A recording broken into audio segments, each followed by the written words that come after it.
Shut up and sit down.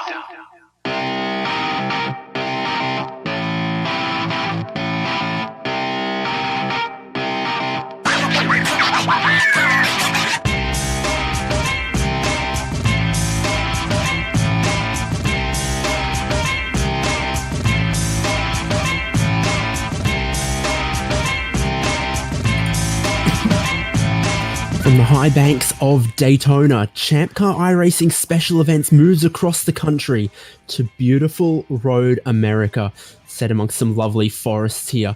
We're qualifying right now, and it is a 4-lap qualifying session before we get towards our 6-hour race here today. We've got all kinds of ChampCar teams from across the country represented here digitally. They're real drivers racing for real online. Excited to have your company across a multitude of platforms as we bring you live coverage of all 6 hours of this event that will absolutely thrill. Hello everyone, I'm David Haynes, got a rotating cast joining me for coverage here today. Right now, I'm joined by Alex Albert. We've got Devin Peters, and we've also got Doc joining us as well. We'll see some other names might drop in and have a chat as well. But I'll go to you first, Alex. It was just 8 days ago we had the 7 hours, the ChampCar iRacing 7 hours of Daytona. It was an absolute success in almost everyone's eyes. All of our competitors had a fantastic time. Everyone who tuned into the broadcast saw some fantastic racing, some close racing, and a race that in the fastest class was decided on the final lap. If we see half of that action here, we'll be very, very happy, won't we, Alex? Oh, for sure, David. It looks like we have a very good field here today with the addition of the third class with the Ford Mustang. So it's going to be a bit of a different race, a much different track, and I'm excited to see it all get started. Yep, similar rules apply from a week ago, and in the same ChampCar spirit, we'll be observing a 2-hour maximum drive time for each driver before they have to hand the car over to someone else in their team. And Devin, you were with us as well, driving with NNM a week ago. Those guys are out here again this week. What have they learnt, and what are they aiming to get out of this week? I think they spent the whole week practicing, getting to grips with the simulation. It's definitely a different feel for drivers that are more familiar with real racing than they are with virtual racing. But they've also learned to love the Mustang. A new addition for this week. The Mustang is one of the best cars on the service. A joy to drive. Barely turns in, oversteers on the throttle, but puts a big smile on your face the whole time it's doing it. Yep, exactly. Our class structure here, we have 3 classes of car, the fastest of which is the Porsche Cayman GT4. Porsche Caymans quite common in ChampCar these days, but not quite at this performance level. This is a truly track-ready car that has been digitally scanned and brought into the iRacing service. A little bit faster, but the driving dynamics, the weight placement, still very, very similar. And that's a popular class as well, new to iRacing. And then in the middle, like we said, we've got the Mustang FR500S, a little bit older, but a typical American format there. A big V8 up the front, rear wheel drive, and a bit more power than it has grip. It is a dream to drive. And then, as Doc says sometimes, you can't swing a dead cat around ChampCar and not hit a Mazda Miata, and we've got plenty of them as well, Doc. Oh yeah, certainly a very popular choice. Easy car to control, so look for them. Do very good today. Yes, certainly will. We've got quite a few teams representing in that class, and as qualifying goes on right now, the fastest driver in that class is Zach's Hitman Emporium, which is a slightly rebranded version of the team that took honors in that class a week ago at Daytona.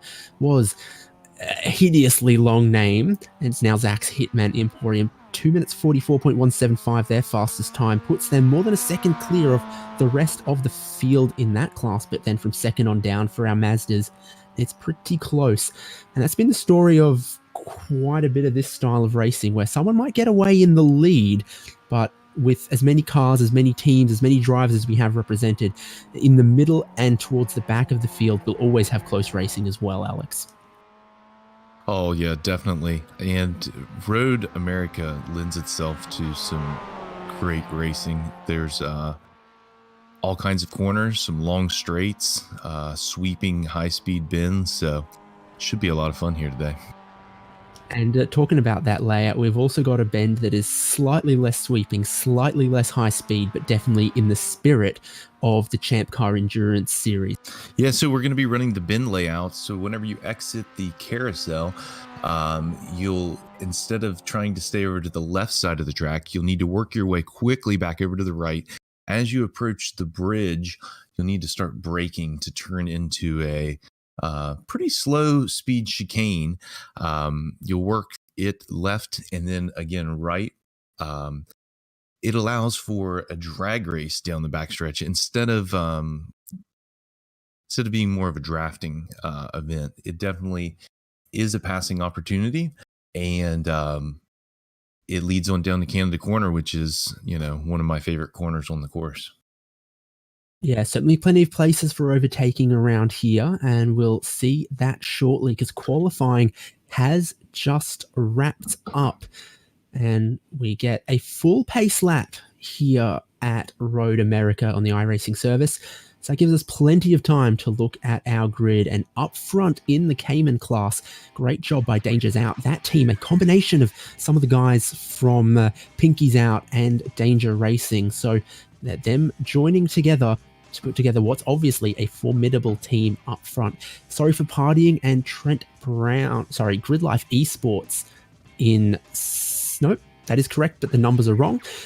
Apologies for that. So Sorry for Partying is going to start alongside them on the front row of the grid. Then we've got Almost Team Jackie X and WDR for row 2. Huge Ass CCAA going to start behind them with Team Hastings Tires Plus. Got UGA Motorsports, who we love to see on the Champ Car grid. They're also represented here. They went very well a week ago, so let's see if they can match a similar performance here. Senders Local Union behind them. We've got iRacing in their familiar 890 number. Good to have them as well. Couturier Bros Racing in the 593. Then American Lunatics have got On Second Thought in their number 30 car. Rbank Racing 90racing.com in that 90. Hang Loose Racing, Resilience Racing, a late switch to the Cayman class. We're good to see they've adapted to it. Their time at 2 minute 30.263. And they've also got W2W Racing, Rum Runners Racing, and Team Unreal Purple in that Cayman class. Alex, take a look at what I believe is your favorite, the Mustang class. Yeah, leading the Mustang charge will be the 348 of the Chattanooga Touring Wagon. Starting beside them will be the 33 car of Huge Ass Blue Mustang. That'll be piloted by Alex Cofford and Alex Klink. Alex Cofford was the winner last week. 742 will be Daring Perfect. And starting beside them in the 3 car, the Bavarian Mustache Works. That'll have Ben Shout and all his buddies. Number 42, NNM. And 27 of the Hackura Racing will be on the next row, with the last row being comprised of the number 13 entry from Black Flag Motorsports and the 9-4 from 9-4 Motorsports. Our field have pulled away from the grid behind our Mustang FR500S safety car, our pace vehicle for today's race, and we see it here for the pace lap at this circuit. We might also see it for some safety car yellow flag periods later in this race, depending on incidents and other factors. So we see it right now, might not be the last time we see it. Devin Peters, for the Mazda grid, do you have your eyes on that?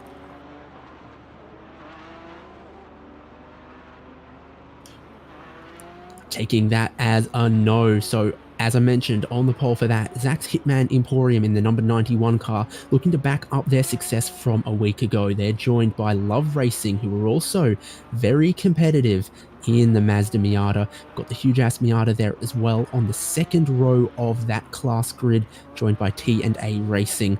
And Team Village Idiots, who are hopefully learnt from a week ago and have put the race fuel and brimmed that fuel tank before the start of this race to avoid the embarrassment that befell them at Daytona. Team ESBN phenomenal then in the 06 with them on the grid.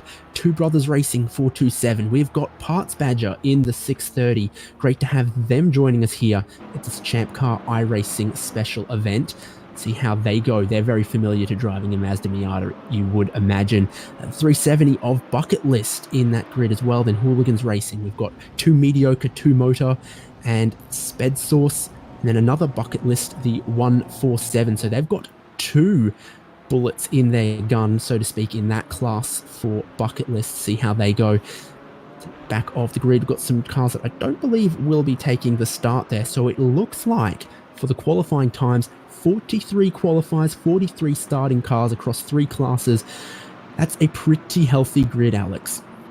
Oh yeah, definitely, for sure, David, and put together on short notice, but I think it's very respectable, and hopefully we have a few more join us in 2 weeks at Charlotte. So anyone out there listening, wanting to get in on this action, we'll have a few more grid spots open in 2 weeks. So hope to see you there. But looks like we're not far away from the start of this one, David.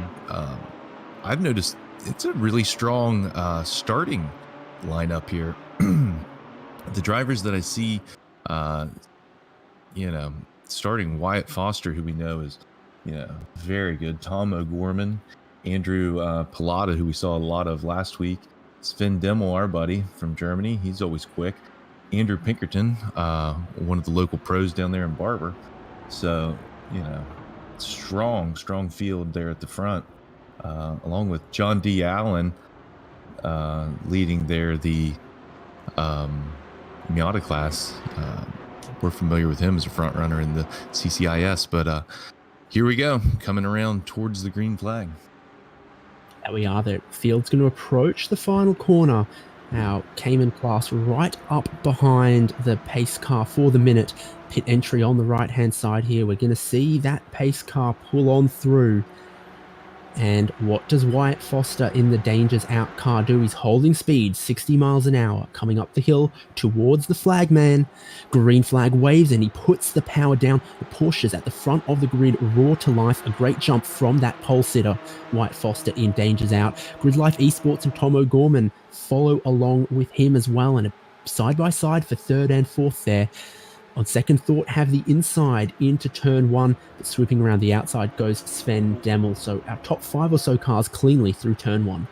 Yeah, and it looks like most of the field's going to get through there. I saw one car take a bit of a trip through the grass. I was worried how the cold tires would play out. We saw it play out to add some excitement to our race on Wednesday.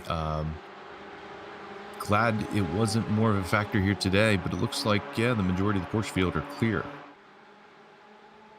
I finally resolved my microphone issues there. Have come through. Devin Peters joins us once again, which is delightful to have. So the front of the Mustang field there, the number 348 Chattanooga Touring Wagon leading their field. Buzz of Mustangs behind them as well, and the HJ Mustang might go down the inside here as well, looking for a bit of a move. Wow, as we see the Porsche entry from Resilience Racing make a bit of a bomber move there. That's going to break up this Mustang pack and allow the front two to get away. Certainly will, but it's early days in this race at the moment. Everyone just needs to keep their nose clean. Devin, I believe you watched the Mazda start. Was it all clean for the Miata? I wouldn't call it clean. It was very exciting. We saw about 4 cars go off before the final churn. Looks like they were all struggling with some cold tires. Folks who are watching the telemetry will notice that Love Racing, who was in second place, they've dropped down to 5th, letting Huge Ass, Miata, TNA Racing, and Team Village Idiots by. A very exciting first couple quarters for them. And Zach's Hitman Emporium is already trying to stretch away from the field, and they can see the back end of the Mustang field just ahead of them. Yeah, good news though. While we've seen some offs, I don't see any. I haven't seen any damage until now. I just saw Porsche into the tire barriers at the exit of Bend. Until now, I hadn't seen any cars that looked like they were going to need to go onto pit road.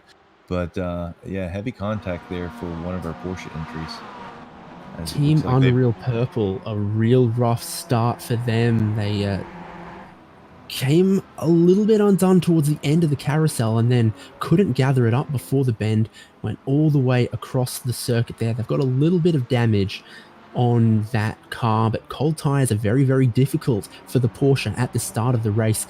The weight balance can be a little bit twitchy at the best of times, but when you don't have those slick tires up to temperature, very, very slippery indeed. Car can get away from you easily.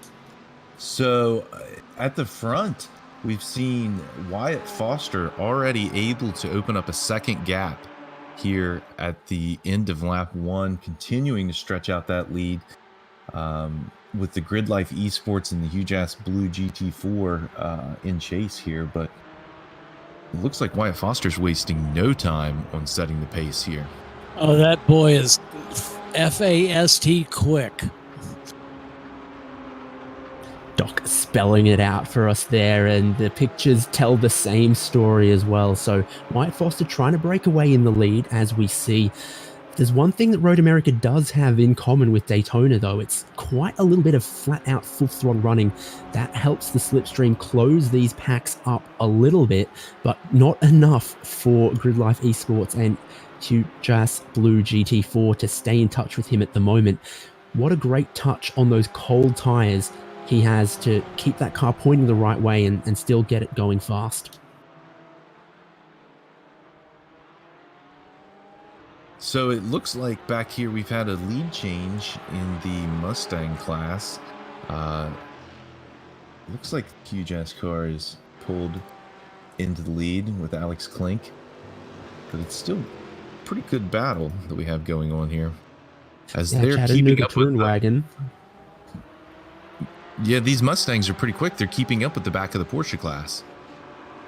The Mustangs are a bit easier to drive at the start of the stint. The Porsches, as we've said, a bit of a handful until those tires get warm. That gap might extend out as we get longer into this fuel run, but at the start, you know, those fast Mustang drivers maybe keeping up with some of the Porsche drivers who are still tiptoeing around, trying to make sure they keep a clean car to hand off to their teammates in the next stint. Oh, for sure. It's much more important to keep the car on the pavement, keep it making trips around the circuit, as all Champ Car racers know. Even if it's you know, a second a lap slower, better to get out there, get the laps done than stay a minute here trying to fix it. I'm looking at this Mustang battle still, though. Long straight with the uphill along the pit straight. Alex Klink leading, as you said, but here comes Chattanooga Touring Wagon. Good run out of the final corner, good run in the draft. Now looking to the inside of turn 1. Maybe that lead will switch back again for the Mustangs, and ooh, it just looks like not enough confidence for RJ Till there on the inside on the brakes. They still stay too wide, heading down through turn 2 that doesn't exist towards turn 3 that definitely does. Still side by side. So this is great racing at the start, but they are giving each other a respectful amount of space because they don't want this to turn ugly so early. Right. Kind of surprised that they're willing to go door to door this early in the run. I guess they have already sized up themselves in each other and decided what this is who they're racing today. But I would think you might want to get in line here, open up a bit of a gap over the rest of the Mustangs. It's hard to tell what other drivers are in the pool. You know, maybe this isn't their fastest driver. Yeah, certainly a 6-hour race. Some of our teams have 3 drivers. Some might even use 4 in this race. So quite a few of the teams, it looks like, have opted to put their fastest driver in at the start. We'll see who has what depth to their driver pool throughout this race. That could be something that changes the face of this race as we get further into it. But despite these two guys fighting, as we saw, they're still pulling a gap on the rest of the field. 9 Mustangs qualified, 9 Mustangs have taken the start, 9 Mustangs are still running. These guys have got about 4.5 seconds in hand over third place Bavarian Mustache Works. Yeah, it's that Ford reliability. And creeping up from the back of the field in the Mustangs is R-Bank Racing. Now, they didn't put in a qualifying time, so they actually started behind all the Mazdas. But anyone who knows ChampCar Car knows that R-Bank Racing is there at the end more often than not. So it'll be interesting to see how they progress through the Mazda field. And so, Devin, I know you've been keeping an eye on the Miata field for us. What happened to Zach's Hitman Emporium? It looks like the Village Idiots have taken the lead. Did John have a bit of a mistake, have an off? I think it's just the draft coming into play. It looked like Team Village Idiots managed to sweep by him on the last lap and get ahead going into turn number 1. The draft is going to be a major factor here as we continue on in this race. It'll definitely keep the Mazda field together.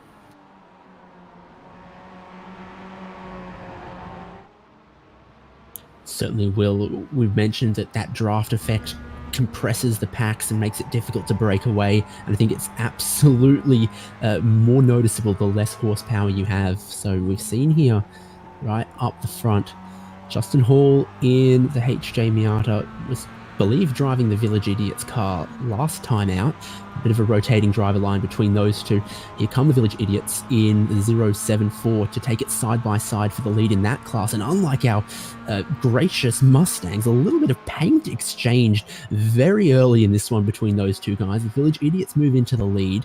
HJ Miata are back into second, and you would not count out John D. Allen there. He can see them just in front of him, and he can see that they're exchanging a little bit of paint, rubbing a little bit down the straight. So I think he'll be right back in this momentarily. Yeah, I don't think we can count out John this early. One of the places I have my eye is back here at the front with the Andrew Paletta car. He is looking on at Sven Dimmel and the Grid Life Esports car of Tom O'Gorman. They're starting to close the gap back up to Wyatt. He's now just right at 1.9 seconds ahead. So it looks like they might be able to close this back up, and maybe we'll have a battle for the lead. Certainly possible. There started to be just a little bit of traffic around. There was one or two drivers off the start that had to make an emergency duck to pit lane to get some repairs done, but they're back out there. And there is cars then already spread out around the circuit.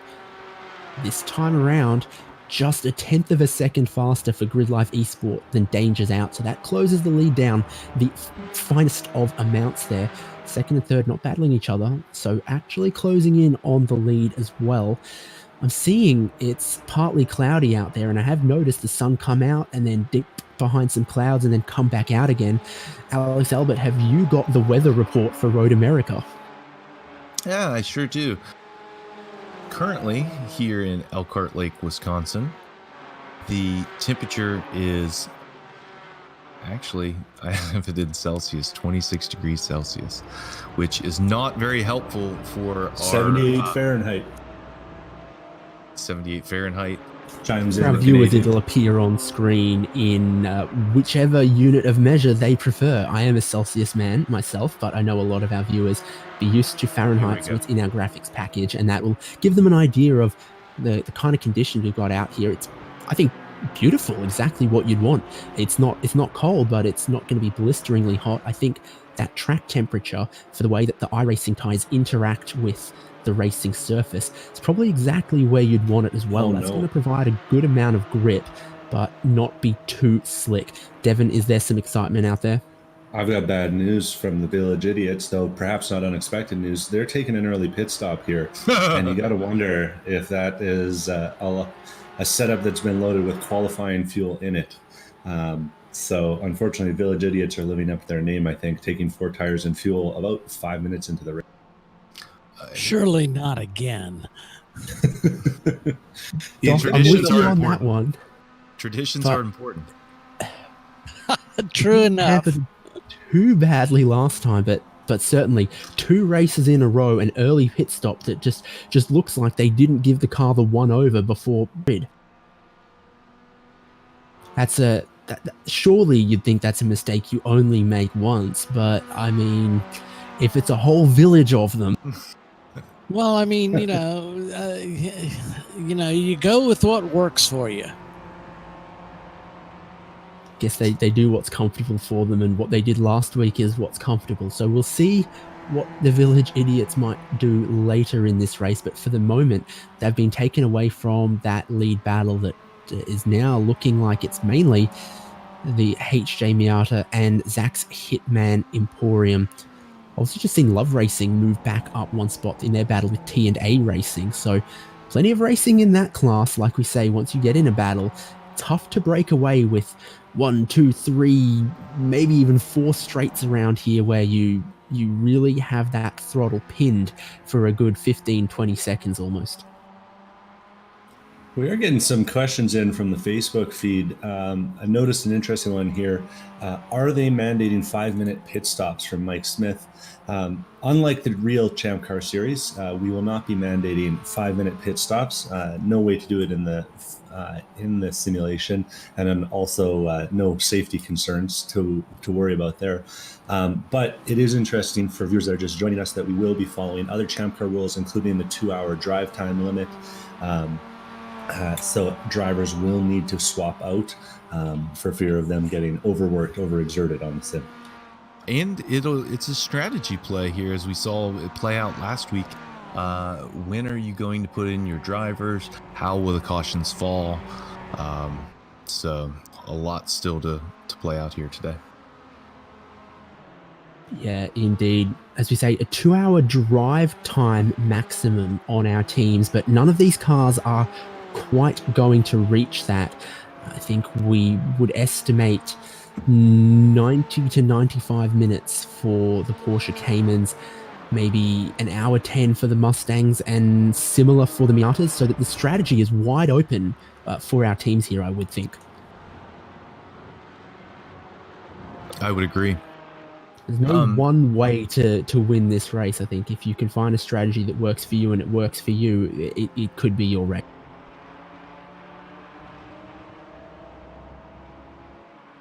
So we will see the, as we were talking about the weather earlier, it's 78 degrees here in Elkhart Lake, and the track temp is 80 degrees. The sun, we're taking advantage of the simulator's ability to speed up the movement of the sun. So while today's race will be 6 hours, it will simulate a 12-hour race with the amount of change we'll have with the weather today.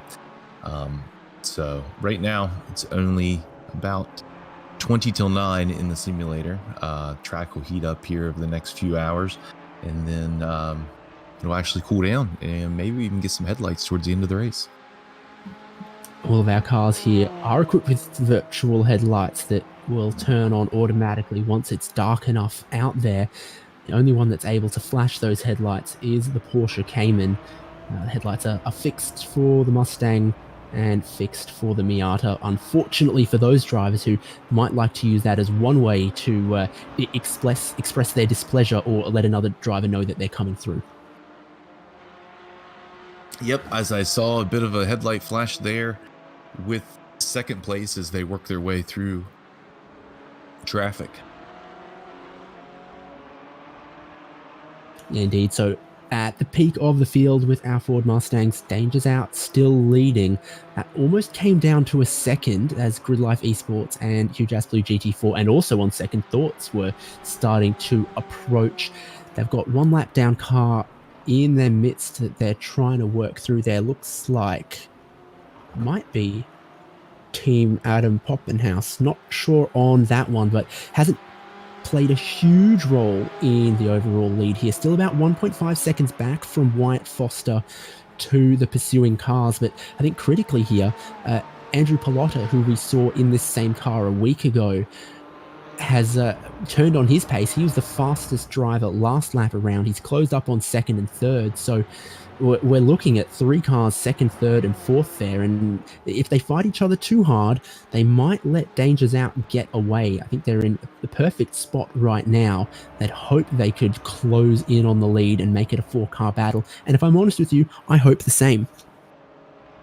Yeah, it seems like Wyatt Foster, looking at the analysis of the laps that JRT is providing, it looks like he's quicker than everyone, about 2/3 of the way through the lap.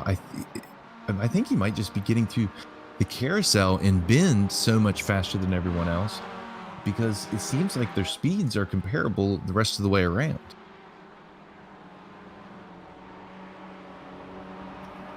Open setup for all of our cars here as well, so the individual teams will have decided what parameters they want, even though the cars are otherwise identical and spec.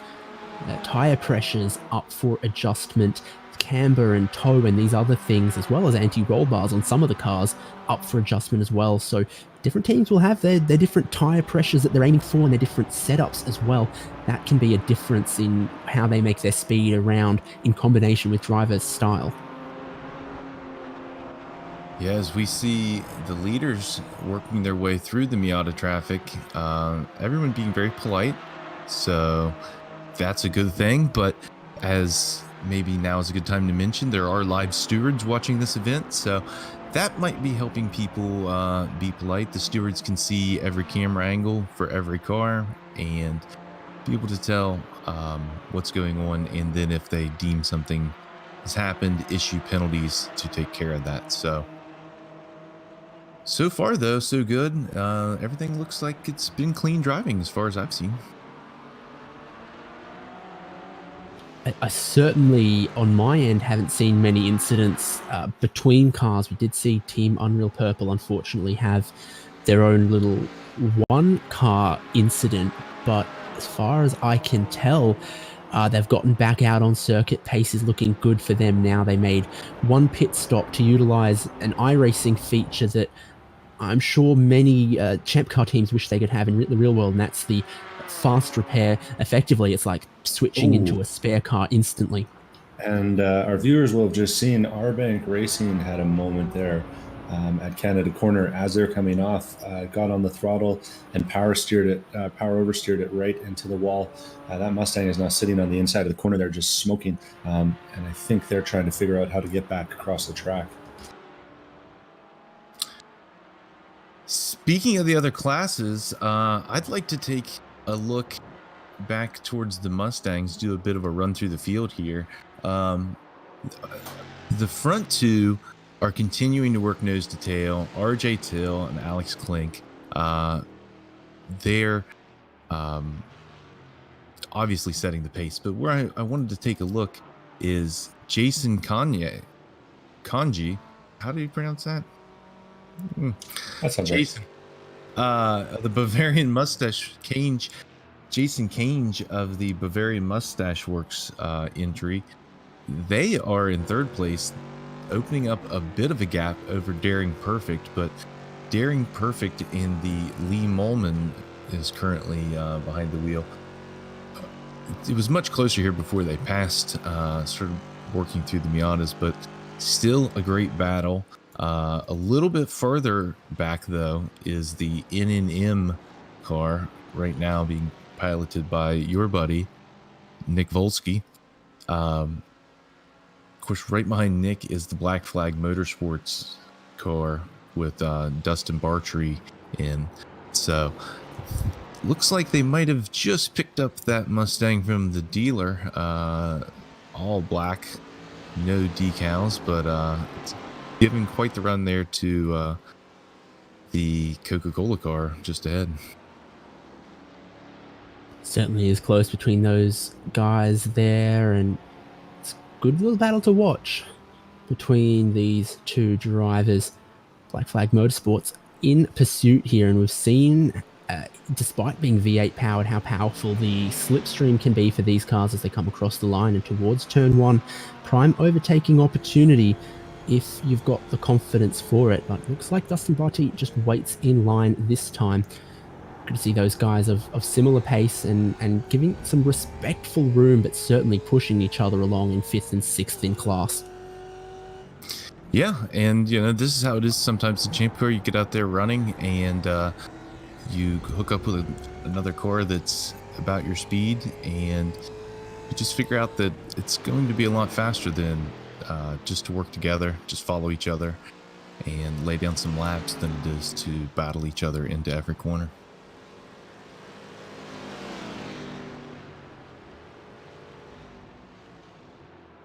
All right, so let's go back up Point in towards the the front. field. That lead that Dangers Out and White Foster had built has evaporated now, and it's Grid Life Esports. You know what I'm going to call that minty fuchsia right behind them. And this is the run, turn 3 towards turn 5, one of the fastest parts of the racetrack, also into one of the more difficult braking zones as the track immediately drops away right at the point that you'd want to be applying that brake pedal. So very, very close for the lead, and then third and fourth right in the picture as well. This is what we saw for these cars last time. They raced very close, they raced very hard, and we had that last lap duel for the win at Daytona. All form seems to suggest that that's a possibility again, because our top 4 cars are this close.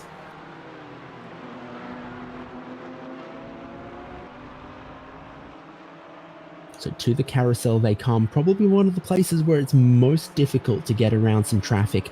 In all other places of this circuit, the power advantage that the Caymans have, the straight line speed advantage they have, makes it pretty easy to get past a Miata or a Mustang in a straight line. It's where there's a couple more corners in a row that it gets more difficult, and that includes the bend here where the HJ car and On Second Thoughts have to take the long way around, drops them back maybe a car length or so from our leading duo, who slipped past that Mazda easily. Yeah, here it looks like they're starting to stretch it out though a bit on Spin Dimmel. He's not quite able to match the pace that Tom and Wyatt are running here at the front.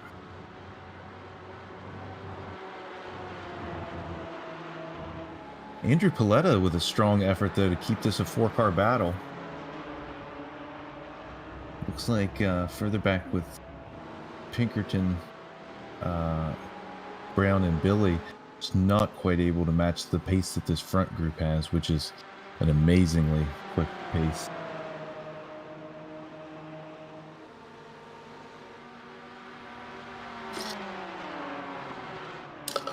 They've just gone and set a personal best for On Second Thought as well as they crossed the line that time. So really maybe took a lap or two to get up to the pace that the top 3 were doing, but now On Second Thought is absolutely matching the pace with, you know, still 5.5 hours to go. So maybe they don't need to fight to the point of that grid. Here we go. Speaking Here we go. of, Grid Life Esports have moved their way into the lead. The exit of turn 3. Dangers Out back into second, and there's a lot of momentum for those cars in third and fourth behind. Got a Mustang they're going to have to pass on the way into turn 5. All of them try to slide for the inside here, and Wyatt Foster was so deep on those brakes, he nearly made a bit of contact with Grid Life Esport, but loaded up just in time, and he's going to fight back for the lead up the hill underneath the Corvette bridge. He gets to the inside, he's not going to find his way through there, so Sven Temmel joins the train here as well. You couldn't fit another car between them at the front as it runs right now. Down the hurry downs, still going to be Tom O'Gorman leading. He's done a great job to work his way to the front there, but now a bit of traffic approaching the carousel. Such a long corner here, difficult corner for these cars if the rear is a little slidey. Which way is Tom O'Gorman going to be able to go to get through without losing too much time here? To the right hand side of the circuit he goes, easily done in the end. Ooh, will Andrew Paletta get caught up behind this traffic through the chicane? Yeah, I think that's going to cost him just a bit of time. Towards Canada corner, they're still so close. Tom O'Gorman leading, Wyatt Foster right in the draft zone behind. Canada corner, he's going to look to the inside. He throws it down the inside. Is that in too hot? Oh, here comes Spin Dimmel. This is going to be good. Now we have the red MX-5 there. Becoming a bit of a rolling obstacle here for the front runners as they go into the last turn and onto the main straightaway.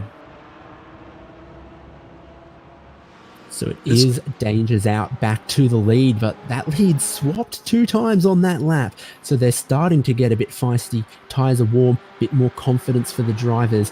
They're ready to get those elbows out potentially.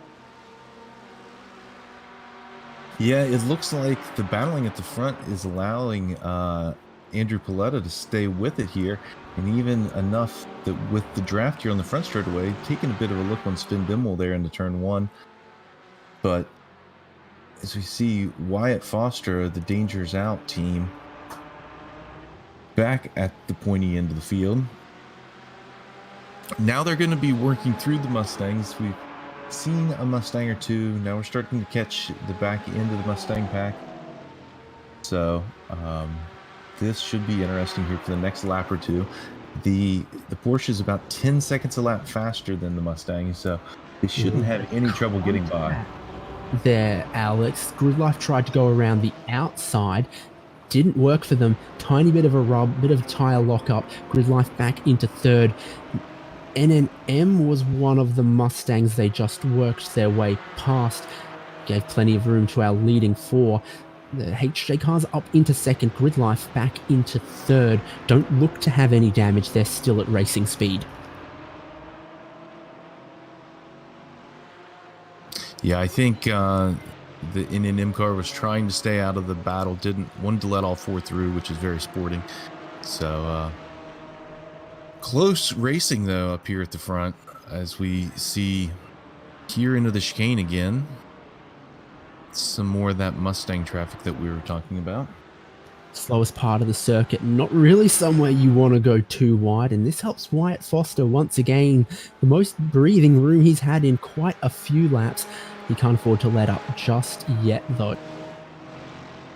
No, and I don't think that he's necessarily going to be able to get away. I think that traffic is still going to play a role.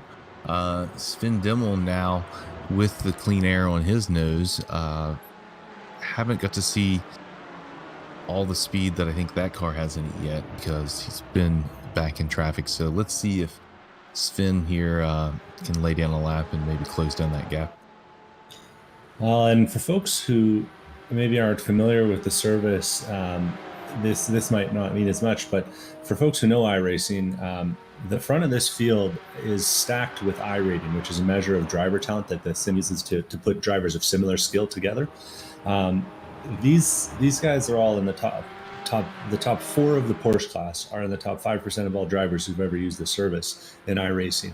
And that includes your professionals, you know, your Dale Earnhardt Juniors and all those kind of guys. These are some real fast drivers at the pointy end of the driver's field, competing in our Champ Car series. Yeah, if you're fast, it probably doesn't matter what you're in, be it something out on the circuit in Champ Car, be it on the simulator at home. I think fast drivers are fast drivers, so it makes a lot of sense that translates both ways between the track and the sim. Whoa, wow. We just saw a Miata spin there as our leaders came by. All the leaders able to get through without issue. Oh, I take that back. Gridlife got a piece of it. I'm sure we're going to go back and take a look at that here in just a moment. Yeah, and that was the Love Racing Miata with Nicholas Love at the wheel. So what happened is Gridlife slowed down to avoid the Love Racing entry, and on second thought came through, gave him a bit of a tap on the left rear. That sent the Gridlife Esports car careening off to the right. They bounced off the tire barrier. Good news of the story is the Porsche is a very tough car. The damage looks light, and they're now continuing on. Correction. That was Evan Horner in the too mediocre to motor car. So some excitement there to puncture what was a great four-car battle for the lead in the Cayman class. Does become a bit of a two-horse fight at the moment. Speaking of Love Racing in the Miata, though, they are still pointing the correct way, leading a three-car battle for third in that class. Take a look there. They come underneath the delicious-looking Sargento Cheese Bridge towards Turn 5. Nicholas Love is behind the wheel of the Love car that was not involved in the incident we caught a glimpse of previously. Doing well for third place here, Love Racing. They did drop back a little bit off the start, but I think they've done a good job working their way back up through the field. They looked not long ago, they might have been in sixth. Now they are in third. It's Team ESBN Phenomenal and TNA Racing behind them. TNA Racing faster than ESBN Phenomenal last time around, so while Love Racing might try and break free of this, I think a battle could still be on the cards between fourth and fifth. But they're pretty close right now, and just seeing Nicholas Love using all of the circuit and then some. It's a tail-happy car from time to time. Well, and I'm starting to wonder how these cars might be set up for the race, because John DeAllen, who's usually right at the front of the Mazda field, seems to be having a little bit of a hard time controlling the rear end of his car right now. And it makes me wonder if some of these guys have set their cars up for the hotter afternoon that we're expecting out here today. In colder temperatures like this, the car is going to be oversteering too much. But as the track gets hotter and the grip goes away, having that little bit of extra turn in might be worth a lot of lap time. So it'll be interesting to see how the setups come into play as we get a little further into the day and the sun starts to hit all the parts of the track.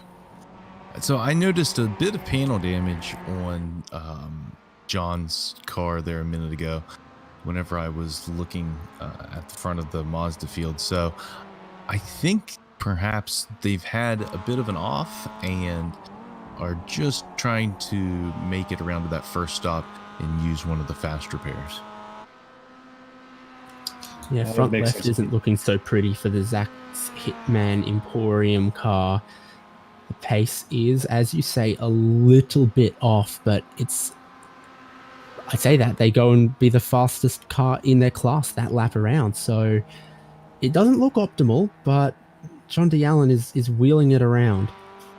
Yeah, maybe it's traffic dependent. And, these guys in the Miatas are often getting put offline by the faster classes that are, taking that racing line. So they're having to take the suboptimal line sometimes offline, and I think it just gets them slowed down. And the way all that shakes out doesn't always get everyone equal on every lap. Taking a look at the front of the Mustang class, the Chattanooga Touring Wagon is continuing to set the pace and starting to open up a bit of a gap over the second place car of Alexander Klink piloting the huge ass Mustang. Yeah, some of our battles intertwined here as that Mustang battle sandwiches the Miata battle we were looking at earlier. RJ Till and Chattanooga Touring Wagon work their way past Love Racing and the others in that field. Now it's Alexander Klink's job to do the same, and it doesn't look like he's going to get through in the easiest fashion ever. Maybe Chattanooga Touring Wagon have just had a slightly better run through the traffic the last couple of times. Sometimes you make your own luck. Sometimes it's sort of taken out of your hands. So I'm not going to say which way it went on that one, but Chattanooga Touring Wagon have been pretty solid at building out a 3-second gap here and putting a little bit of traffic between them and their pursuer. For sure. The third place car from Bavarian Mustache Works is now entering the carousel, so they're not too far behind. They can get right back up in this if we get some cautions, or maybe after the driver changes. Well, the Chattanooga Touring Wagon guys are definitely hardcore iRacing guys. They bring out their rigs to all the races, like the Walter Mitty and the Trans Am race at Road Atlanta. So they bring it in their hauler. Oh, cool.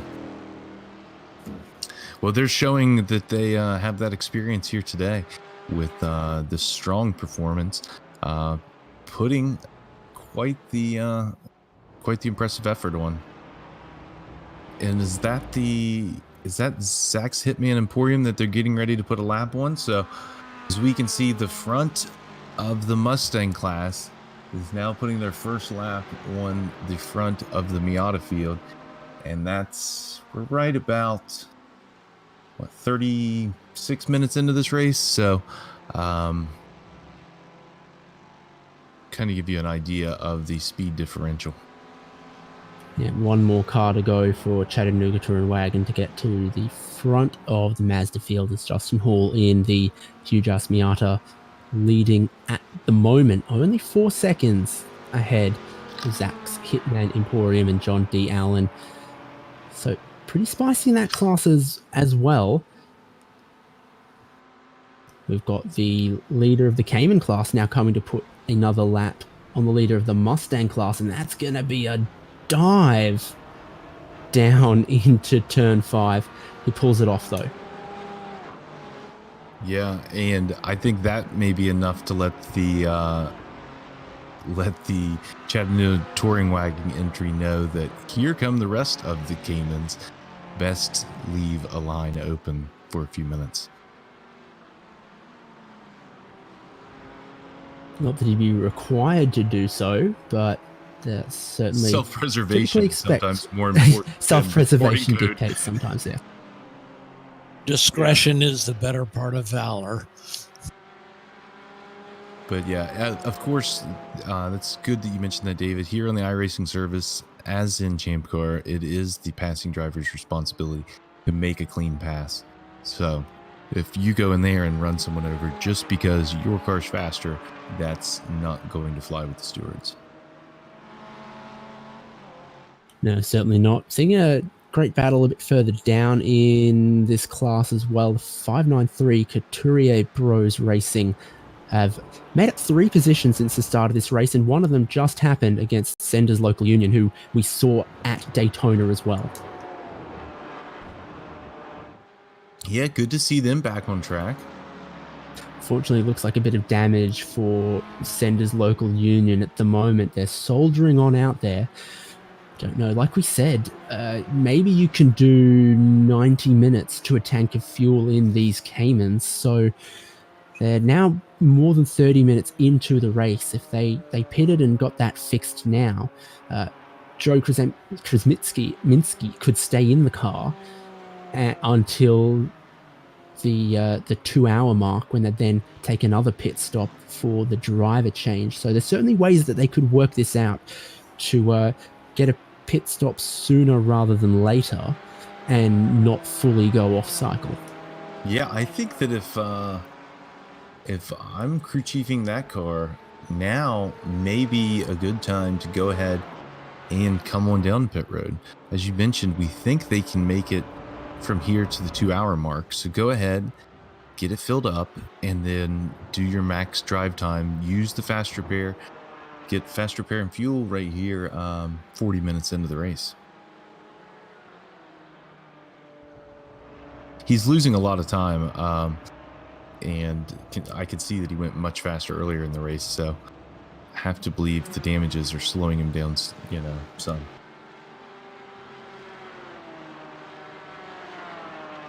But speaking of someone who's not being slowed down, Sven Dimmel just turned the fastest lap of the race or the fastest lap of anyone at this time, not the fastest lap of the race. He set off in a charge trying to run down the leader, Wyatt Foster.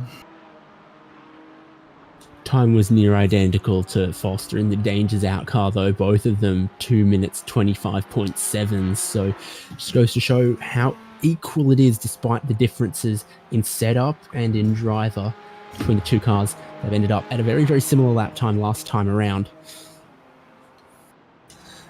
And just to tell folks who might not know the name Wyatt Foster, as well as some of the more regular viewers on our channel, Wyatt Foster's been racing for over 16 years and has a lot of experience. SCCA, NASA, of course, ChampCar, motorcycles. We even know that he's done some LMP challenge racing, I believe. Anyways, a guy that has plenty of experience and is plenty fast. So Sven Dimmel's going to have his work cut out for him as he chases him down. Yeah, Wyatt's actually got the fastest laps at several race courses here in the Southeast. Hard to compete against that. Sven's been to the States, what, one time? We don't talk about that. So speaking of some background information about our drivers. The Chattanooga Touring Wagon guys have raced the not Elon's E30 in the Champ Car series for the last number of years. They've also had some appearances in the GTD Racing Fox Body Mustang, but that died at Sebring just a couple years back. Now they have a speckish E46 that they're working on for Daytona, and going to be going for that D-Class win when we get down there on the 4th of July. Yeah, I'm sure RJ everyone's Till's really an looking official forward to with that. WRL, so.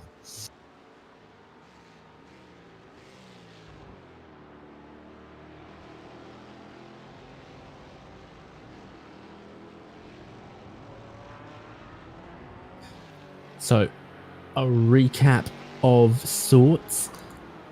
Your overall leader, Danger's out. Your leader in the Mustang class, Chattanooga Touring Wagon, and your leader in the Miata class is the huge-ass Miata at this point.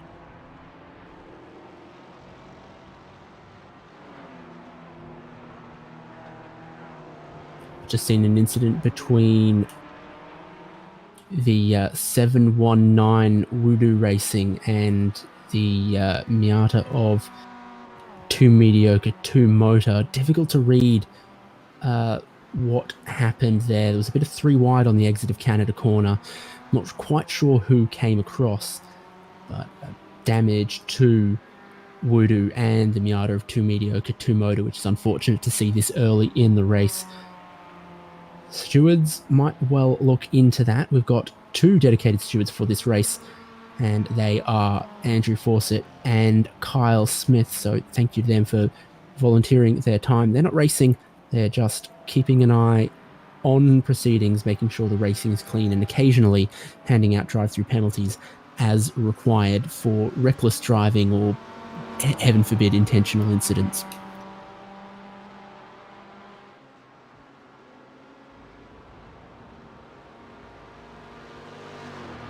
So Wyatt Foster just went very quick that last lap, starting to open up a considerable gap on spin. He's back to now 3 seconds off the lead. It looks like we're starting to lap up into the back part of the Porsche field as Sven Dimmel going to put a lap on the Voodoo Racing car piloted by Andrew Pinkerton. I need to go back and see, did Voodoo need a pit stop?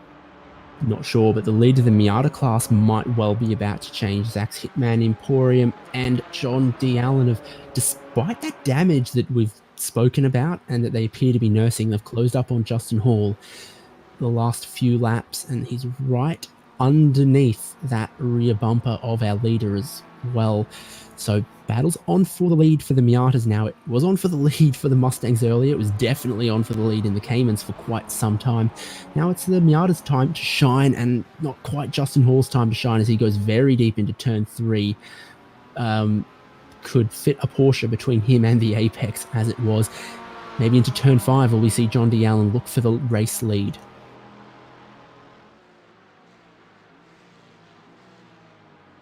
So just as an update, the Voodoo car did need a pit stop. They had contact with Too Mediocre, Too Motor just past Canada corner a lap or so ago.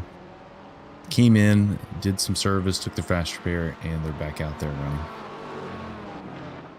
Wide in turn 5 for Justin Hall, and John D. Allen through into the lead of the Miata class. So that just changing then in turn 5.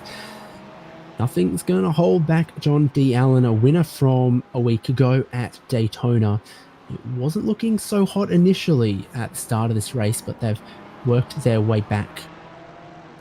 I don't know if our camera operator is able to, but if you can get a close look at John D. Allen's car too, you can see his smiling face on the bonnet, I believe, surrounded by floating wads of cash for all the cash that they spend on their virtual racing.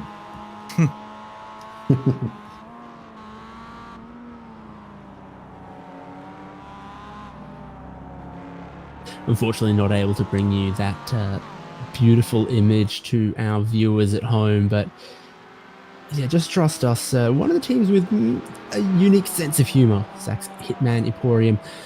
Remember their livery from last week definitely had wads of cash all over it. Don't know if that helped them or hindered them, but they were the winners. So if it was a hindrance, it can't have been too strong of a hindrance. Dustin Hall still riding along with him, though, having made a couple of mistakes, maybe struggling on the brakes there. He's slotted right in with John D. Allen. Yeah, we expect pit stops here in probably about 20 minutes. So hopefully Justin here hangs on with John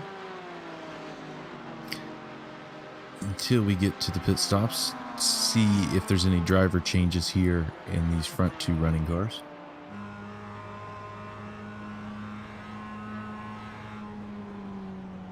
Yeah, a couple of ways to approach it. One is just change the driver every time you come onto pit lane. The other one is maybe fully fuel the car, go out for an hour, 20 minutes, then take just a splash of fuel to get you the remaining time to the 2-hour drive limit, and then do another full service pit stop at that time. There's certainly the possibility for our teams to go different ways on the strategy, and there's no definite right way to do it. And swapping a driver does take time, and while that time does run concurrently with the fuel on some of these cars, I'm pretty sure that it is an additional amount of time on the Porsche at least. Unsure about the other two. So deciding when to change your driver, it could cost you 5 or 10 seconds, depending on when you do it.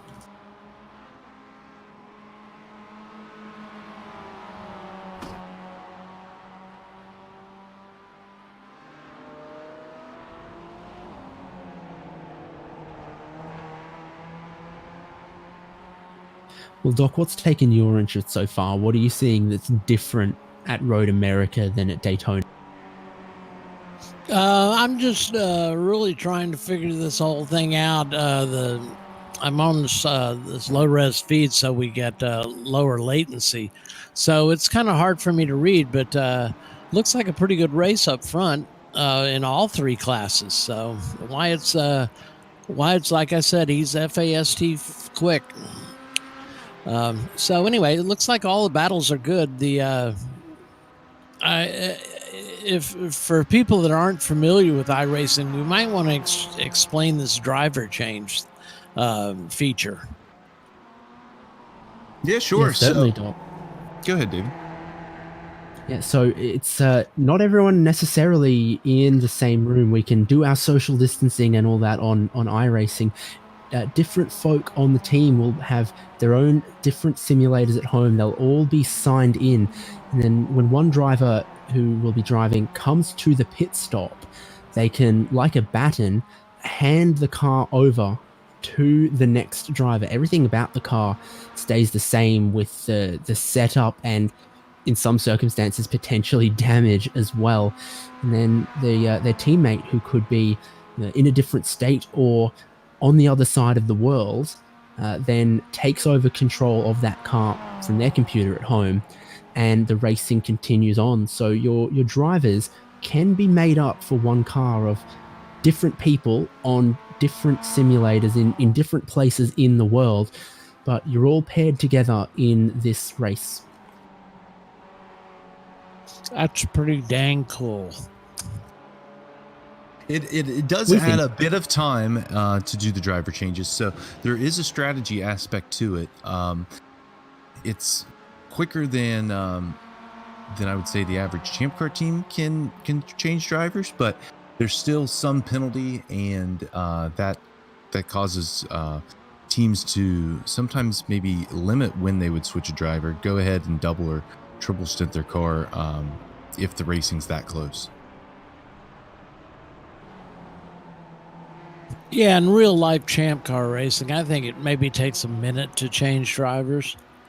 Yeah, so I think that I think it's a 23-second penalty, or it was last week, each time you change drivers. Now that just like whenever we're fueling the cars on in ChampCar, the same type of service is happening here. So as long as you're taking more than just a splash of fuel, the driver changes are free in these cars.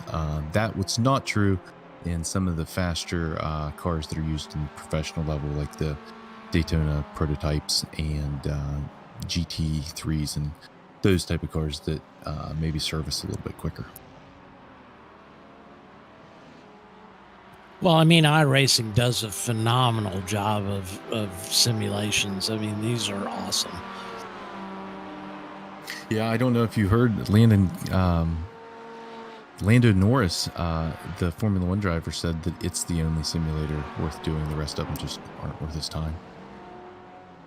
Certainly a lot of things we have simulated for today's race that you wouldn't necessarily anticipate, but they've got all of that covered. That includes, the tire temperature. They're not quite at their grippiest until you've done some laps to warm them up. Includes the dynamic track state that we've got, which is going to change with the time of day, change with the temperature. And also, you're going to see some rubber getting laid down on the racing line across the circuit, some marbles starting to build up offline, and the damage looks pretty realistic as well sometimes. So that all has an effect like it would in the real world. All of it simulated here for our ChampCar iRacing special event, 6 Hours of Road America. Yeah, I think one wag put it, the only thing missing from iRacing is rain. Absolutely. Taking a look back at the field, 4th and 5th place in the Miata class, TNA Racing and Parts Badger are diving down into turn 1 here. Parts Badger's just gotten a run and taken the position into turn number 1. But I just wanted to take a moment to talk about Parts Badger.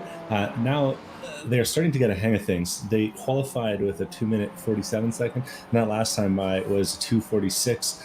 And they've already made up 4 positions since the start of the race. Parts Badger, another team with a big history in ChampCar, and a team that is known for being very fast. So it'll be interesting to see if they can make a dent on the Huge Ass and Zach's love fest happening at the front of the field in the in the Miata section.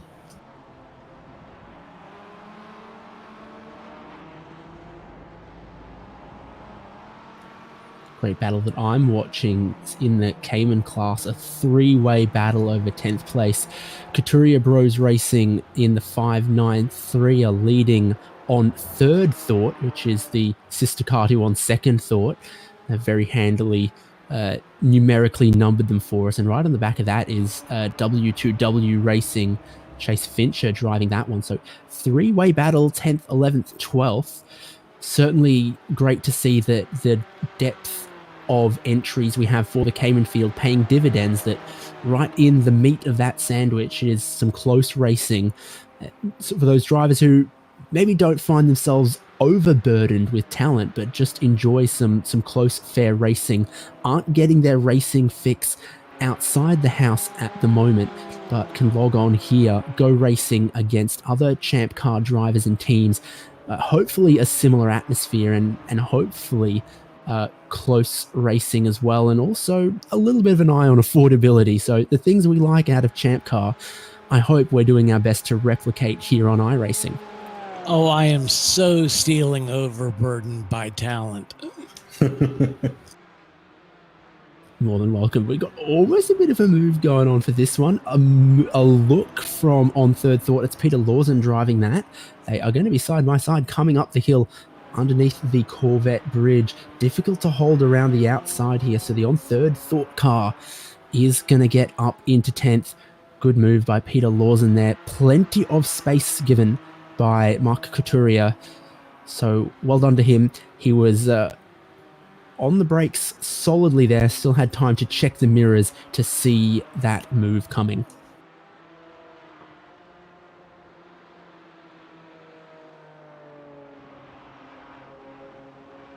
So almost at the end of the first hour of racing, still a lot of good battles up and down the field. Let's go and take a look at the battle between Oh, I lost him on my screen here. The Huge Ass Miata and Zach's Hitman Emporium. It looks like Justin Hall is keeping it just at a distance here, trying to keep the other cars from getting in between them. It looks like they're going to have a bit of clean traffic here once the leading Caymans come through. Yeah, just as you say that, the Grid Life Esports car is in the picture. Tom O'Gorman flashing those headlights every time he approaches another car to just remind them that he's there. Just keep it in mind. But the horsepower difference between the Mazdas and the Porsches mean that really anytime the road is straight and not curvy, the Porsches get past very easily indeed. Yeah, the Mazda is able to have similar apex speeds, so they don't slow down the other classes too much in the corners. It's just they're on the exit sometimes, getting side by side again. You have to. We can see from the onboard shots and from the TV shots here that as they're going through the corners, they're doing it sideways to maintain that corner speed. These ND Miatas, the fourth generation Miatas, are very, very loose all the time and laying down black streaks through pretty much every corner. Another one of those things we've got simulated here is they updated the specification of these cars from the NB1 to the NB2, giving you that more horsepower, a bit more revs as well. It certainly makes these cars a dream to drive. Where I've got my eyes on, though, is Parts Badger, the 630. I've got TA Racing right behind them, and Team ESPN Phenomenal in the picture as well. So these are some guys that were racing earlier, still racing now. It's going to help Parts Badger get away a little bit that the UGA car comes on through, and they've got a lap down car in the mix there as well. I think it might be the Bucket List 370, Bucket List with two cars out there. Oh, Tank Slapper for the 370 removes them from that traffic. Battle then up the hill for T&A Racing and Team ESPN Phenomenal. It's like T&A Racing are in front for the minute. They've dropped back from Parts Badger though. They're going to go side by side towards turn one. I've always loved this paint scheme for Team ESPN Phenomenal with the fog lights and a nudge bar on it, but it's not going to be enough for them to get down the inside of turn one on Tim Trahan, who's driving the T&A Racing car. Battle for 5th and 6th. Let's 4th place Parts Badger slip away a little bit, but again, action in the middle of the pack. Yeah, and it looks like if Parts Badger can keep up this newfound pace, they may be able to close down the gap on Love Racing that's a little bit further up the road. Speaking about TNA Racing, Tim is a very experienced sim racer. He's been racing for over a decade, but it'll be interesting to see how his teammate Aaron does. Aaron has only been iRacing for 2 weeks, so we'll keep a close eye on how those lap times evolve once they put the more or the less experienced driver in the car. And that would be a similar strategy to what we would expect at a Champ Car event. Go ahead and send the more experienced driver out in the beginning. Traffic will be the worst in the beginning. There'll still be the most cars on the track. And to help shake down the car, make sure this is what it's supposed to feel like. So when they put the other driver in and he says, yeah, it kind of gets loose through this turn. I said, yeah, that's just what it does. And then hopefully you can make some tire pressure changes at the pit stop or something like that to help sort it. Yeah, but certain changes, won't be available, and sometimes you just have to drive through the way the car's acting. As I saw one of the huge ass cars on pit road, it looked like that is the entry, the huge ass CCAA Antonio Alvarez getting behind the wheel. The Colombian Canada American Alliance car. So the Colombian part of that pairing looks like he's going to go behind the wheel. Yeah, and he'll be taking his second stint. This is actually their second pit stop after Jordan Babcock went out and did about 10 laps for them. Their stated goals before this race were to have a good time, and I think they're driving towards that.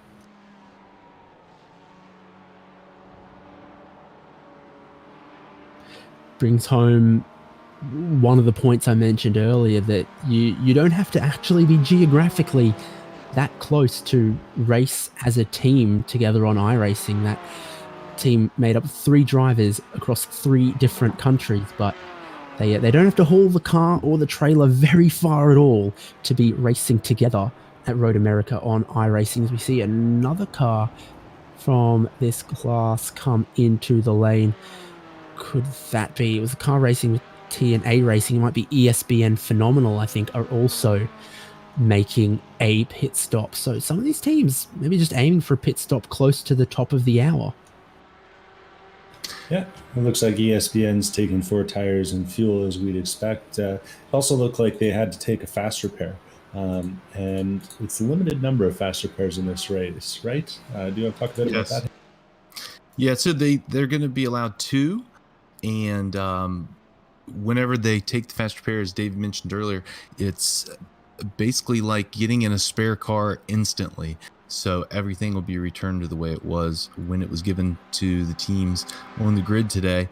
And they'll be allowed to do that twice. After that, the repairs will need to take place at regular repair pace, which does sound kind of slow, and it is, but iRacing has world-class mechanics. So even if you were to go out there and say blow the engine, they can do an engine swap in about 30 or 40 minutes, depending on the level of damage. So, but that's just not to say that they always get it exactly back to perfect like it is with the fast repair. Simulated repair time, but it's simulated to maybe Team Penske levels, not necessarily what we expect to do in the paddock at Champ Car. So some things that might take you an hour in the paddock might get done in 15 minutes on iRacing, but 15 minutes is still an eternity to wait for your car to get repaired. Again, not necessarily to perfect specification, while your opponents are still out there turning laps. 15 minutes is an eternity in racing. Now, speaking of bent bumpers, we got to take a look at the front of the Mustang class. Chattanooga Touring Wagon's just been overtaken by huge-ass blue Mustang after some bump drafting down the straight, left them with a wavy-looking bump. So it passed for the lead in the Mustang class. Well, one of the things, the repairs, you don't have to go check with other teams for parts. It's much easier when the sim's just providing them to you. Yeah, it's the free delivery from AutoZone helps. You also don't have to open your wallet for them, which is probably also a thing people much prefer about this than at the track. That is a great feature. Like we said, we did have this change for position at the front of the Mustang field. Not the most numerous category, but newly added for this race. We hope people continue to use it. We'll be using it potentially going forwards as well. A great car that is of a moderately similar performance window to what we'd see in Champ Car. The Chattanooga Touring Wagon guys put it best, I think. We're good in the Mustang. It's underrated and manual, like God intended. V8 manual, can't ask for much better. And it is so fun to drive around. Honestly, it's one of my favorite cars on the service. So it's great to see it out here racing. And racing they are. Chattanooga Touring Wagon had a look to the inside at turn 1, decided they weren't close enough. They got a bit of traffic ahead of them in the form of the R-Bank 90 Racing Mustang that's unfortunately already been down on pit road once. See if that has any bearing in the lead battle. Alexander Klenk is still leading at the moment, and 2 tires in the grass isn't going to help him too much. He'll go look for the inside of turn 5. You have to assume RJ Till is going to try and follow that one through as well. Indeed he will. Down the inside, very hot on the brakes, but did get it stopped. They both run a little wide on the exit of turn 5, and Alex, you're not going to want to run all 4 tires off the circuit too often in this 6-hour race. Yeah, we do have penalties set up in the sim race for today. So for folks who aren't familiar with the iRacing incident system, iRacing will provide you with an X, a penalty essentially for every one of a certain category of actions that you take on the track. 2 tires off is going to be a 1X. 4 tires off and a spin is going to be a 2X. Light contact can range from 0 to 2x, and hard contact is going to be a 4x every time. Why are these X's important? Well, first time you hit 60 X's cumulative for your team, you're going to get a drive-through penalty. Sorry, first time you hit 30 X's for your team, you're going to get a drive-through penalty.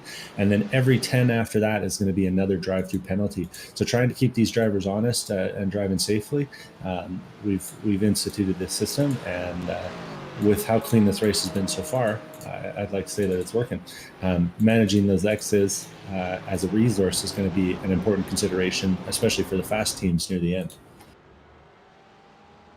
Yeah, certainly will be. We saw that come to bite some of the teams at the end of Daytona in the last 30 minutes or so. They ran over their incident limit and got served that drive-through penalty. You don't want that happening.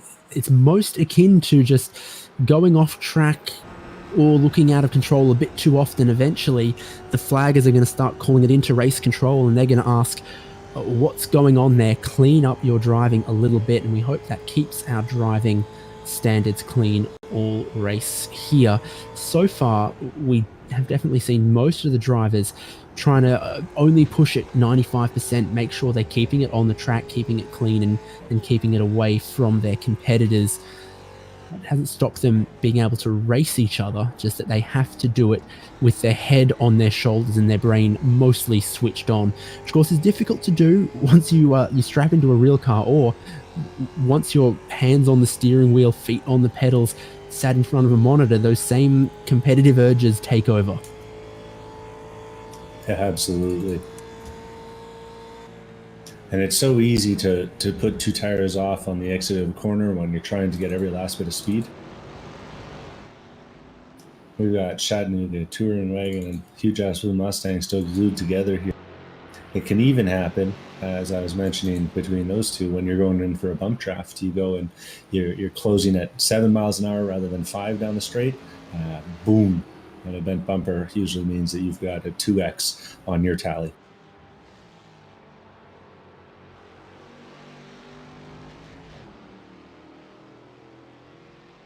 Just to do a quick review of the Miata field, as we haven't spent a ton of time with them outside of their leaders. Zach's Hitman Emporium is leading over the huge-ass Miata, which is being driven by Justin Hall in second place. Love Racing is still in third, with Lucas Y and TNA Racing behind them. Tim Trahan is being followed by Shane Cameron of Team Village Idiots, who's on a bit of a recovery drive after starting on qualifying fuel. Team ESPN's taken their first pit stop and has fallen back the order a little bit, but still running consistent laps. And Two Brothers Racing, who suffered from an early spin into turn one, has managed to make it back out on track with a clean car and is driving away. I believe that's now 8th place. Bucket List 147 is in 9th, being driven by Carlos Corredor. Too Mediocre to Motor Racing has Matt W. Hill in the car in 10th place. Hooligans Racing in 11th with Josh Van Velde at the wheel. The Bucket List 370s had a few incidents and is a lap down, 2 laps down, from the leaders of the field in 12th place. Speed Source is the last of the running Miatas, set 4 laps behind in 13th place.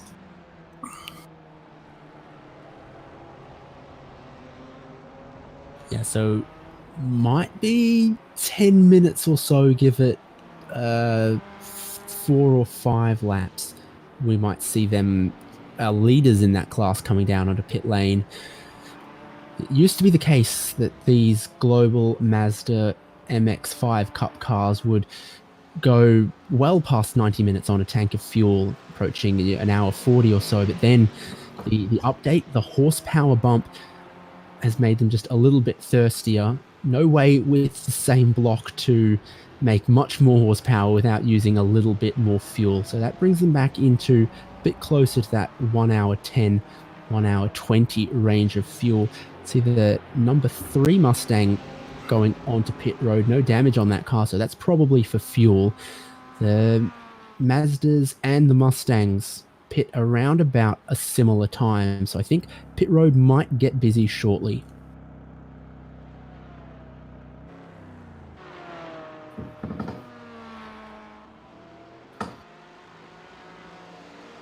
speaking of, we are seeing Jason Kanji pull down into the pit lane, the fourth place Mustang, before this pit stop cycle. I wonder if they're pitting, thinking there may be a yellow coming. The 30 car is very slow on the circuit right now. The engine's smoking. They're running offline, but they might be trying to, play a little strategy here, get the stop done before the yellow comes out. Then when everyone else pits, you'll cycle up to the lead of the Mustangs. Yeah, and unlike your typical iRacing endurance event, which doesn't have live stewards, this one does. So if the stewards judge that that's an unsafe condition, or if that car dies and fully comes to a stop on track, we might have a caution. And sure enough, there's a caution. Well, here we go. First caution of the motor race. 1 hour, 12 minutes of clean running. And that Mustang safety car is going to return once again to pace our field. It's going to have to find Wyatt Foster in the Dangers Out car, who is your overall leader. From there, the whole field will be stacked up.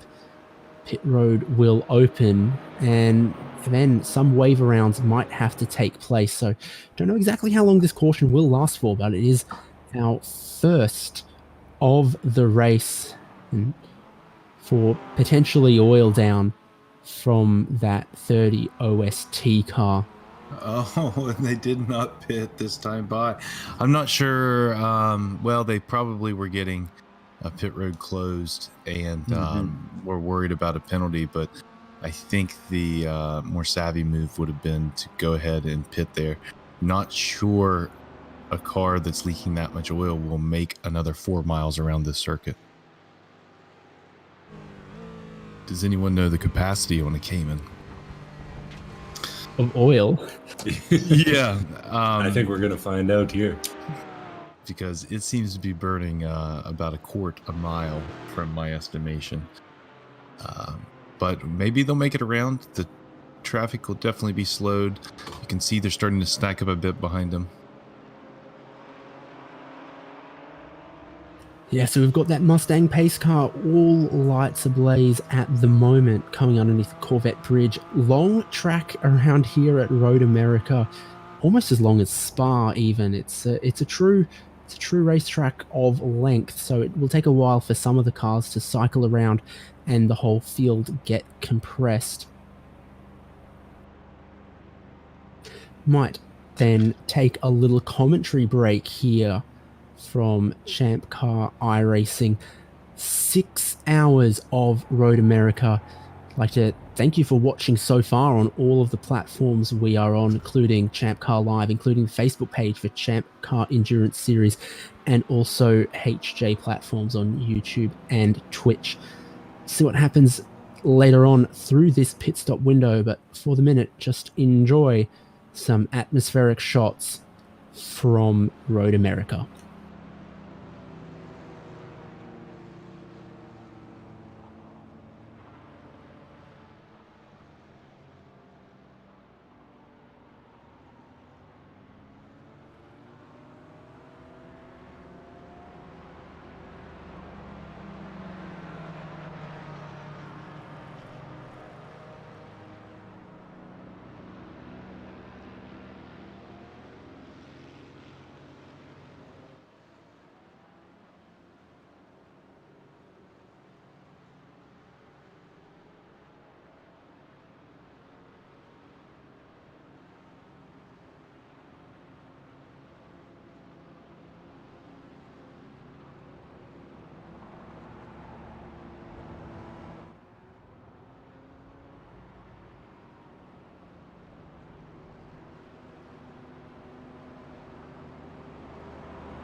Welcome back to our live coverage of this ChampCar iRacing special event, the 6 hours of Road America.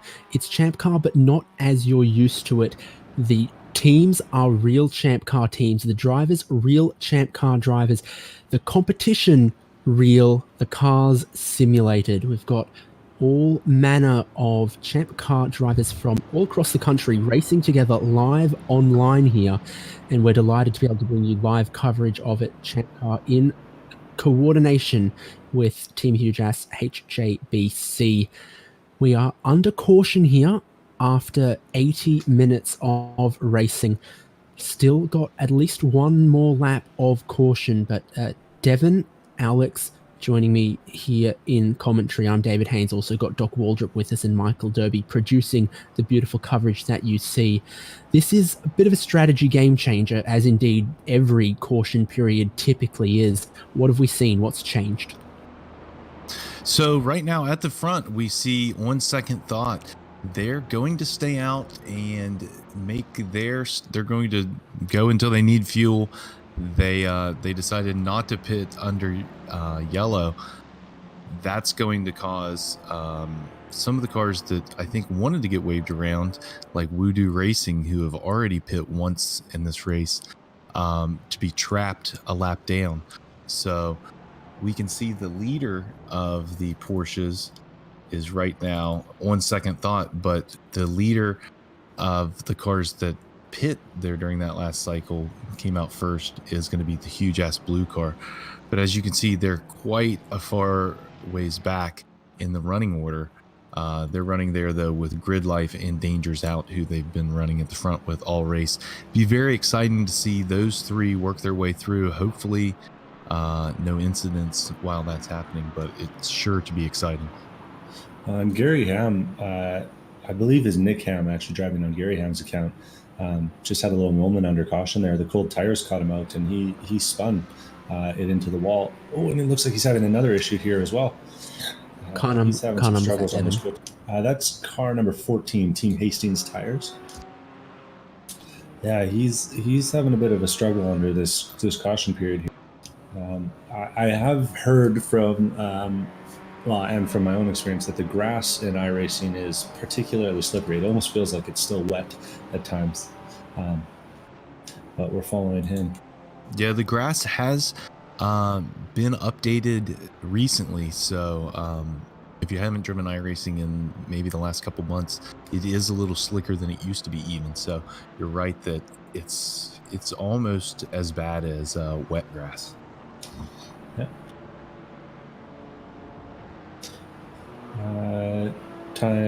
Continue on our run through the field with the Mustang. Sure. The Mustangs, the leader right now of the Mustang class is the Daring Perfect entry by Macy Tabola. The Black Flag Motorsports entry, the number 13, is second.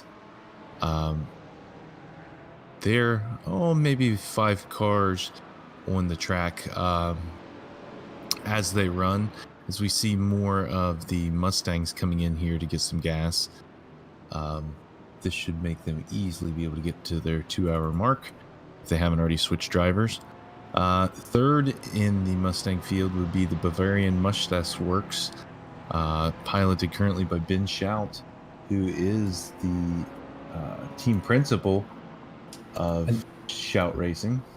Those were the ones that they got the pit in just before they got the pit in just before the caution. Right, so they were the big winners there on the strategy.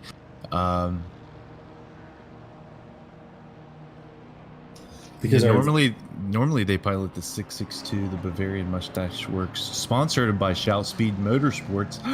That's a mouthful. Out of Detroit. So glad to see Ben and his team here today. 9-4 Motorsports is in 4th, and then back in 5th is the huge ass blue Mustang, and 6th is Chattanooga Touring Wagon, and they're running nose to tail. I'm sure both those cars have pit. Looks like both have a fresh driver in. So that will be something we want to keep our eye on here during this next stint, is how do these new drivers here in the front running Mustangs, how does this end up playing out for everyone? And then in 7th is NNM, Noel McAvena, driving that one from up north of the border. Hakura Racing in 8th in class, John Garcia driving at the moment, and the R-Bank 90 Racing, looks like they're out on circuit, are 2 laps down on their class leader, but that is every car in that class running. Take a look for the Miata field, and quite a few of them look like they've pitted under this caution. Devin, have you got that class for us? Yeah, Zach's Hitman Emporium and Hijas Miata Cars 91 and 037 actually both had a spot of luck under that caution. The Miata field was about lapped up to 3rd place, but 1st and 2nd still hadn't been lapped by the leaders yet.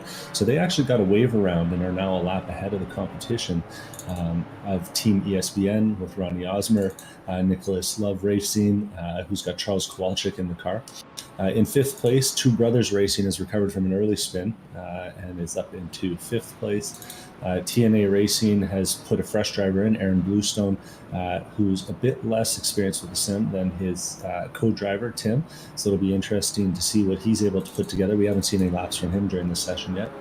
Lance Cameron, related to Shane, who was the first driver, is now in for Team Village Idiots. Parts Badger took advantage of their wave around. However, they went and stopped during their wave around lap, and the field caught back up while they were filling up and have come out now in 7th place, I believe. 8th. Pace car is leaving Canada corner. We're going green this time. Okay, Bucket List has Carlos Corridor at the wheel, Matthew Hill in for Too Mediocre to Motor. Hooligans Racing has Joshua Van Velde, William Corridor in the number 370 Bucket List, and Speed Source at the back of the field with Travis. Going back to green flag racing at Road America this time around. Field is going to have a single file restart. Pace car peels in. Leading field is Andrew Pilotta for On Second Thought, still holding speed. Still holding that speed. Green flag gets waved out behind, and Voodoo Racing were ready to get going with that green flag. Andrew Pilotta not so much. So Voodoo going to try and go around the outside to get their lap back into turn 1. See if that works for them. It might just. So Voodoo not leading the race, but back around onto their lead lap. Interesting stuff going on here. On Second Thought, still lead. Grid Life being classified in 2nd from what I can tell here. We have one off in turn 3. Trying to get a number right now. Andrew Carlson, Couturier Bros Racing, 590. Looks like they'll be towing.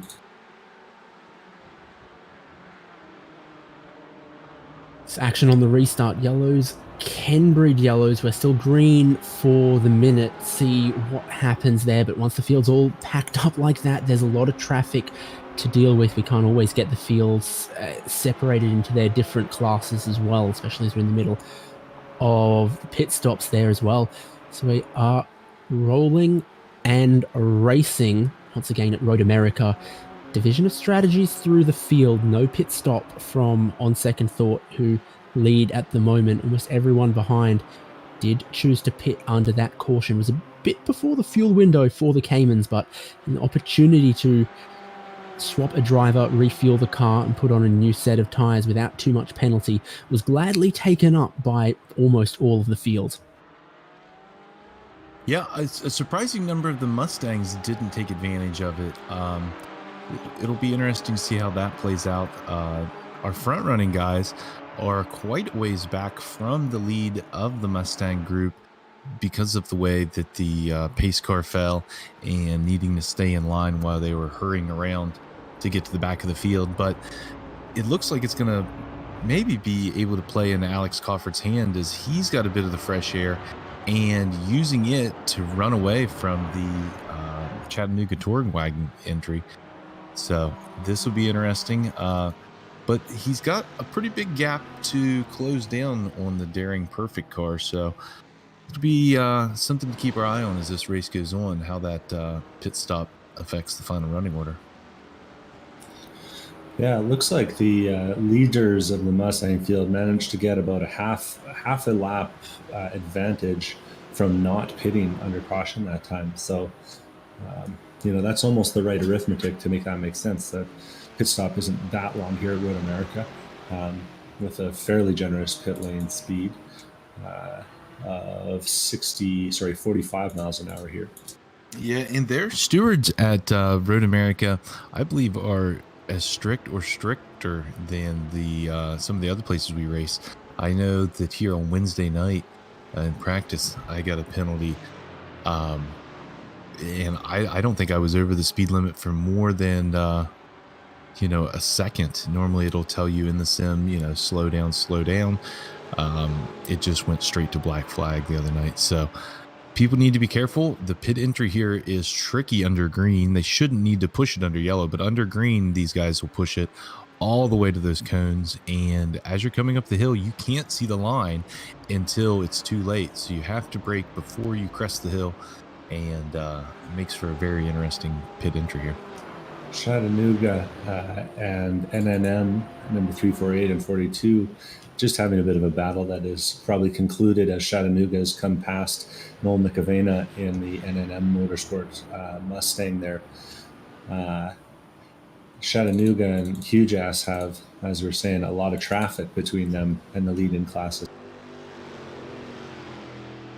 Yeah, this strategy move has allowed the cars like 9-4 Motorsports and Black Flag Motorsports to move farther up the grid than where we've seen them so far today. So, it'll be interesting to see how the strategy plays out.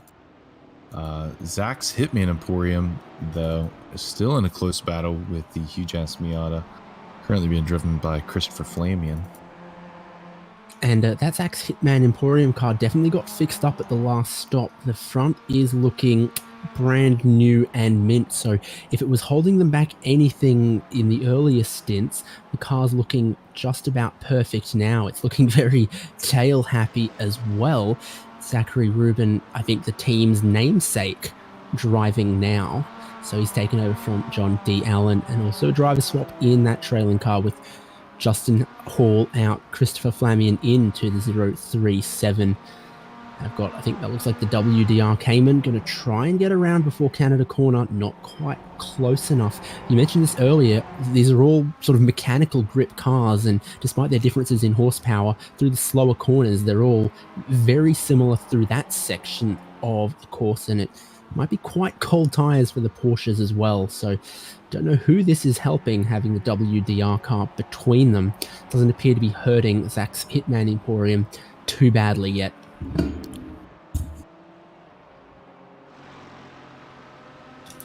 Yeah, he's certainly appreciating all the draft that he's getting as he comes on the straight here. This is where we'll be starting to test the depth of these driver lineups, though. Zach was plenty fast at his past race, and I know that Flamian had a pretty strong set of stints at Suzuka 12-hour yesterday in the regular iRacing Endurance Series. So it'll be some competition between the second and third drivers on the team now as we keep going. Yes, we continue to see the lights flashing here on some of these Caymans as they try to alert the slower classes of their presence. Back at the very front of the field, though, it looks like On Second Thought is started to close down the gap on Voodoo Racing. Not sure if they're going to be able to get back by. The Voodoo car working to try to stay on the lead lap, hoping that if we get another yellow here sometime in quick succession, it'll allow them to get waved around. I'm sure that was their plan with the last caution, but that was spoiled by the strategy call by On Second Thought. Yeah, and I had a little chat with Voodoo as I was on the caution break there. And I guess Voodoo had gotten involved in some early accidents. It's caused them to have to use both their fast repairs, actually. They had a spin and off into the wall and then got hit by a Miata that was rejoining after they had already repaired. So they've got they've got no margin for error in that car, but they are on the lead lap at least. So I think they're going to push that for as long as they can. Well, that's an interesting turn of events that we'll have to keep an eye on.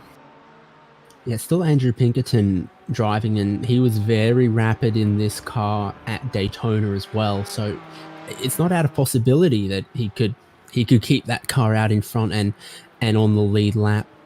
But with that said, Andrew Pinkerton. Yeah, Andrew Pinkerton for the Voodoo Racing car. With that said, you know, he's going to approach the end of his drive time in the next 20 minutes or so. That'll force them onto pit lane, and that would presumably put them off the lead lap to whoever inherits the race lead when OST pit in whenever their fuel runs out shortly as well. So still a couple more Porsches that are going to need that pit lane in the next 20 minutes. Yeah, since we haven't had any of the Porsches yet run the race a full tank under race conditions in front of us, it's hard to say exactly where the mileage is. And as we learned last week, going off of what we observe in practice and talking to the teams doesn't always end up with the type of information that we learn in the race. As we saw last week, a lot of the drivers able to go farther once race conditions presented themselves. I'm not sure if that's a little sandbagging or maybe just getting up on that wheel a little bit more during the race, but with the pace slowing down. But the true test is what we see here on race day. Yeah, and it would make sense for the pace to be starting to slow down. Folks might have noticed that the sun has come up and is in full view of the racetrack now. And our track temps have come up too. We're up about 15 degrees to 97 degrees Fahrenheit on the track, which is causing, I think, everyone to struggle a little bit more to turn in. As we mentioned, these are all effectively non-aero cars. So they're really relying on those tires to do all the work for them. The Mustang, I know, is prone to just horrible understeer if you wear the front tires off, pushing them too hard in the stint when the track's nice and hot. So folks will have to be managing their tires as they're trying to keep the pace up. And speaking of pace of the Mustangs, Daring Perfect, last lap, a 2:37.6. That's pretty good. The only car that was able to go faster than that is the huge-ass Mustang of Alex Cofford, one of our presumed leaders here towards the end of the race if pace stays the same, who's stuck back in traffic. But Daring Perfect, they're really setting a pretty good pace here and proving that it's not just a strategy maneuver that got them towards the front. Yeah, driver swap at their pit stop. Lee Moorman of Daring Greatly Racing giving way to Macy Tsabola, who might be the person who brings the prefect half to this team. He had Daring Greatly Racing as a standalone entry at Daytona in a Miata. Now they've moved across to the Mustang class, and a bit of a name change there as well. And I was talking to them before the race, and they said that the two have actually never met, been to the same track, or even driven together. But they saw the opportunity to get some track time here and made contact through the forums and signed up for the team here. Neither has done a ton of sim racing, but they have said that they will begrudgingly settle for a class win today. Before this is all over. So they're certainly hoping to be competitive. Yeah. I have to say they look like they know what they're doing so far. So this is good. Opening up a bit of a gap on Black Flag, who just got passed by the Bavarian Mustache Works car. Ben Shout setting a strong pace. I know Ben's been working on the setup this week. So yeah, I've shared a few tips with him. Used to race the Mustang competitively, so I had some old setup sheets that we sent over that way, and it looks like the help is paying off because they're running very strongly here in the early going. Yeah, up in a second for the Mustache Works, and they're looking to put Black Flag Motorsports firmly in their rear vision mirror. Not sure that the setup sheets have changed much over the decades for this Mustang. It's not the newest shape, and it's not even the old shape of Mustang, but certainly old reliable, giving us some great racing for the drivers in this class. It is 10 seconds that Ben Shout is going to have to find to get towards the race lead, and the rate he's going, he's going to need 10 laps to do so. That's getting towards 25 minutes. So not a whole lot of urgency for our leaders in Daring Prefect, but Ben Shout is closing in on that lead. Let's see if he even goes a little bit faster now he's been released into second.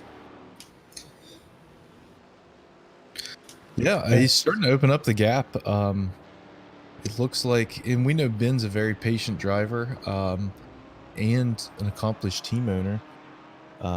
According to his bio, some of the pre-race information we gathered, they've made it to the what's it called? Impound at every race they've entered. So that's an impressive statistic. As all the Champ Car teams will know.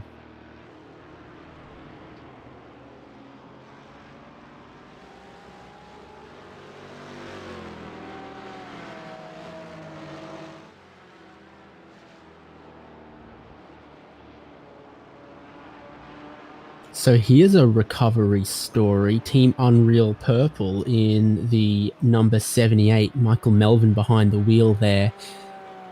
They were, was it lap 1? I think I saw them skidding across the grass and finding one of the tyre barriers. They were basically dead last in class. Did not let that douse their fire. They're currently scored 4th in class. They started 22nd in class. They're running 4th right now.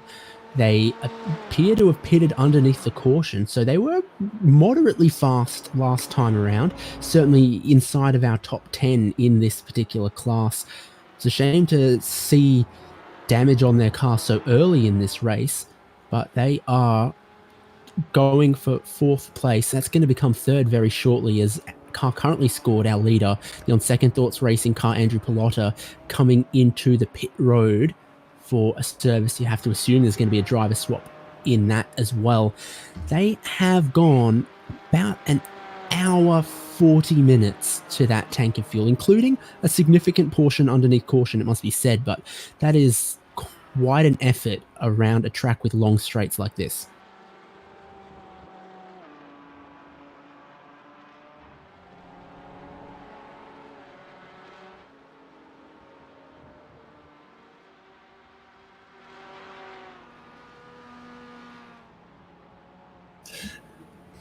Now, we've got a sort of interesting battle going on here for the Miatas. Zach's Hitman Emporium, Chris in first with Chris Hyman and the Huge Ass Miata behind, are actually racing with 3rd and 4th place, who are just up the road from them, a lap down already, and trying desperately to stay or to keep themselves from going another lap down. This is, of course, because the Hitman Miata and the Huge Ass Miata were in front of the leader at the time of the caution, the overall leader, and so they got the wave around, which gave them almost a free lap on these guys.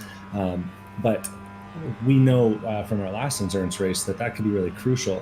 Zach's Hitman Emporium was the benefactor of almost exactly that scenario all alone at last weekend's race, and they used that to handily win over the field by more than a lap. At least they have a little bit of competition this time, but both of the Huge Ass and the Zach's Hitman team know how important passing these next 2 drivers is going to be for them. 2 laps is a lot to overcome, even in a 6-hour race.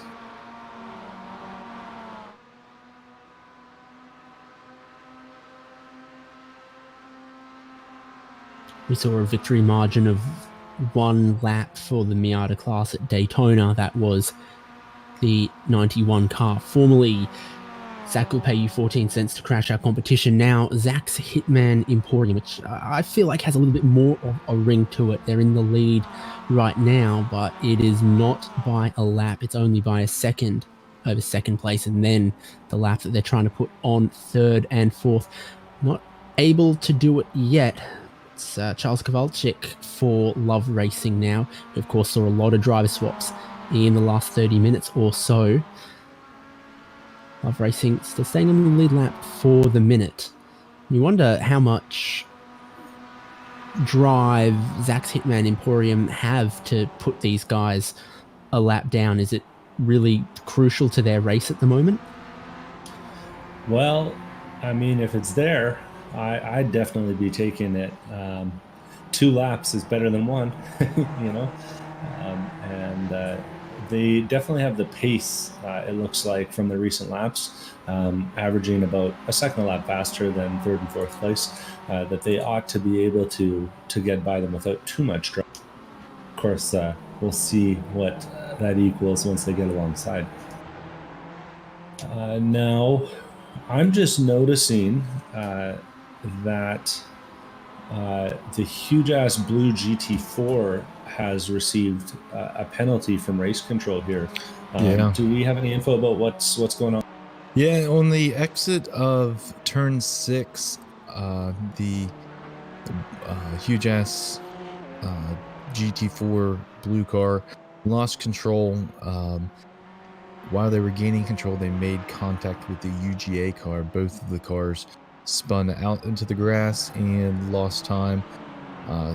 Sounds like, according, if they're getting a black flag, either the stewards caught it in real time or UGA have submitted the protest paperwork and it was deemed valid. So yeah, I saw the collision earlier, and it looks like the paperwork must have got filed. Yeah. And Zach's Huge-Ass Emporium, Zach driving, has just managed to put Charles Kowalczyk of Love Racing a lap down. So now 2 laps behind. And he's off to the races, chasing after Ronnie Osborne, who's in third place and trying, once again, desperately to stay a lap ahead of his competition. Yeah, John Hurley in the Dangerous Out car is making up spots. He came out 4th on that restart. He's already up to 2nd. Yeah, we talked about how fast Wyatt is, but it doesn't look like John is leaving much on the table either. That's a team to watch for sure. I love the paint job on their car too. It's got sort of like an art car kind of vibe, like the paint's almost been thrown over the top of it. And they're coming through. The leaders are in Miata field actually right now. So we've got leaders from 2 different groups right beside each other on track. Yeah, pretty cool with the Voodoo and the On Second Thought cars. Whenever they went into the pits, they were running near each other. And now we can see that gap has opened up just a bit. Now, there are a few cars that are going to be affected by this drive time rule that we have shortly here. I think we're about 10 minutes away or 15 minutes away from mandatory stops, but I can report that Team Unreal Purple has had Michael Melvin in since the start of the race. So they will be needing to pit once the 2-hour window is up. There might be a few others in the top 10 here that are about to be affected. Yeah, so it looks like Team Unreal Purple last pit during that yellow with the other leaders about 11 and a half laps ago, but did not do the driver change. So yeah, I'd say here in the next 3 or 4 laps, maybe we should see them on the pit road. And after checking in with race control, it actually looks like they are the only ones in the Porsche Cup class, at least, that are going to be affected by the drive time rule as it stands. I'll keep on looking at the records to see if any of the other classes are going to be affected. All right, speaking of the other classes, the class that I've had my eye on today is the Mustang class, and it looks like we're getting ready to have a pass for position with the huge-ass blue Mustang and the 9.4 Motorsports cars. the 94 and the 33 car numbers. And they're running 24th and 25th overall. Alex Cofford is closing down the gap here on John Stern as they head under the Sargento Cheese Bridge. And it looks like both of them will be beneficiaries of Black Flag Motorsports, who has pitted but hasn't done the driver swap yet. Dustin Barty's been at the wheel of that car since the start of the race too, so we'll be following them down the pit lane shortly here. Certainly, it's getting a bit closer here. It's going to push a bit wide for 9-4 Motorsports. They're out into the grass there to get off the throttle, and they've fought hard to defend that one, pushed a little bit beyond adhesion, and the HJ car moves up one more spot. Might be time to play Weatherman again soon, because as I said, and we've mentioned, 2 times weather acceleration in the simulator here means that the time of day inside the simulator, now approaching noon, it's clearly sunshine out there on Road America. Track temps have risen. It's getting a bit toastier. What are we now, at about 100 Fahrenheit, I would suspect? Yeah, air temperature's at 83 degrees, but our track temps have just went to 101. And the wind's out of the southwest at 12 miles an hour with relative humidity of 65%. So looks like the barometric pressure is rising for anyone interested in that little detail.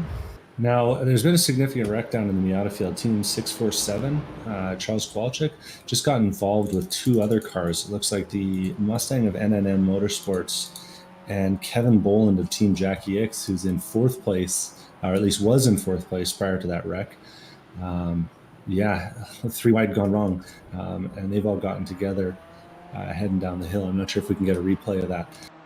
Team Jackie X was able to get away with maybe 1 position lost, but Charles Kowalczyk in that Miata, let's hope they've got a faster pair, because that thing is mighty ugly right now.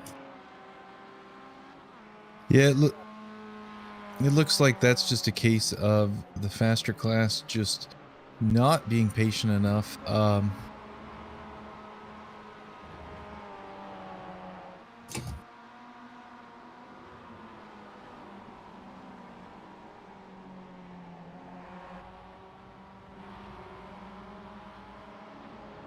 And we'll see what we can do about getting a replay of that for you folks. But yeah, I can report that Love Racing car is pretty beat up at this point.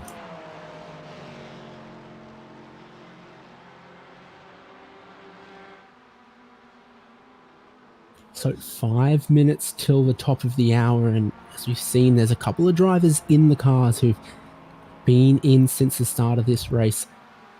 Race control pretty diligent today. Got 2 of them full-time for the full 6 hours here, so I don't think much is going to slip past their steely gaze and records. So those teams need to make sure that they have their strategy planned out, have another driver ready to get in. Otherwise, a drive-through penalty is probably where it starts, and we'll keep going from there until the rules are obeyed. So that's one strategy thing coming up in the next 5 minutes or so. Otherwise, it's just good racing out on track.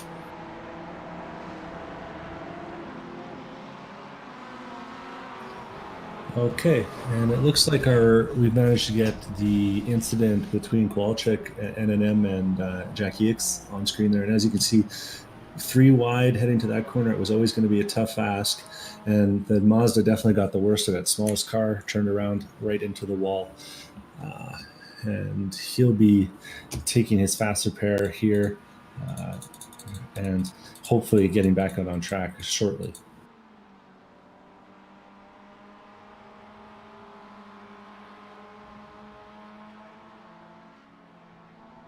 And they're away. Speaking of pit stops, we are seeing a few for drive time at this point. Joe Kremzinski is just out of the car of the Senders local union team, who were the first of the cars that were a lap down in the Porsche class. That team is now putting in Andrew Shembry, mostly a West Coast based team.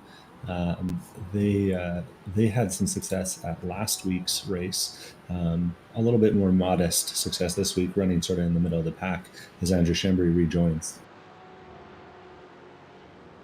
Yeah, busy time on the pit lane. I'm seeing 4 or so Porsches down there. Sorry for partying. iRacing. Who else had just left? Sanders Local Union, W2W Racing on it. So, yeah, the stewards down on the pit lane don't have to put timers on the roof and take them off on the exit here, but certainly busy on pit road. And I'm getting word from the production crew that Andrew Shembry was caught out by those cold tires. One of the advantages of pitting under yellow, especially in the Porsche, is that you can drag the brakes, accelerate brake, try and swerve and get some temperature into those tires. Coming out onto a live track with these cold slicks on this Porsche can be a very hazardous experience, as Andrew found in the first corner there.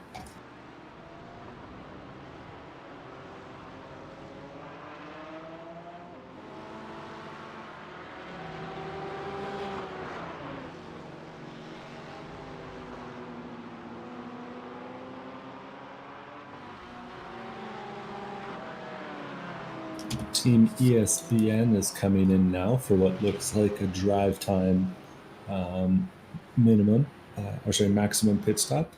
They're pitting out a 3rd place in the Miata class. Of course, a lap down on the leaders now at this point. Ronnie Osborne is out, and he's being replaced by Kevin Paskiewicz. And I'll see if I can dig up a little bit more information about Kevin for you folks. Yeah, so pretty standard stop from them. As you say, they were in 3rd place in class. They're not going to lose a lap from this because they'd only just gone a lap down. Pit stop doesn't take that long here at Road America. So Kevin Paskiewicz is away. That looks like they've brimmed that tank. They've done the driver swap, and we saw the car go up on the jacks on both sides. So 4 new tires all around for Paskiewicz. Those are going to be a little bit cold initially, but it shouldn't take too long before they are where he wants them. I think the tires warm up a little easier on the Mazda than the Porsche. Maybe not how you would expect it, but the Porsche is a twitchy beast at the best of times. The cold tires really accentuate that. The Mazda, a little bit easier to toss around on the limit, a little bit more balanced if front engine rear drive is the kind of balance you're used to.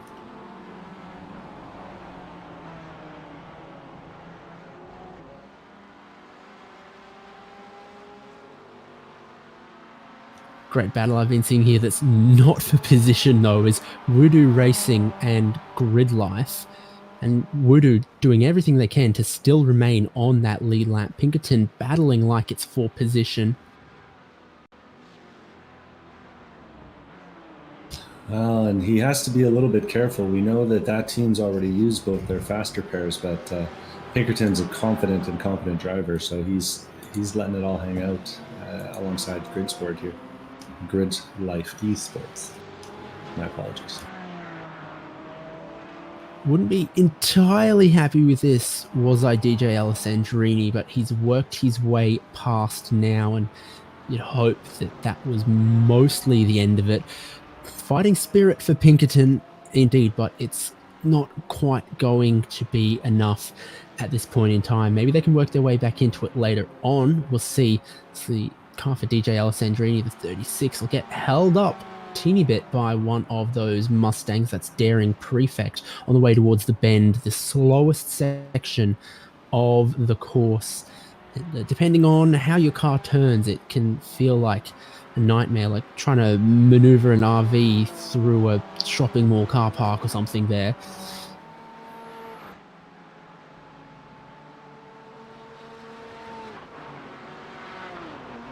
Rest of the course a bit more open, a bit more flowing, a bit faster corners than that particular bend. We're running it here because they run it, or would have been running it, this weekend. Road America will return to the Champ Car schedule in due time, and we eagerly await that. Until that time, here we are on iRacing, doing our best to replicate the racing that otherwise we would have seen, and great to have all of these teams with us. Heard a little note from our producer there, but I didn't catch all of that. You want to go again? on Wudu's taken to the pit road. I wonder if this is drive time related. As we know, Andrew Pinkerton was coming up on that 2 hours plus 1 lap limit. So I'm suspecting he pushed it just as long as he could in front of DJ and is now taken to the pit lane to get a fresh driver into that car. We'll see who's joining them in a second here. Yeah, so the car finds its pit stall. Andrew Pinkerton out. And Michael Melvin won. Michael Melvin am I seeing that? Yeah, so Team Unreal Purple from third place also on the lane. That is about as far as the drive limit goes. We are past 2 hours into this race. It's 2 hours, and then a lap is about where these drivers are going to. So we're going to see, I don't see who the driver swap is for Unreal Purple yet, but it looks like Pinkerton making way for Paul Roddy in the Wynham and Dynam machine. iRacing also on the lane. So pit lane's been busy lately. And yeah, surprised to see the 935 of Almost Jackie X on the pit lane. Kevin Boland, from my calculations, they shouldn't need fuel yet, and they did a driver change at the stop, so not sure what the little short stop was for. I bet you that was related to that contact with the Miata and NNM a couple laps ago. I wonder if they bent something in the steering and suspension that wasn't driving quite right. Yeah, or maybe they got a black flag. That was possible as well. Yeah, that they were the aggressor there in that that deal. So yeah. Looks like Wudu Racing has Andrew Pinkerton out. And we were saying Paul T. Roddy in. Yeah, confirmed that was a drive-through for Almost Team Jackie X. No service. They just rolled through the lane, and that was for that incident mentioned. So it was noted a drive-through served, and it doesn't appear to have hurt the 935 too badly.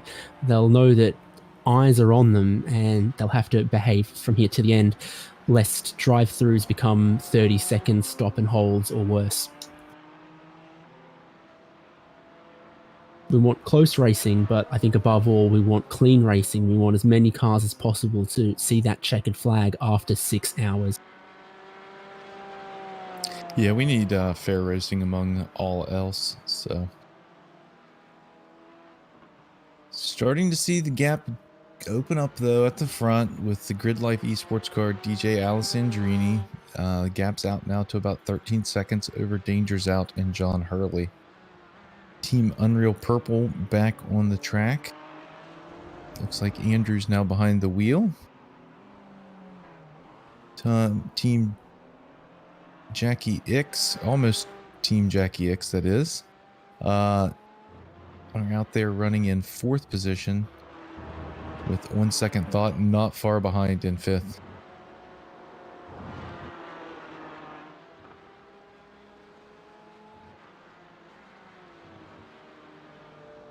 Oh, I take that back. That's switched around due to those stops. Team Unreal Purple has fallen down to 6th, and UGA Motorsports has moved up into 5th.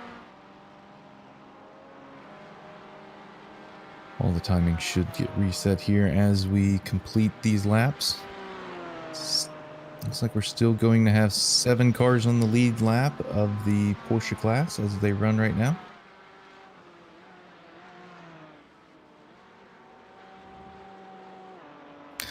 Decent little battle here between Team Hastings Tires Plus and Wudu Racing for 9th and 10th. I've just seen pass between Team Unreal Purple and American Lunatics, which is not a team name we've said a whole lot of. Team Unreal Purple in 6th, 7th now, came out of the pit lane, obviously on those cold tires. They've been a pretty quick car with sort of that top 4 pace, but American Lunatics have got tires that are up to temperature. It'll take a little while before Team Unreal Purple and Andrew Cardinale has the pace to fight back on this one. with all this said and done, Team Unreal Purple now regrettably only 15 positions gained in this race, not the wonderful 22 they had earlier. They'll come back from this.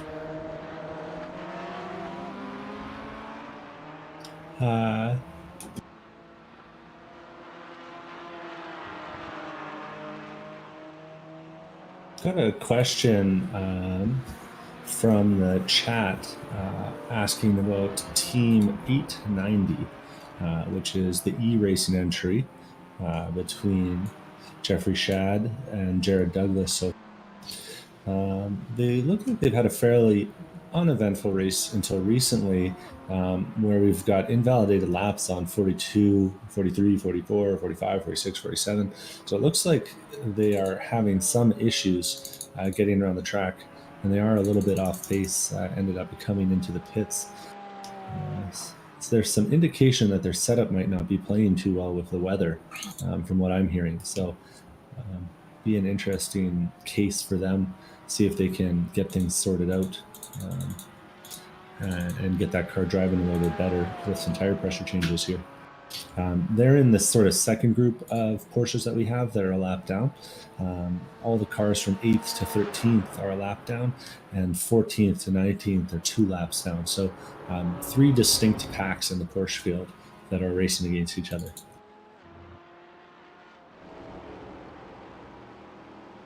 Yeah, up and down for e-racing in the 890, that BMW liveried Porsche that gave me some amusement at Daytona. They're running that same livery again, running their typical number. I believe that their 890 BMW is called Ella, so I don't know if they've got a name for this 890 Porsche, and if it also starts with the letter E.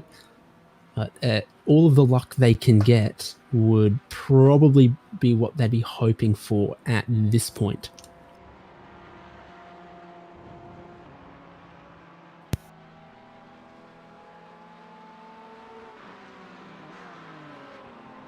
Yeah, Barry's asking for a rundown on running rum racing, which is Michael Bulls and Arjun. They're running, I think, next to last, I believe. Yep, Rum Runners Racing are out on track right now, 22nd of 23 in class. They're going to pick up another spot soon. There's a retired car, so they'll move up into 21st. They've unfortunately had to make 4 pit stops, and it looks like the most recent one needed some significant repairs for Rum Runners Racing, but they're out there. They're circulating, and they're not dead last. So that's your update on the Rum Runners Racing 151. There is something to be said for that.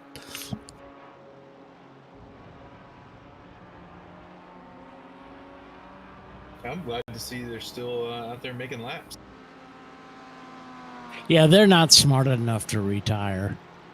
I'm taking a look at the car right now, and it all looks pretty good. What's the most recent lap there? 2:40 from Michael Bull. So, I mean, whatever's befallen them before now, the car's looking good. So, settle in, don't overdrive it, find a rhythm, and see where the next 3 hours 50 minutes takes you, fellas.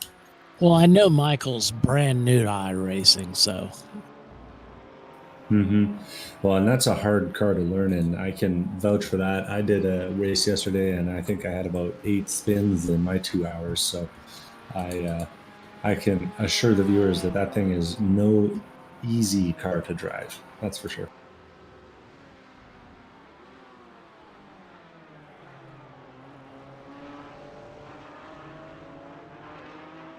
Of course, that car's people running it. Michael Bulls is running Bulls Racing, and Arjun is with Brew Crew Racing. I get the name now. So at the front of the Mustang field is still the Daring. At the front of the Mustang field is still the Daring prefect car being chased by the huge-ass Mustang, and the huge-ass Mustang is starting to bring that gap down. I think we're going to have a bit of a battle here in just a few laps. want to ride along here with Alex Coffin. Yeah, indeed, that gap is 4 seconds at the moment. It was 10 seconds when I called it out last time, several minutes ago. So Daring Prefect still holding on to that lead, bit of damage to the front of the car that they've been nursing for a while. Should not be too hard to fix next time, but the car still appears to be working. So Macy Tabola in the lead, 4 seconds. Coffard caught him 3 seconds on the last lap, but the trend has definitely not been that drastic. That might have been a bit traffic affected. It only averaged a second a lap or so, and those two are basically pulling away from the rest of the field. Bavarian Mustache Works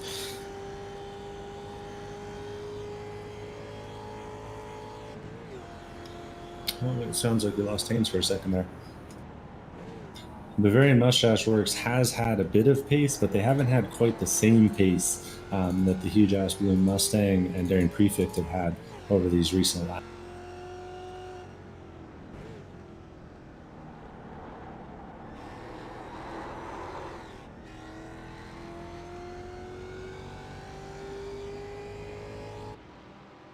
seeing that gap down to 2 seconds now. So pace picking up for the pursuing Huge Ass. Stayed about steady in the 2-minute 40s for Daring Prefect. They had a very, very beneficial pit strategy that put them into a significant lead, and they've definitely not squandered that lead as of yet.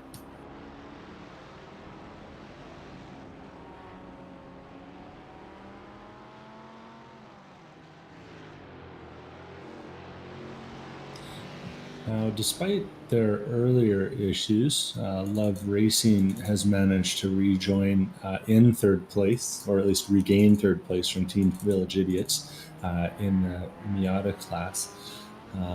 So good to see that they were able to come back from that big contact that they had a little bit earlier. One of the benefits, of course, of having a backup car available when you need it in the iRacing sim.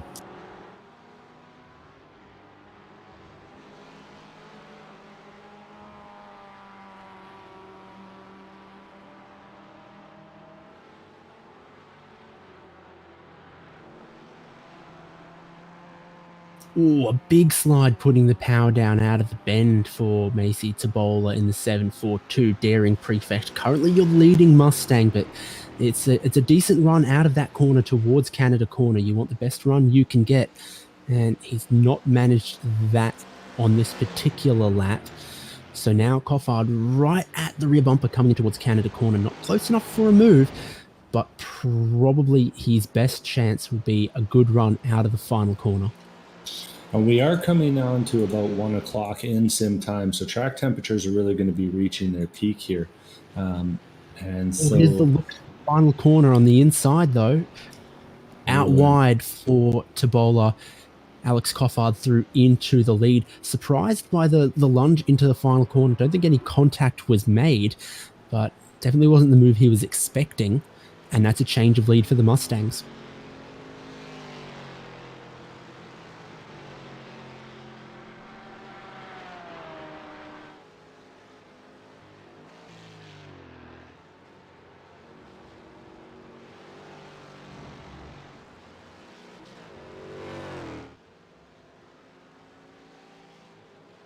Whole gaggle of Porsches from third on down in that class. 935, almost Jackie X, have just lost a spot here. UGA Motorsports, Garrett D'Alessandro swoops around the outside of turn one, moves his car into third place.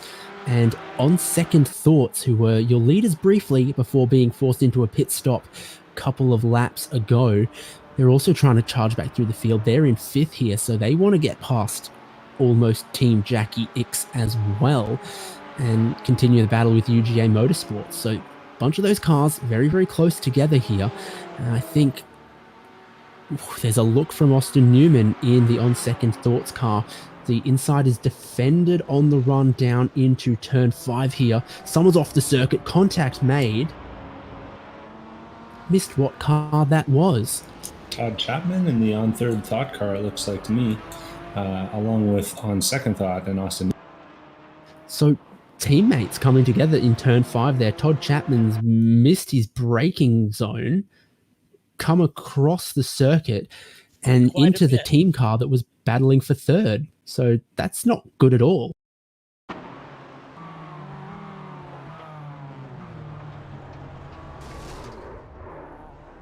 Yeah, big Here's how it went. There was a bit of traffic there.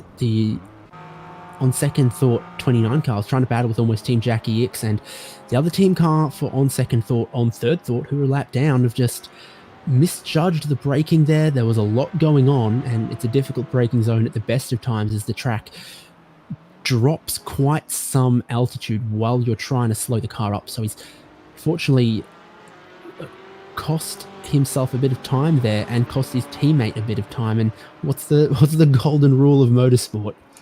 Never take out your teammate. They've gone and broken it a bit there, Doc, haven't they? Yeah, they kind of twisted that one pretty bad. Now, as we settle down into this green flag run, I just wanted to take a minute and speak about 07 Resilience Racing. Now, they started out a little bit off the pace with Keelan Bedden and John Winkler in the car. Winker in the car. Robert Schmidt has taken over recently and is moving and shaking, running a 2:33.1 a few laps ago to put their fastest lap of the race. But what is perhaps most interesting about this team that folks don't know is that the Resilience Racing team is racing on behalf of the Resilience Foundation, which is a really awesome program that is trying to work with disabled veterans to develop hand controls for adaptive racing. Now, to date, I believe that all their work has been on real cars, but they're hoping that they can use the sim of iRacing to prototype and work on some of the controls that they eventually go and install on their cars. So a really cool effort. And they have, with this recent burst of speed, managed to start passing the Mustang field and get caught up to the main group of Porsches. So a really inspiring story and a team that has a different mission than I think some of the teams out here, but still a great competitor in the Champ Car series.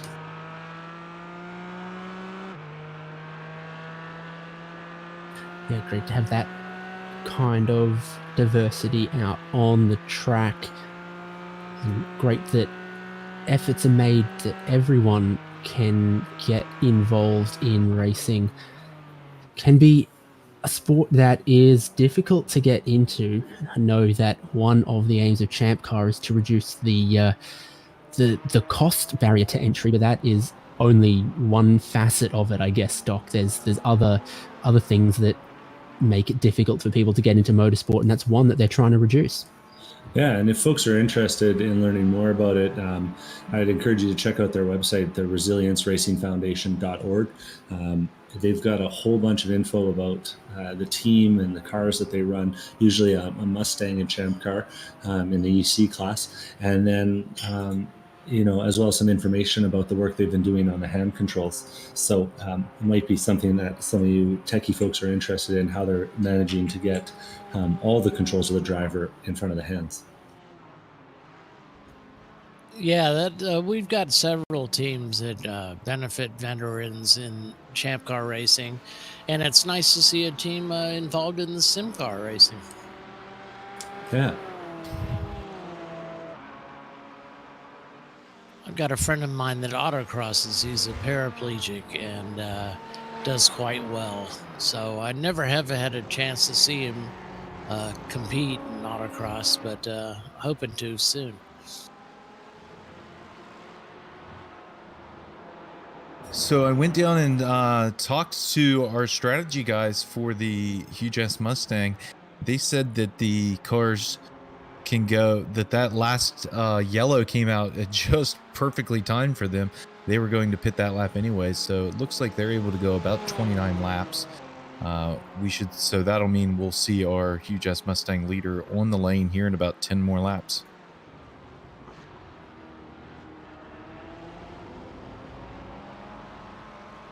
Yep, so the Mustangs, as is form, not able to do 2 hours to a tank of fuel, but none of the cars here today can. So the fuel stint length a little bit more important than the driver stint length, but that 2-hour limit is still something some of the teams have butted up against and have had to pit to make their driver swaps before the tank of fuel was empty.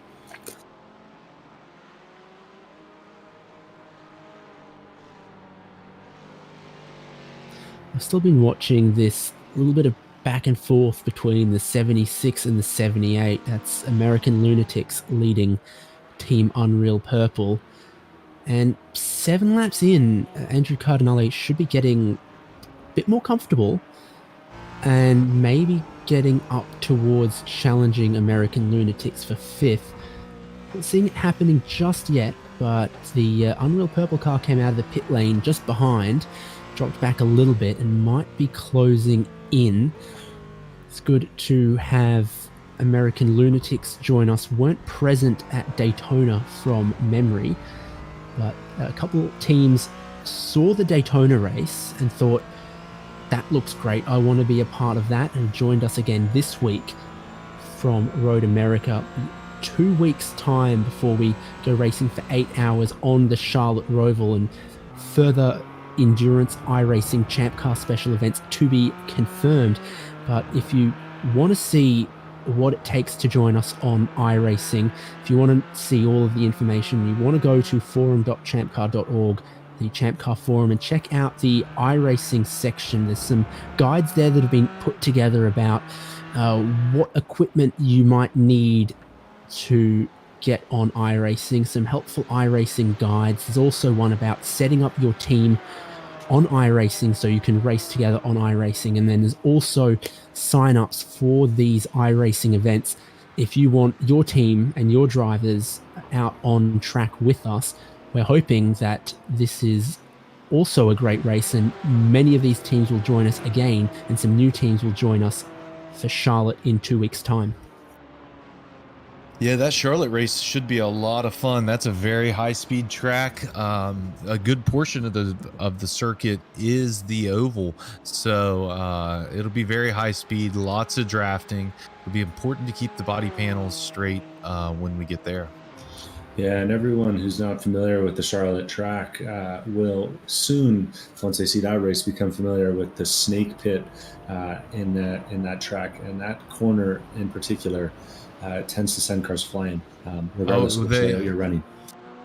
The Champ Car Series doesn't run the chicane on the backstretch, so it'll be an even more high-speed layout where there'll be, I think they may even have to lift going in through 3 and 4, just like the real Champ Car guys do. Yeah, you better lift through 3.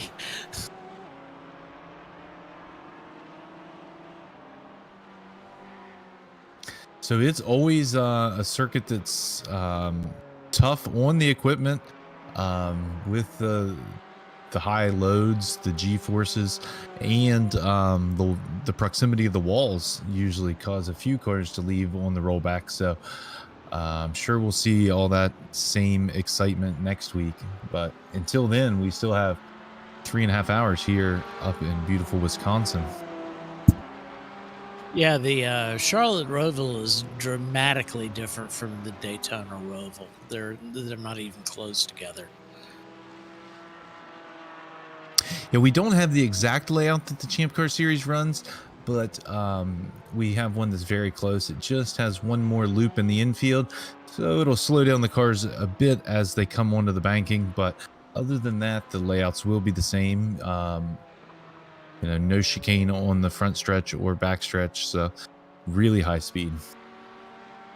Yeah, we've run that inner loop, as it were, on the infield one time. We didn't run it the last time. We've run the chicane on the back. We haven't run it before, so we're still trying to find a happy medium. But I think all the teams like the no chicane on the back straight. It does separate, let's say, the men from the boys. Checking back in on the racing, Team Unreal car number 78 with Andrew Cardinale at the wheel has just had a bit of an incident coming out of the final corner. Looks like Andrew got back on the throttle a little too early and spun it to the inside wall. He missed the tires, but luckily it looks like the contact wasn't too bad. So it did cost him about 15 seconds on track, but I'm hoping for their sake that car's still straight. Yeah, it looks like he's cut that final corner a little bit fine, got a bit too much in the grass, and it's the car that gets quite unsettled as you go across the curbs and as you go across the bumps. The suspension difficult to tune for that sort of situation, so And as you've we got to see be it here, careful how you ride the bumps, and I think that's what's mainly caught him out there, Alex. yeah, well, this is I guess another lap. Yeah. But as we see Lee Molman rejoining the circuit, daring prefect, they were our leaders earlier. They're rejoining here just in front of, let's see, who's that? I think they're just behind Bavarian Mustache Works and we're just ahead of R-Bank Racing here as they run on the track. R-Bank there working through turn 3. And both of them headed towards the Sargento Cheese Bridge. Lee Molman, regular in the Champ Car iRacing series. Good to see him back again. He was also the starting driver, I believe, today. So, time for Lee to get back in and do another stint. Get us a little farther into this race. Still a good run here. Podium definitely possible for the 742. Yeah, they've fixed up that nose as well since the last stint for that car. That'll certainly help them on the long straights of this course. They didn't appear to be losing too much through the corners. I think the front suspension geometry was still okay, but they would have been picking up a bit of extra draft. I don't know, maybe even some front lift. The little bit of pushed-in damage that they did have has been fixed. We'll see how Mullman goes in this stint now that the car is looking pretty well pristine.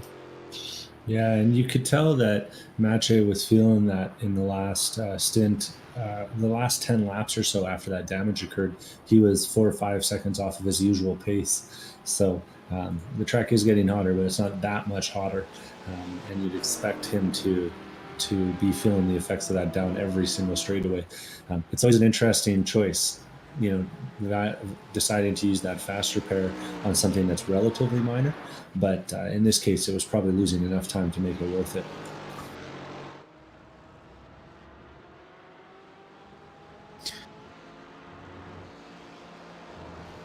Chattanooga Touring Wagon, Team 348, is also out doing some laps.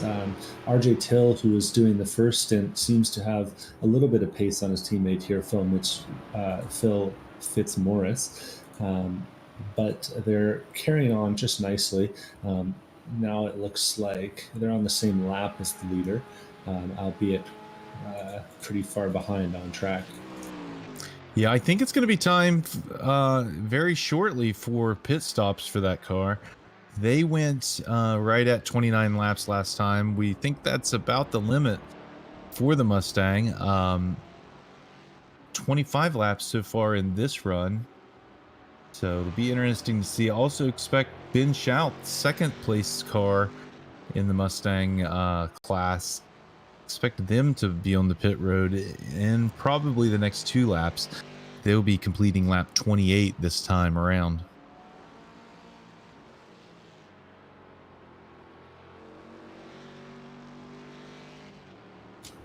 Might bear mentioning the cars that we've selected for today's race are from the stable of cars that iRacing has simulated. There's about, what would you say, Alex? Maybe 60 different road cars that are simulated? Yeah, I would say there's approximately 60 different cars you can drive nowadays. They vary from Formula One cars all the way down to Miatas on the roadside. Then there's also things like what's called the dirt road license, which include things like trophy trucks and Pro 4s, trucks you can jump up in the air that have 12-inch suspensions, and then all the way over to the GRC style cars. Also have oval racing cars, late models, wing sprints, midgets, modified Australian V8 supercars. Yeah. And then a full gamut of oval racing cars as well, with all the latest Indy cars and NASCARs. And as we're going to find tonight, the old NASCARs have even had the restrictor plates removed, so they're plenty fast around an oval. But no, the reason I bring it up is because I've seen a few questions from the chat about why we've selected the cars we have and why aren't there any Dodge Vipers in the race. And I guess, just to elaborate a little bit on it, we chose these cars because they're kind of representative of the different kinds of paces that you tend to see in a Champ Car race. We usually see cars that are kind of tuned to that optimal 500-point limit that are really pushing the pace, and then you'll see a few concentrations around some of the slower classes, like an A-class or a B-class car that maybe hasn't been pushed to its limits just yet. So we thought it was a good sort of approximation of the speed differences that you tend to see at a Champ Car race. Yeah, so we're trying to use cars that are modern, have a lot of interest right now, like the GT4 Cayman, and everyone in iRacing starts out with the Global Mazda that is our Miata class. So we wanted to have cars that were both new and cars that were very familiar. And then this week we added the Mustang to try to have a class in the middle there, the Goldilocks class, not too fast and not too slow. It's a lot of fun with its 6 speeds on the floor and big American power under the hood. Yeah, and it's a really intuitive car to drive too. The Mustang, you and I have both spent a lot of time in that car and really enjoyed it. It creates some really good racing, and the cars are also particularly durable, I would say, which is a good characteristic in a series like this, where we're doing big, long 6-hour races. You know, I'm reading some people think that we should have a BMW in this race, and there's unfortunately not one currently on the iRacing service that really fits the style of racing we're going for with this. But I would not rule it out in the future. iRacing have confirmed that they've laser scanned a BMW M4 GT4 car, races at a very, very similar pace to the Cayman GT4. We can't have an E30, unfortunately, but maybe in the future Champ Car iRacing special events, we might see some BMWs racing. Well, yeah, the Turner Motorsports car is going to be on the service here in just a month or two. Yeah. Yep. And I know that I can say from my side, every time they send out a little survey to all the members about what cars do you want to see next, I send them a list of all the Champ Car winners from the most recent 6 months or so. There you go. I kind of like some of the historic cars that they've brought out. They've got the Audi Quattro that Group 44 campaigned with Hans Stuck and Hurley Haywood. Yeah, and I just did a race this week where I was in a Lotus 79. So driving that ground effect car around Long Beach was an experience that I will not soon forget. Get your Mario Andretti fix with that. Mm-hmm.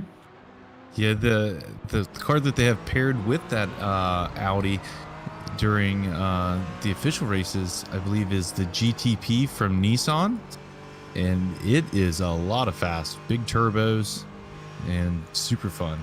It's terrifying out of the corners, and they ran the suspension so hard back then. It's it's a scary experience. But I guess that speaks to simulation as well. We've talked a little bit about how hard this Porsche can be to drive, and I think a lot of that probably comes down to the fact that drivers and teams haven't quite figured out all the dampers settings that you can make or changes that you can make on this car. It's a pretty complex piece of machinery, and so as the community kind of learns its way around it, the setups will tend to get better and better. But for now, if you know what you're doing with a two-way damper, you can do some magic on that car that not every team's going to have access to. And I think it's part of it is just the car has such a high skill ceiling. It's not terribly hard to get around the track without putting it in the barriers, or to even run laps in the mid-pack type pace. But to squeeze the last few tenths out of it really take a tremendous amount of effort and a lot of practice. And I am seeing a black flag coming out from the from race control there. I'm going to see if I can follow up on that one and let folks know what's going on. In the meantime, I've seen Hakura Racing number 27 Mustang on the lane. They went 32 laps before they needed to pit. But I am seeing Bavarian Mustache Works on the lane now. That 32 would have included a bit behind the pace car, actually, in one of our caution periods. So Bavarian Mustache Works from second come onto the lane, and that was after 30 laps, which would then say we'd expect to see Chattanooga Touring Wagon 9.4 and Huge Ass Blue Mustang in 2 laps' time. Ben Shout surely going to make way for one of his teammates at this pit stop, I would think. I'm seeing the car in the box. I'm seeing a driver swap taking place. I'm also seeing tyre change take place on the number 3. So I'm Jason seeing Cage, a different helmet. Yeah, indeed. So Ben Shout out, Jason Cage in for Bavarian Mustache Works. One of the cars potentially in the battle for the win in this class. I have to say your top 4 certainly goes Huge Ass Blue, 9.4, Chattanooga Touring Wagon, and Bavarian Mustache Works. Chattanooga, of course, were right in amongst the battle for the lead earlier. So it's a 40-second stop for Bavarian Mustache Works, and they're going to get out and away. Green flag stop for them. And I've gotten some info back now about that black flag. It looks like Miguel Vidal of E-Racing, was involved in some contact heading down into turn number 5 that ended up churning the bucket list 147 Miata. And so they've received that black flag. They actually haven't served the penalty yet. So I wonder if they're talking back and forth with the stewards about it, because from this humble commentator's view, it looked like a pretty mutual incident. But I see them pointing themselves at the pit lane now. So they will be taking that black flag. For our other drivers that are maybe watching the stream, FYI, you only have to hit pit lane speed once you reach the yellow cone on the left here. So that might be Miguel's one of his first times in the pit lane here. Yeah, as we see the huge ass Mustang crossing the line one more time. Looks like they're going to be able to stay out just a little bit longer.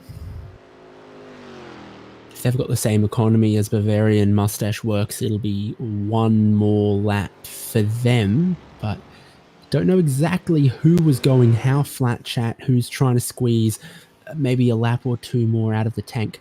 It's difficult to do that around here at Road America. Yeah, the really long straightaways. Not much you can do to save gas on them. Looking, I don't have the miles figure around here. I know it's 6.4 kilometers, and I'm not quite a calculator in my head. I tell you, that must be approaching 4 miles. Yeah, it's right at 4 miles.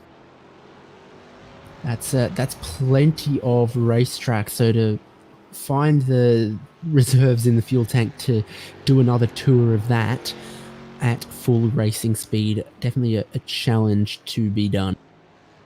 So I would be expecting our top 3 in the Mustang class onto the lane this time.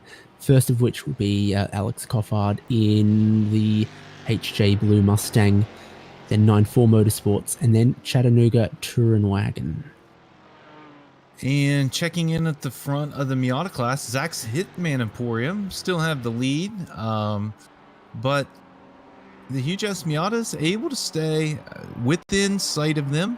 They're a few seconds back, but they can still see them up the road, just a few cars ahead. Christopher Flamian and Zach Rubin are the only 2 Miatas on the lead lap as they run right now. They got lucky there with that first yellow, and I don't want to put it all on luck. It was a lot of pace out of those 2 cars to jump out to that early lead. Sometimes you make your own luck.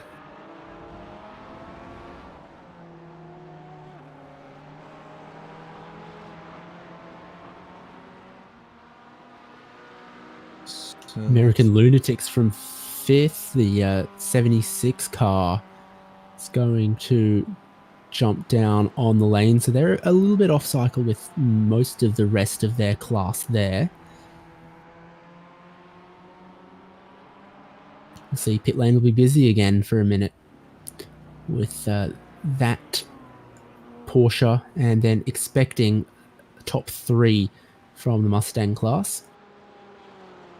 Right as I say that, I take a look. The Huge Ass Blue Mustang is in the lane from the lead of the Mustang class. And I've been listening to the Huge Ass Scanner. They're also calling the Miata onto the pit lane this time by. So similar drive distances out of both tanks there. Interesting. So driver swap in the Mustang. Clank getting back behind the wheel. I believe he drove some of the opening stints in that car for giving it to Cofford.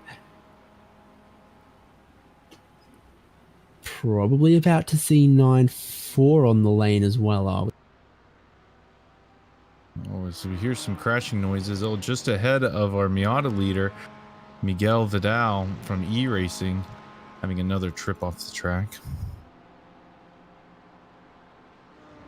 Yeah, and that's unfortunate. The car was having a pretty consistent race before that, but as I've mentioned a few times, these Porsches are a little bit.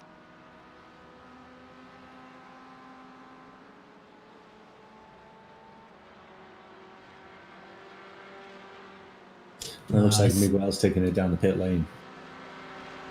Yes, indeed. I see how he's done that. It's a difficult corner, uphill, left and fast. You can't keep the throttle fully pinned in these cars in the Cayman coming up through that section before the final corner. And it's so easy to push out a bit wide and onto the grass and the dirt. That's what Miguel Vidal has unfortunately done in the 890 and brought the car to pit lane. I was wrong, and for once I'm willing to admit it. 9-4 Motorsports have decided to go one lap longer. So Chattanooga Touring Wagon are on the lane right now, about to finish their stop. The HJ Blue Mustang pitted after 30 laps, but 9-4 Motorsports think they can go 31.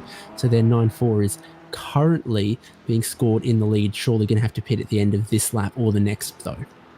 Of course, all these drivers always want to drive the fastest cars, but you know, sometimes you need to really think and maybe drive a more forgivable car.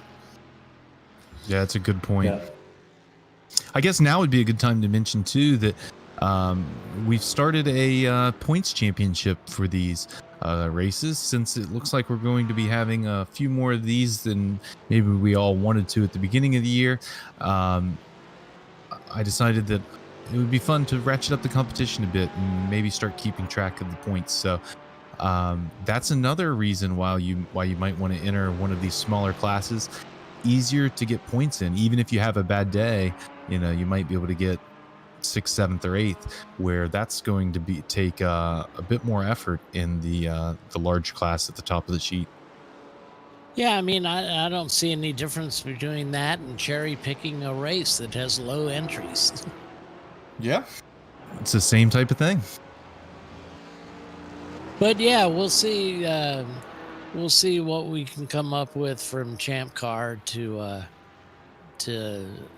facilitate this points championship. Yeah. Michael seems to be in a good mood. I might be able to talk him into something. Yeah, and yeah, I think that everyone loves a good competition, and so it should be fun to see how it all plays out. These guys are all racers, though, and gals, if there's some with us that we're not aware of. But everyone takes this very seriously, as we saw with the professional drivers. And me and my buddies kind of teased about whenever this all got started. People like Kyle Busch had no sim racing experience, but after not having a good showing his first week out, he spent 8 or 10 hours a day in the sim, you know, the following week to get up to speed, and is now racing in the IndyCar professional races as well. He just loves it that much, and he's that much of a competitor.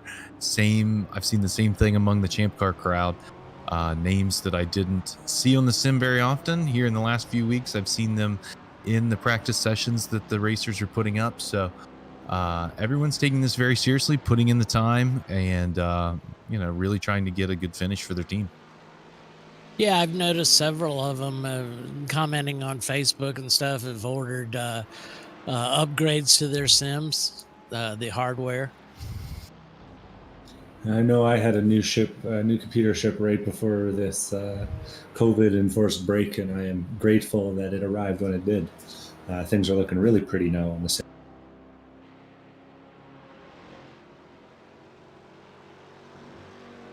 So 9-4 still out there circulating as the leaders of our Mustang class. John Stern showing that he has good throttle control, able to really stretch the tank. And the Zach's Hitman Emporium Miata pulled into the pit lane this time, going one lap longer than the huge-ass Miata were able to. It looks like Justin Hall has taken the wheel of the huge-ass Miata, so he's back in for a second stint now after doing the first one. And similarly, John D. Allen's going to be taking the wheel of the Zach Hitman Emporium car, so coming back out for his second stint. Both of those guys put on an entertaining show for us in the first couple hours of the race, or first hour or so of the race. So it'll be a pleasure to see them back on track and battling. Though it looks like about a 15-second lead for the Zach Hitman Emporium car at this point. So Justin Hall will have some work to do to catch up that first place car if we're going to have a battle on track. Yeah, Justin has really come a long way in the last year or so in the sim. Really, his pace has improved a bunch. Believe he was also the Division 2 champion last season in the SRF in official racing. So he's now racing for the wins and top splits. So yeah, really good to see the improvement out of Justin. He's going to have his hands full, though, as we all know. John D. Allen is a heck of a racer, especially behind the wheel of a Miata. I think it was a bit closer. I think Flamian might have lost some time there on the in-lap for the huge-ass car, but didn't look like it was too heavily damaged, and handed it over to Justin, who's now can take the fight towards the front. We've also had that pit stop from 9-4 Motorsports. Driver change there. Saw Stern jumping out, Brian Peel jumping in for what I think is going to be his first laps of the race here. Looks like they'll end up fourth in class there. The huge ass blue Mustangs come through, Daring Prefect have come through, and Very Mustache Works have come through there as well. They're back out away and racing, and proved that well, maybe if that car reaches impound, someone will take a look at the fuel tank in it, because they did go 2 laps longer than almost all of their competition on that run. It might buy them something later in the race, but at the moment, work cut out for them if they're going to stand on the podium. They might have figured it out that stretching it there is what they had to do one less stop. Right now you would need to do 3 more stints, each one of about an hour and 4 minutes or so. So maybe this gets them in the window with only 2 more stops. Brian Peel, the team principal over there at 9-4 Motorsports, he's an accomplished driver in his own right. So glad to see him here on the service with us. Yeah, both those cars that he brings to the actual races, the Lexus and the Super, are just gorgeous. Oh, some of the most well-prepared cars I've seen in the paddock. We shared a garage with them at Watkins Glen a few years ago and teased about how nice their cars looked, that they were almost too nice to take out on the track. I remember when I used to have a nice car. Actually, the second Brew Crew car was supposed to debut at NCM, but it'll be out soon. At the moment, it's keeping some distance from other race cars, but eventually that won't be necessary. That's how you keep them nice. Yeah, exactly. So DJ Alessandrini, still our leader. DJ did a 26.8 last lap. that was the fastest lap on the track. I'll just go ahead and give you a weather update here. I know you were probably worried about it, David. Currently, the air temperature is 84 degrees. The track is up to 108 degrees. Wind still out of the southwest at 12 miles an hour, though. So it's mostly cloudy here in Wisconsin, but I would consider this to be a very nice day for April. Not everyone's having a super nice day, though. Checking in with fan favorite Senators Local Union, car number 23. Unfortunately, they've received a black flag and now performed the drive-through after making some contact with the 62 car, which is the Miata, I believe. No, 62 is sorry for partying in our Porsche Cayman field, currently running 11th at the moment. So after some contact there, they received a black flag and had to do a drive-through, which has unfortunately sent them another lap down. So they're now 4 laps behind the lead of the Porsche field. Currently 3 cars on the lead lap in the Porsche class, Grid Life Esports, Dangers Out, and UGA Motorsports, with another 2 groups, as we said before, clustered 1 lap down, starting with almost Team Jackie X in 4th and going to Voodoo Racing in 9th. And then another group 2 laps down, Couturier Rose Racing in 10th, going back to Huge Ass CC8 in 14th. And I just want to bring everyone's attention to our new graphics package we have this week. Thanks to Andrew Fawcett for the designs from Andrew Fawcett Designs, the official design house of Team Huge, and for all the programming back end that was done by producer Michael Derby.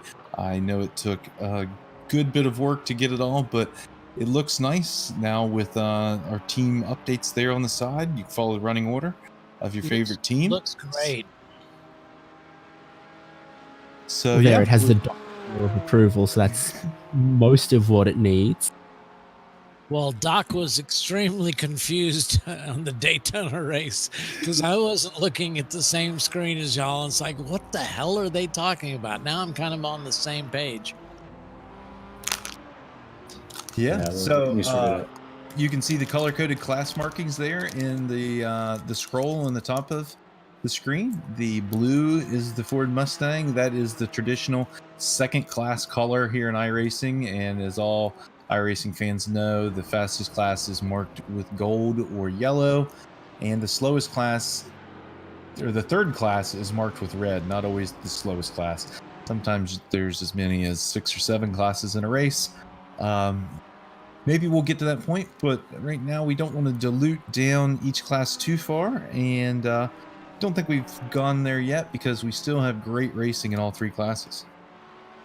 Yeah, math is hard. It's the worst. Speaking of fast cars, though, John Hurley was the fastest car last lap with a 27.466. That is about a second and a half quicker than our leader of DJ Alessandrini. They're about 25 seconds back, but still a lot of racing to go. Might have some more yellows, and there's definitely a lot of strategy yet to play out. I agree with you on that one. Grid Life car had a 7-second shorter stop than Dangers Out last time around when they both pitted on the same lap. So if that's fuel related, and fuel is the thing that takes the longest time to service on these cars, then expect to see Grid Life in a little bit earlier for a potentially longer stop. Right Speaking on cue, of, here they come. Hey, I know what's up here. So DJ Alessandrini, your leader overall and leader in the Porsche Cayman class, is going to come onto the lane. So he might be carrying less fuel than Dangers Out, so it might be a little bit closer than it initially appeared. See, is there going to be a driver swap here for hashtag Grid Life Esports? I'd say it's likely. Yeah, I wonder if it'll be Tom getting back in or if we'll see a third driver here today. I believe that I saw 3. Yeah, I also saw Eric Cuttle as a driver that was listed as potentially going to be in the car today for Grid Life, and it looks like Eric is going to be getting in the seat now. John Hurley in Danger's Out in second place has just entered the pit lane as well, after a little bit of drama, actually, as they were coming around the final corner where Kevin Boland and Team Jackie X had an off and a spin in front of them. But John Hurley, after a quick stint, full length but fast laps, is going to be hopping out of the car, and we'll see who's going to replace him shortly. Looks like Chris Huggins will be getting in the car. Chris, the team principal of Pinky's Out, the well-known ChampCar two-car team that they campaigned the 146 and the 246 in the ChampCar Endurance Series. So good to see Chris here in the car with us today.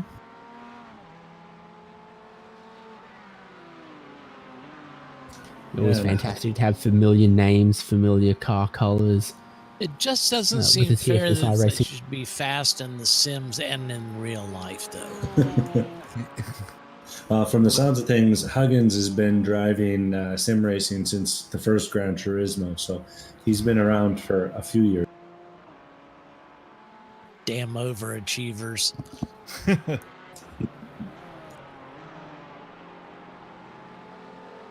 So is that going to allow UGA to get a little closer? It looks like they're going to stay out this lap, but they were about 2 seconds back last time by. So we'll have to see where they're at on the next lap.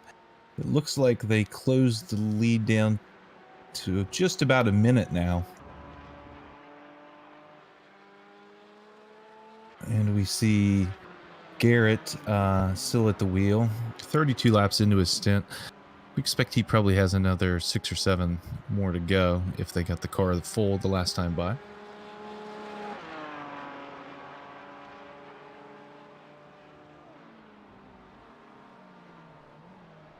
It's also stopped going on for Hang Loose Racing in the 41, and I'm seeing that that's only their second stop of the race so far, almost at the halfway point here, 3 hours done. So if they're sticking to schedule, not needing any unplanned pit stops for repairs or anything, then they can't be having too bad of a day. And we haven't had a look too much at the 41 car of Hang Loose Racing, so that probably also bodes to them having a moderately quiet good day.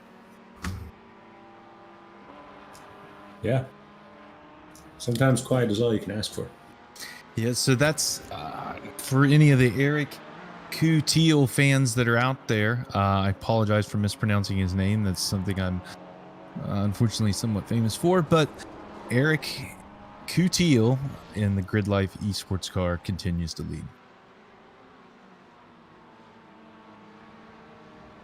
So let's, now we're just about 3 hours to go. Let's ride along with our leader here for a few minutes and just enjoy the sounds of racing.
Back with you for ChampCar iRacing special event, 6 hours of Road America. We have just crossed over into the second half of this race. Our leader we are looking at right now, that's the hashtag GridLife Esports car being driven right now by Eric Kutil. We have 3 classes of car here, fastest of which is the Porsche Cayman GT4. In the middle, we've got the Ford Mustang, and making up the rest of the numbers in proper Champ Car style, a sizable grid of Mazda Miatas.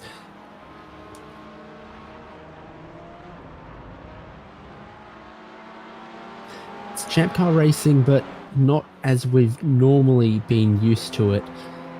This is real Champ Car teams, real Champ Car drivers racing each other online. Competition, I dare say, almost just as fierce, except with slightly cheaper consequences and also slightly shorter tow times to get your car to the track. Much more on both.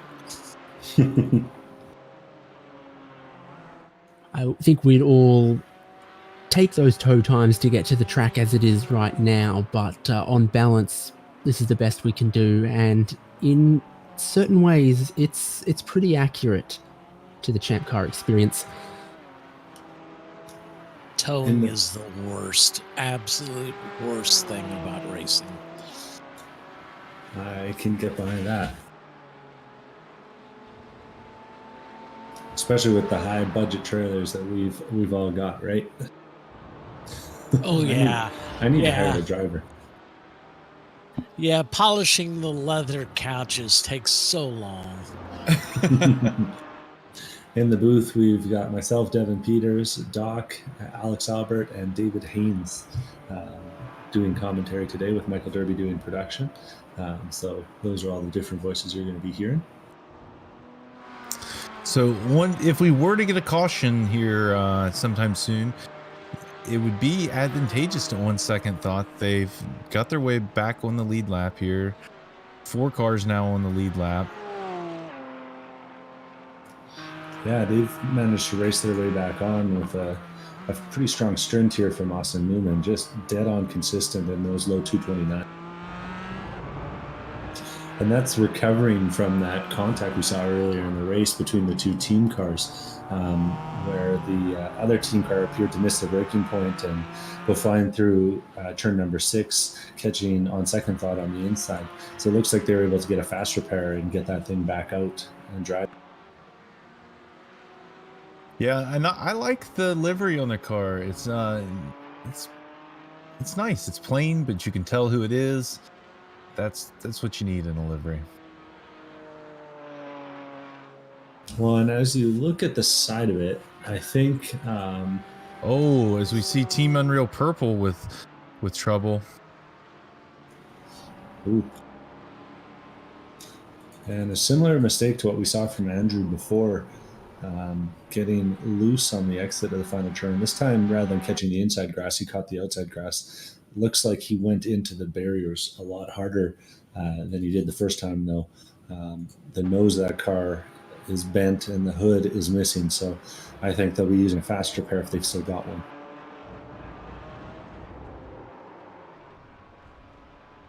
We'll find There's out. already the hood missing yeah. off that car as it approached the final corner there. Then the grass and going nose first into the tyre bundle hasn't helped it. After that, conveniently, that is near the pit entry. Oh, and well, we go yellow, yellow, yellow for the second time in this 6-hour event. Safety car is out, going to grab the leaders as we go caution for the second time. So this is what I was alluding to. It'll be interesting to see what happens here. I expect all the leaders to pit, but there could be some that want to stay out, though, because they get waved around. Teams like maybe American Lunatics, almost Jackie Ix, so it might allow them to wave around onto the lead if the leader pits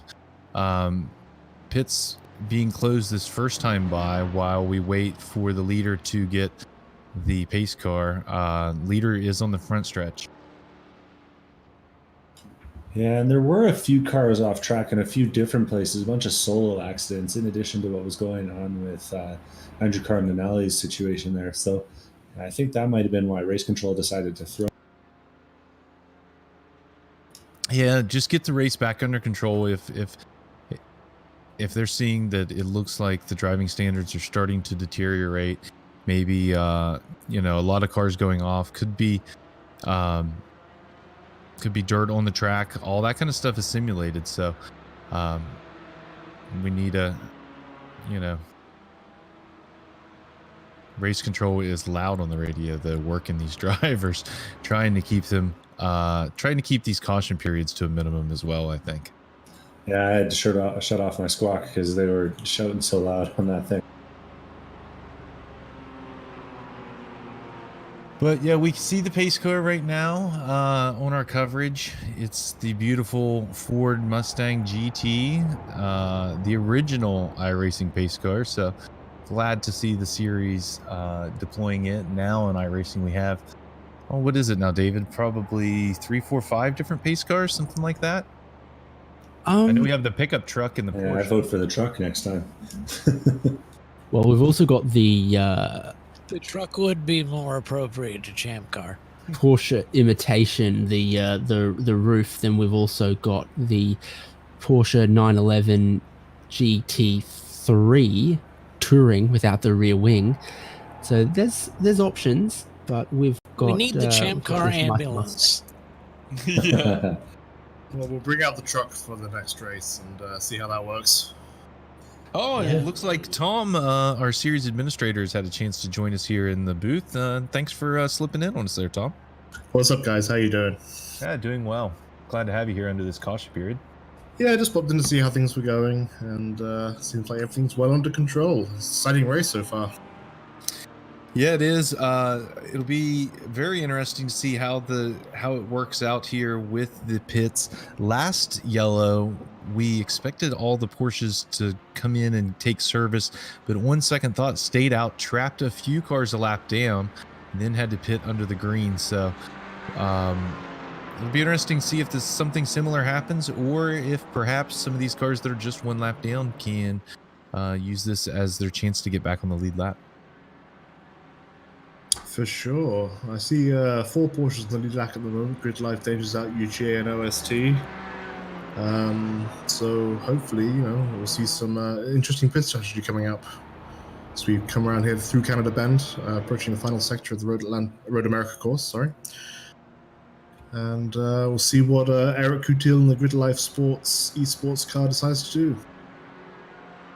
He's only just gotten out on track. I was going to say, he's only like 6 laps into a stint, so I don't think they'll be stopping anytime soon. Okay. This has played out pretty well for them.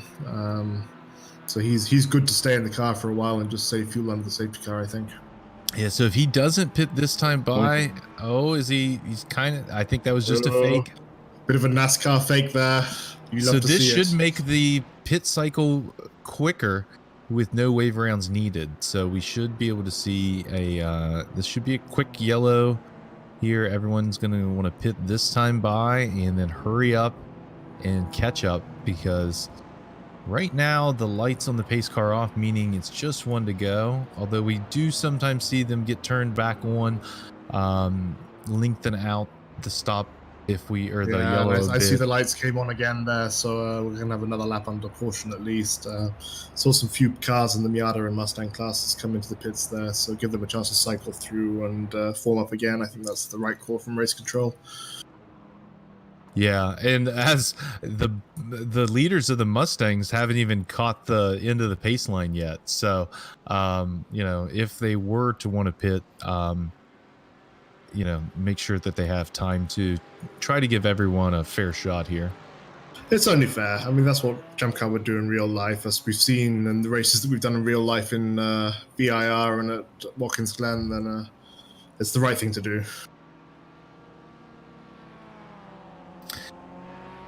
So, speaking of that leader of the Mustangs, Alexander Klink, He's out there going through Canada Corner right now.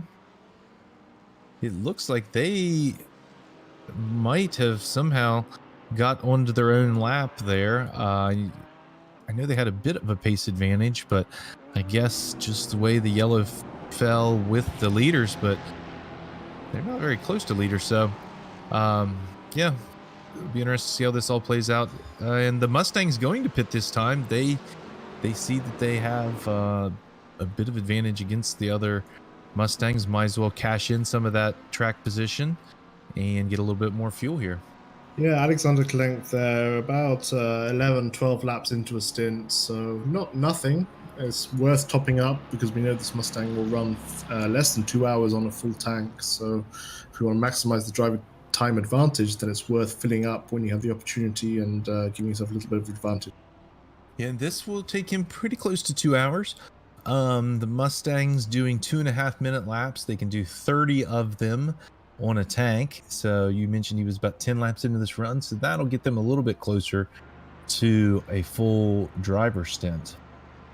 How's the front of the Miata field looking, Devin? Zach's Hitman Emporium and Huge Ass Miata have a few cars between them, but not too many, especially once the Porsches clear off. So they'll be going back to racing. Those two are still a lap ahead of third place, Love Racing, with Sean Saputra now at the wheel. This is his first stint in the car, hasn't been out on track yet, but was making his way pretty nicely in his first few laps. Team ESBN had some dramas earlier in the race, and they have Kevin Paskowicz still in the car. He's splitting time with Ronnie Osmer today. Two Brothers Racing, still doing a bit of a recovery drive, now 2 laps down on the leaders in the 427 car. TNA Racing has Tim Trahan back at the wheel, taking over after Aaron Bluestone's stint. Aaron ran a pretty respectable stint, but Tim definitely has the edge in terms of pace, so he'll be hoping to catch up to Two Brothers ahead of them. Team Village Idiots with Shane Cameron hasn't recovered from that early fuel mistake. They forgot to put the race fuel into the car, and so just ran on the fumes from qualifying again. Yeah, as we've said, it's a village of idiots. So they're chasing for TNA. Yeah. You don't understand the function of tradition in racing. Yes. Parts Badger is in 8th place, also 2 laps behind the lead of the Miata class. Now we're getting down into a few cars that have had some instant issues. Bucket List is 4 laps behind the lead with Javier Pinzon at the wheel. Speed Source and Andrew Faulkner and Hooligan Racing with David Struve are both 6 laps behind the lead, competing with each other though, so nice and close together. Nice thing about a Champ Car field is that there's always someone with your pace.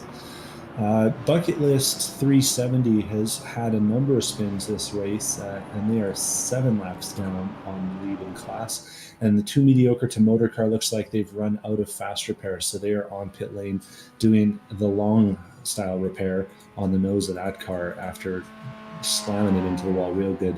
They're 12 laps down on the leader, so this is becoming a test day for them, assuming that car gets put back together with all the right pieces.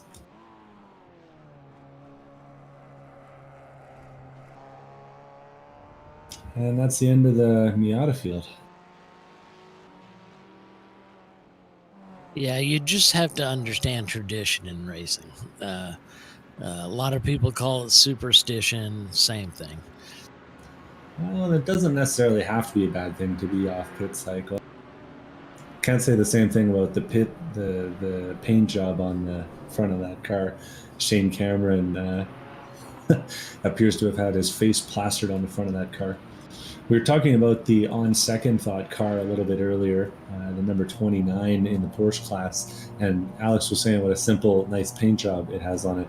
But I think that he didn't get a look at the side of it because, as the TV cameras will show you, the side of that car has 6 smiling faces on it, all the different members of the On Second Thought crew.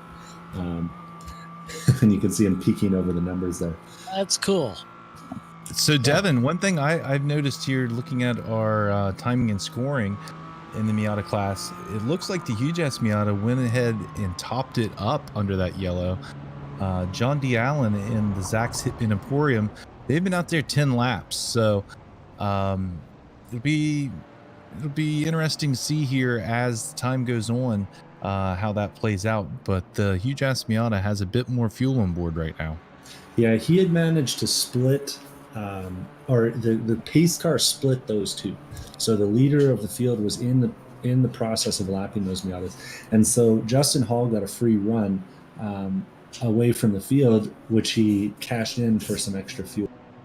Smart decision there from the huge ass Miata. We'll see how that plays out in the long run, but should give them at least some more flexibility on timing of the next stop, for the next driver changing fuel. So this has allowed all the cars to get back together. It's going to be a lot of action though. Here during the restart, we see like the Dangers Out car. They're probably about the 8th car behind the pace car. So there's all these cars that are in between them and the leader. This is the closest they've been to the leader in a while. So I'm sure they're going to want to strike while the iron's hot here and, get around these cars here on this front stretch. And of course, Chris Huggins in the Dangers Out car at the moment. We know him from ChampCar. He's not afraid to put down a fast lap and make his position known on track. So expect some fireworks here, getting past these Miatas on the start-finish line when we go green. All right, David, the pace car's in the final turn. Yep, indeed, with 2 hours, 39 minutes remaining. We're about to get green flag racing once again at Road America. Eric Kutel giving just a little bit of space to that pace car, but is there a misshift there? I'm seeing a lot of smoke coming out of the back of what should be our leading car. Maybe they've gone for the downshift to get ready for this restart, and they have dramas for our race leading car at the restart. A lot of smoke coming out of the back of that Grid Life car. The whole field are going to have to come through that smoke plume. Catastrophe. Maybe a bad downshift. I'm not sure how else you could do that kind of damage getting towards the restart. I'm dumbfounded, David. I didn't think that was possible with the PDK gearbox that they have for Club Sport. Having driven these in real life, it's pretty difficult to miss-shift in a sequential gearbox. But yeah, drama here for the Grid Life Esports car. Smoke pouring out of the back of the car, and that's our leader. Wow, that leader at this point. Now they have a good bit of pace. They're obviously going to be slow here on this lap, limping it around, but with another yellow, I think they can stay on the lead lap here, get their fast repair, then if they get lucky, catch another yellow here towards the end of this race. Oh, and drama down to turn 5 there. Got a Porsche spinning. That is who is that? That's Brian Lender, the WTW car.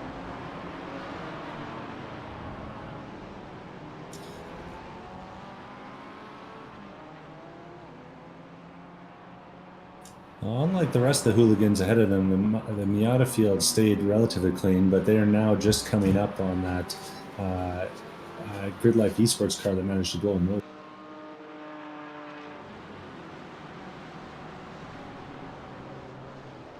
As we see Nicholas Love go wide, he's managed to regain, I think, join safely. Yeah. Sorry, that's Sean Saputra. What a time to rejoin the race or do your first lap. Too wide through the carousel for the whole bulk of our field. A lot of intermingles class cars on this restart. They're going to come towards the bend, just trying to sort their way through cleanly this time.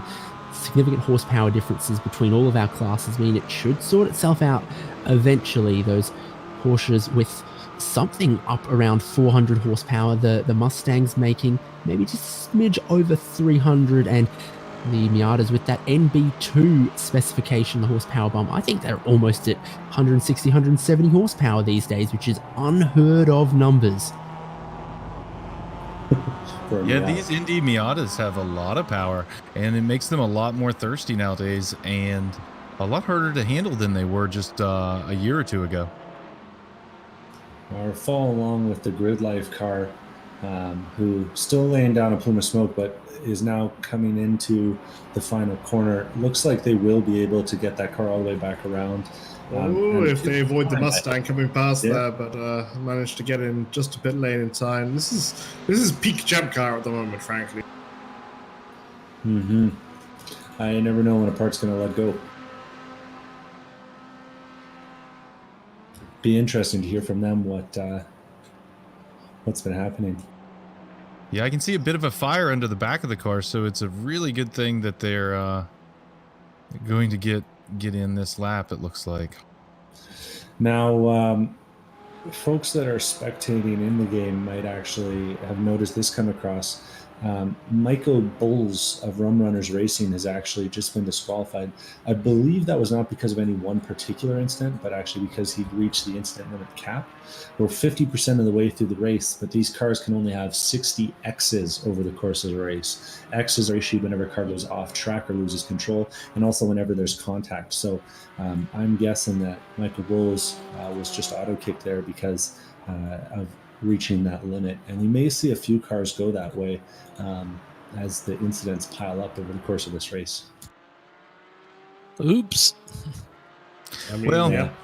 that that's the kind of thing that's going to happen in Champ Car as well. If it's understood it's an amateur racing series, but if you continually abuse track limits, make contact with other cars, at some point the steward is going to sit you down and have you think about it. I'll have to call him later on and give him hell. Just when we thought the Porsche field was going to calm down, Grid Life Esports back out on track. Kyle Herbst in the On Second Thought car and Michael De La Sala and Team Unreal Purple have had a heck of a coming together down into turn 6. And that has left the On Second Thought car severely wounded. He's staying off track all the way back to the pits. It looks like that thing's barely driving straight. And Team Unreal Purple has also suffered a fair amount of damage as well, though they were the initiators of the pit maneuver, so it looks like they didn't get the worst of it. But significant implications for the front of that field. Yeah, so I went and took a look at that, Devin, and it looked to me like Team Unreal Purple dropped some wheels under braking, caused them to shoot across the track to the left, getting in the path of One Second Thought. We'll have to let the stewards handle this, but from this commentator's perspective, that looked like definitely Team Unreal Purple at fault there for dropping wheels and then crossing the track. That's a bummer. And it's really easy to do in these cars. You put half a tire on the outside and the wheel will just turn out from under you. Yeah, the grass physics in the recent update have been pretty severe. And so here we'll see it. I know. Oh, and then bam, into the barrier. Both cars, heavy damage. Yeah, I wouldn't necessarily anyone's particularly at fault. It wasn't a malicious move in that respect. It was just a factor of putting a couple of wheels on the grass and getting hooked into the car that was attempting a pass. It's racing. It's what happens, but it's a sad thing to see two teams impacted by such a thing. Yeah, and One Second Thought, they're limping it back around, having trouble keeping it straight, even up the pit entry road. Bounced it off the barriers a few times there. Hopefully they have some fast repairs left. They can get repaired, get back out there. So it looks like our cameras with the One Second Thought car here, you might be able to see the repair happen. As we reminded you, it's almost instantaneously, and the cameraman is behind the tree. But just have to take our word for it. Are they going to switch drivers? Or it looks like they're taking a bit more service than just the fast repair. I mean, Kyle Herbst. I wonder if they're out now of fast repairs. for 4 laps. So I don't imagine driver changes on the cards. If they're taking a little bit of extra fuel, it shouldn't take that long. The car's not on the jacks, so it would make sense to me that they're out of fast repairs at this point and having to take the long form of the repair to fix that damage. Yeah, as we saw the third thought car caused them to use one of their faster pairs earlier in the day whenever it missed the breaking point down there at turn 5. So turn 5 has been very tough for the OST team today.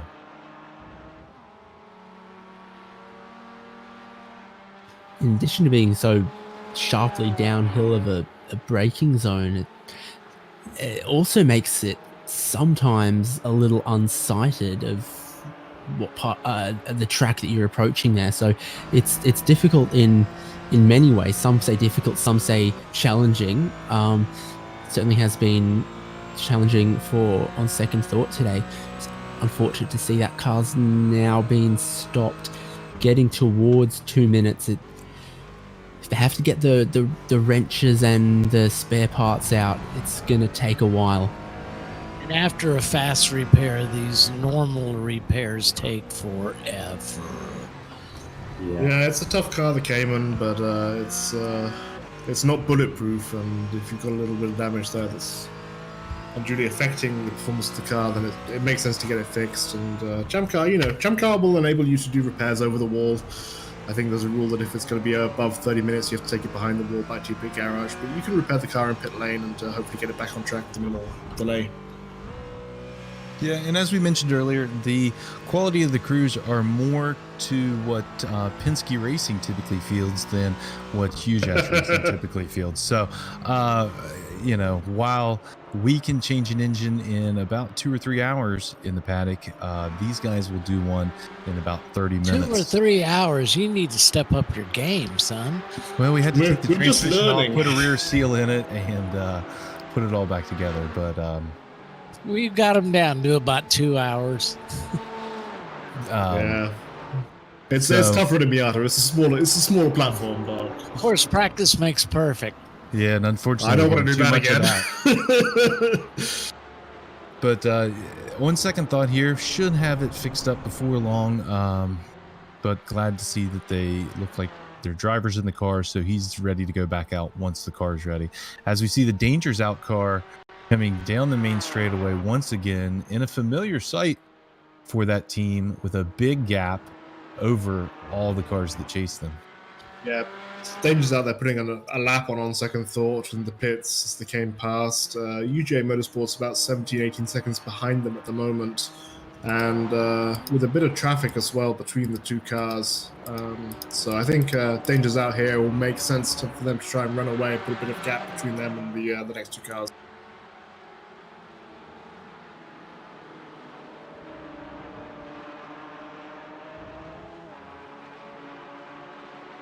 Now, we have seen a couple of black flags roll in, one for NNM Motorsports and another one for Travis Pratt, who I haven't been able to locate yet. I'm trying to get a hold of both those drivers, figure out what's happened to them. So I'll report back to the booth here in a minute.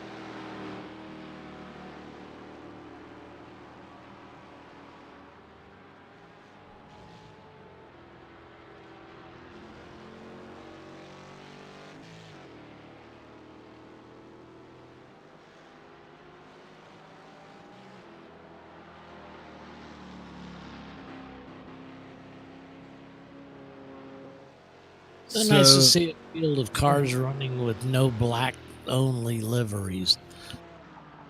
Yeah, so as everyone gets a little, like we mentioned with the pro drivers getting better at this through practice, we're all getting a little better at this every week. Our competitors here in this series are getting a little bit more savvy and coming up with paint jobs. For instance, the Voodoo racing car here, I can tell that this is definitely a custom paint job that they've developed. It's got their home track barber on it, their team name, and then some of their favorite podcast and tire manufacturers. So the 719 for the Porsche class, I guess Warsteiner must be their favorite beer as well. But Chris Nicely is piloting that car, and they're in position 6 right now. So good run by the Voodoo boys. Yeah, I owe Chris a trophy. And you owe me a trophy as well, Doc. I'm just going to point that out. Yeah. Everybody get your trophy requests in. I'll send you an email. But it's nice to see the Voodoo guys out on track in the Warsteiner branded Porsche. Of course, they run an E36 in real life. Warsteiner, perennial sponsors of BMW Motorsport over the years, from the days of the E30 M3 and DTM and ETCC. So I think carrying on that tradition there with the Warsteiner branded Porsche, and it's they're doing okay. 6th overall here, lap down from the leaders, but everything to play for, chasing down American Lunatics and almost Team Jackie X. So we see the Voodoo car going to work their way past the Chattanooga Tourenwagen, the second place car in our Mustang class. Austin Henry's currently driving that car. We've also seen RJ Till and Phil Fitzmaurice in the car. Let's see here.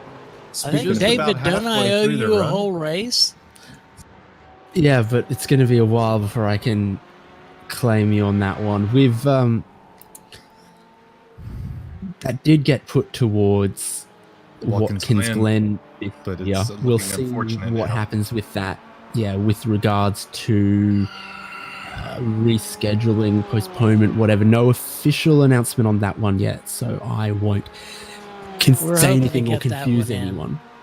That's what we had scheduled as our annual meeting, so we're hoping to get that one in.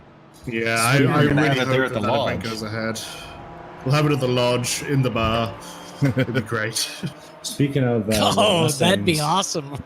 The NNM Motorsports car was Noma Cavena, who got a black flag there. It looks like they had some contact heading into turn 3 with a Miata, so that's what cost them the flag. Still working to figure out what happened with Travis Pratt. Back to Watkins Glen. That's what we were talking. Yeah, I mean, that Watkins Glen was slated to be our first official real team effort of 2020, and it would be great if it still went ahead. Obviously, the political and socioeconomic situation in the state is still unclear, and we have to respect the guidance on that, and it is what it is. But it would be a shame if we had to postpone it, because I love that weekend, I love that facility. It's nice to see all the boys again in the new year, and I hope that we can really go racing. Well, of course, there's Seneca Lodge. There's always the lodge. I've actually never been, in 40 years of racing, I have never been to Watkins Glen. So, and I was all set to go this year, but my son is graduating from high school that Friday night. But now his graduation, I believe, is going to be canceled. So you're saying there's a chance? Yep, I'm holding on to my reservation. I had 2 weddings scheduled on the same weekend as the VIR 24 this year. We'll see which one of those ends up winning. Yeah, I love the VIR 24. We did it for the first time last year, so had an 18th place finish, which we figured was pretty dang good. I remember I almost hit your car on pit entrance at one point. Go ahead, it's been hit before. So let's see if we can find some close battles here, as it's starting to get a bit strung out here late in the race.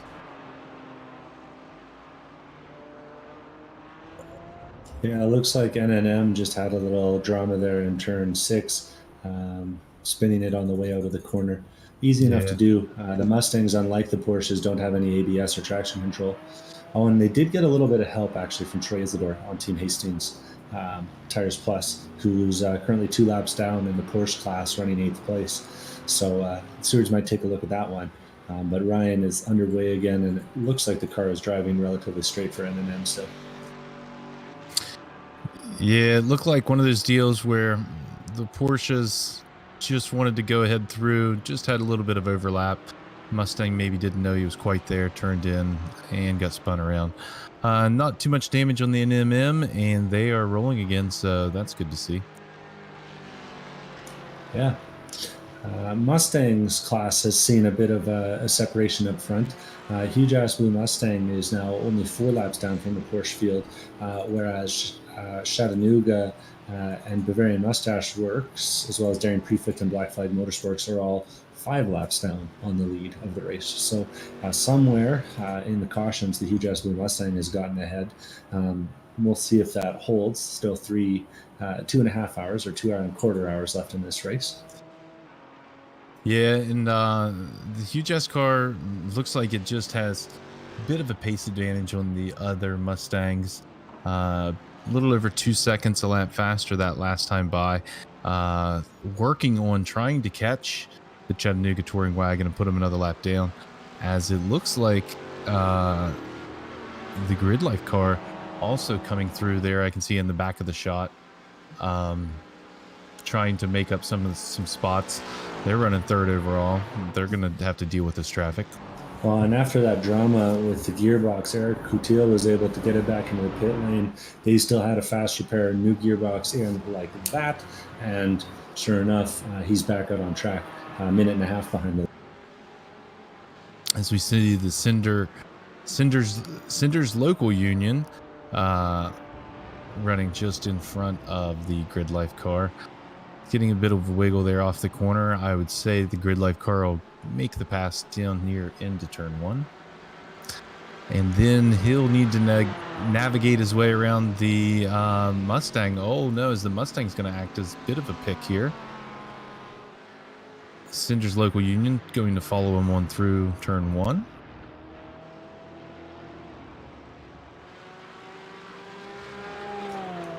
Oh no. And it looks like Cinders Union was just disqualified on incident. Oh no. So they will have dropped out of the race. That's a real bummer for them. They were doing a bit of a comeback drive after some early incidents, but they have pushed it too far, one too many times. Yeah, it looked like maybe the opening driver just took too many incidents there in the early going, and there's just not enough left for the other guys at this point. Well, I don't see that they broke 60, but perhaps they didn't. They were being black flagged for one of the subsequent penalties and ignored it. Not sure what exactly happened there. Let me run down to the pits and see if I can find out.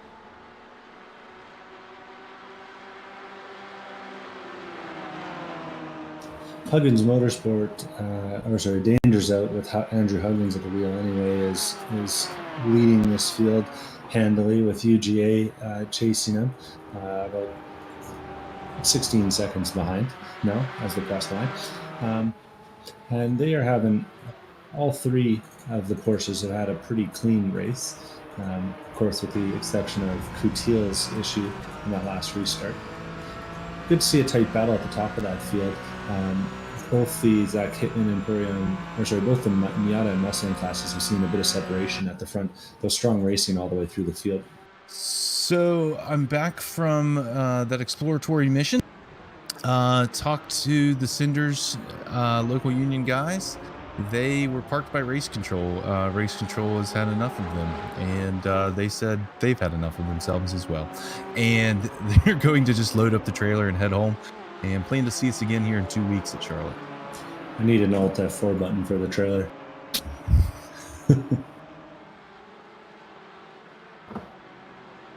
All right, well, seeing a few people test the limits and figure out exactly what they are. A new series, of course, so some new learning from folks about what they can and can't get away with in the city. I've had races where I'd rather race the hauler. I've had times when the car drove bad enough. I wish they just black flagged me and tell me to get off the track. So maybe that's how they're feeling as well.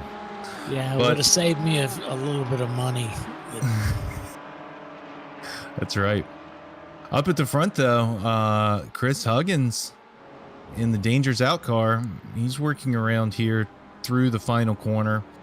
That lead is now 16.8 seconds. That's down a bit from the last time we checked in. It was 17 and change then. So the UGA car closing it down a little bit, but still two pretty equally matched cars here. fastest car on the track there right now is the third place car, the Grid Life Esports, piloted by Eric Coutillo.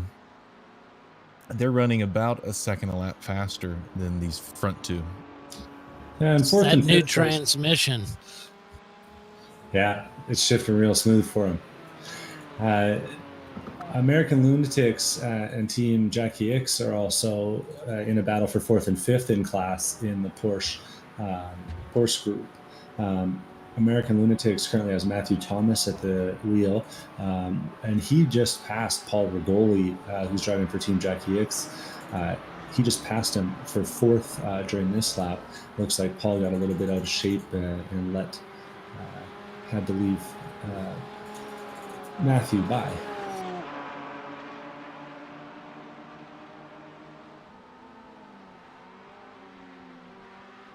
So anyone out there on the YouTube chats, let us know who you're pulling for,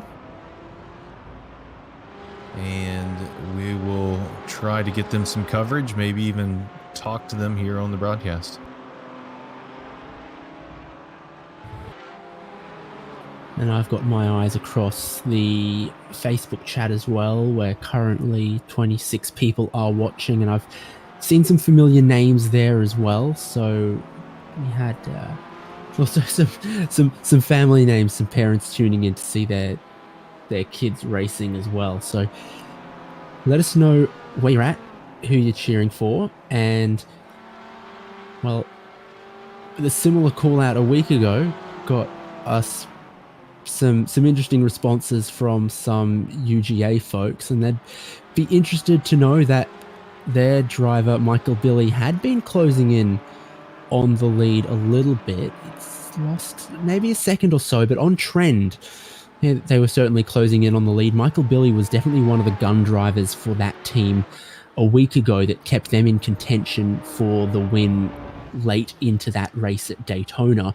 So when it comes to putting the fastest drive in the car for them, Michael Billy is definitely one of the drivers they lean to. UGA started out of 11th place, now running in second, so big gains for them as well. They've found themselves through the two safety car periods shaking out into second place. So David, you're getting some love over on the huge ass YouTube channel from Jared Douglas. That's the I've got both chats up because I've got screens for this kind of thing. That's Jared Douglas is watching on the ChampCar.Live. So he's watching on your YouTube channel. I drove with him last year at Indianapolis. He's he was pumping your fastest tires, in that. Oh, he certainly is. He was fastest in the Chattahoochee 828 on the Saturday, and looked at the timing sheets at the end of the day. Thought I was close enough to him that I could maybe go better on the Sunday, and I did manage to do. So it was across the 2 days, it was one for Jared Douglas, one for me, and hopefully I have the pleasure of racing with him again in the future, and I can maybe make it 2-2 or 2-all, David Haynes. Well, I've also... Was that Doc? Yeah. I said you had the last one, so. And the fastest overall as well. Well, we also saw a request in the chat from someone who wanted to learn about what's going on with Bavarian Mustache Works, car number 3. Since they put Jason Kanji in the car, he's been having a quiet stint. He's actually probably coming up to near the end of it. He'll be needing fuel after his second stint in the car, and if they follow the pattern they've set so far, Ben Shout will be getting in for a second stint as well. They are in third place in the Mustang class right now, slightly behind Chattanooga Touring Wagon, I'd guess about 20 seconds, and Daring Perfect about 10 seconds, maybe even less behind them, as Daring Perfect just crosses the line. They've had a consistent pace with Jason Kanji in the car, and he's just kicked it up a notch a little bit, I think, to match Daring Prefect, who's just behind them with Lee Muehlman at the wheel. Muehlman's been putting in some 38s and even the odd 37 as he tracks down the Bavarian Mustache Works car that's been much more comfortable on the 39s in recent times. track temp is also starting to drop, so we might be seeing different setups that were strong during the hot times now falling off a little bit. So a factor to consider as these guys are jockeying for position. Maybe not side by side on the track, but lap time wise. So Devin, another one of the teams that was mentioned in our chats was the team of WDR, which is currently being driven by Bradley Daly. He's making a pass right now on the front stretch on one of the Mustangs. The WDR entry is running 11th right now overall. They're just right around 2 minutes behind the Team Hastings Tires Plus car, driven by Troy Isidore, and about 52 seconds ahead of Hang Loose Racing. So a good effort here. We're 17 laps into the run for WDR. We would expect them to go right about 13, 14 more.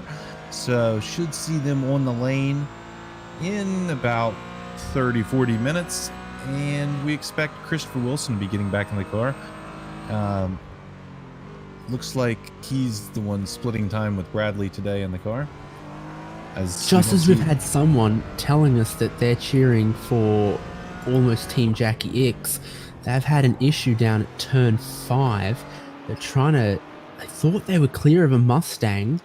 Check up a little bit. They came back across the racing line and unfortunately can't pin that on the Mustang. I think fortunately they've moved themselves into the wall across the nose of the Mustang in turn 5 there. So shame to see that. It was relatively low speed, so maybe they'll carry on without too much damage on almost Team Jackie X.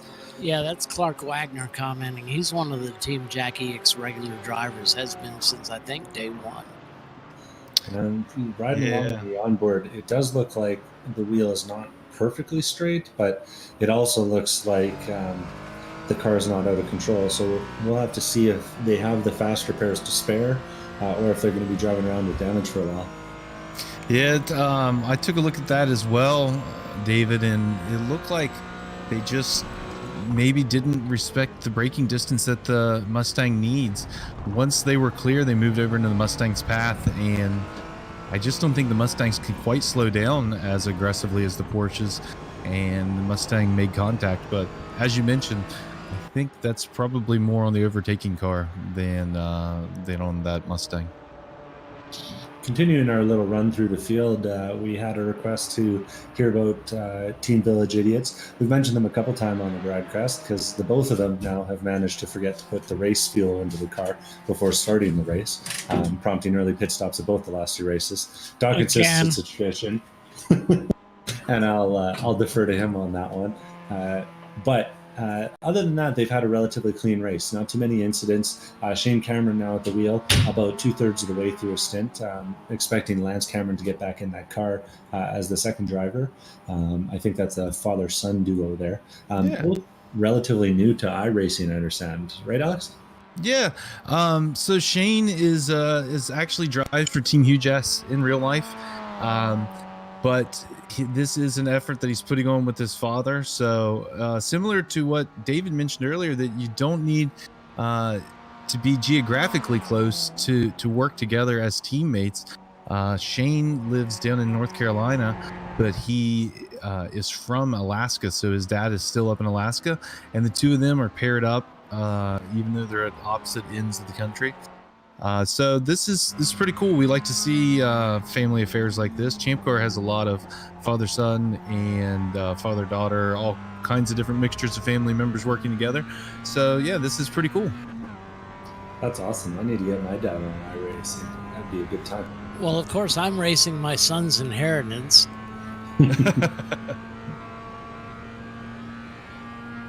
Seeing who runs out first, huh? You or it? Oh, I'm going to run out first. We also had a request to hear about American Lunatics, which is car number 76. American Lunatics currently has Matthew Thomas behind the wheel.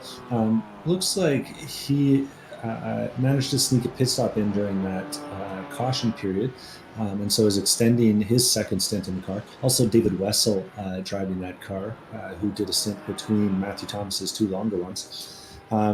He's been showing some really solid pace here, right up there with what most of the top three have been managing, maybe a half second off, but a solid showing from them. I think the reason that they're a lap down at this point from the leaders is just pit cycles and bad luck under cautions more than anything else. So they're local Wisconsin guys. I have to assume this is their home track. That makes sense. So That someone else stuck up on us into fourth place. American Lunatics qualified 15th, and there's been some dramas for some other cars in class. I think on balance, they definitely got fourth place covered off here. Yeah. Especially with Jackie X, Team Jackie X putting it into the wall and presumably losing some straight line speed after that incident. Also looks like the car's bouncing kind of funny as it heads to the turns, but hard to tell with that car if that's set up or if that's just its regular behavior over curbs. But they should have an advantage over the team behind, with that team having suffered some damage. So someone else that we saw that has some fans watching right now are the 9-4 guys. We got a message that the 9-4 car are beasts. The 9-4 Motorsports car is currently in 20th overall and 6th position in the Mustangs. Andrew Peel's behind the wheel. Looks like they're about 2 minutes and 19 seconds behind Black Flag and about 29 seconds ahead of Acura Racing. So as all you endurance racers know, it's the only battle that matters is the one you're in. So I'm sure these guys are strategizing how to get up into 5th in class and not slip down to 7th. So good run by the 9-4 guys. Glad to see them out here with us. You may recall the caution period we had, almost an hour ago now. Zach's Hitman Emporium stayed out. Second place, Ujas Miata took the opportunity for a splash of fuel. Now the time has come on Zach's Hitman Emporium. They're on the lane. Ujas Miata cycles back through into the lead. I think why this is interesting is the timing of it. 2 hours, 4 minutes to go. Is it legal for a driver to drive to the end from now if they're exiting the pit lane right now? It'll be a real close one. 2 hours and 1 lap, right? Yeah. Two Miatas tumbling down into turn 1, got upside down. Oh. So I know that voice. Love Racing was one of them. Hey guys, Paulie here. Love Racing continued on, but that was quite interesting to see 2 cars going upside down, both Miatas going into turn 1. Oh yeah, and it looks like he had some contact with Lucas Way and Parts Badger. Yeah, that's gone wrong in the braking. It's easy enough to get close in the sim, but because of the way the sim does sort of predicts the position of the cars on track, sometimes if it predicts slightly wrong and car contact can happen without the cars actually having made contact. Not sure that's what the case was here. But either way, Parts Badger and Love Racing have both suffered some pretty severe looking damage. Not good for Love Racing, they're currently still holding down third. They're about to lose that, I think. But yeah, they were running third place. That's not the contact they wanted. I think Sean Saputra was the meat in a sandwich 3 wide coming towards turn 1 and got a bit frightened from it. Also could have been maybe a bit more space given to the right-hand side by the approaching Cayman. 3 wide is a scary time for anyone, and I guess everyone didn't hold their breath and squeeze in tight enough. Yeah, the Parts Badger is limping back to the pits through the carousel right now, getting a close-in shot of their car. It looks like they've lost at least the hood, and things seem to be bent up in his front suspension, so they will hopefully be using a fast repair. Otherwise, they'll be looking at a long rebuild in the pit.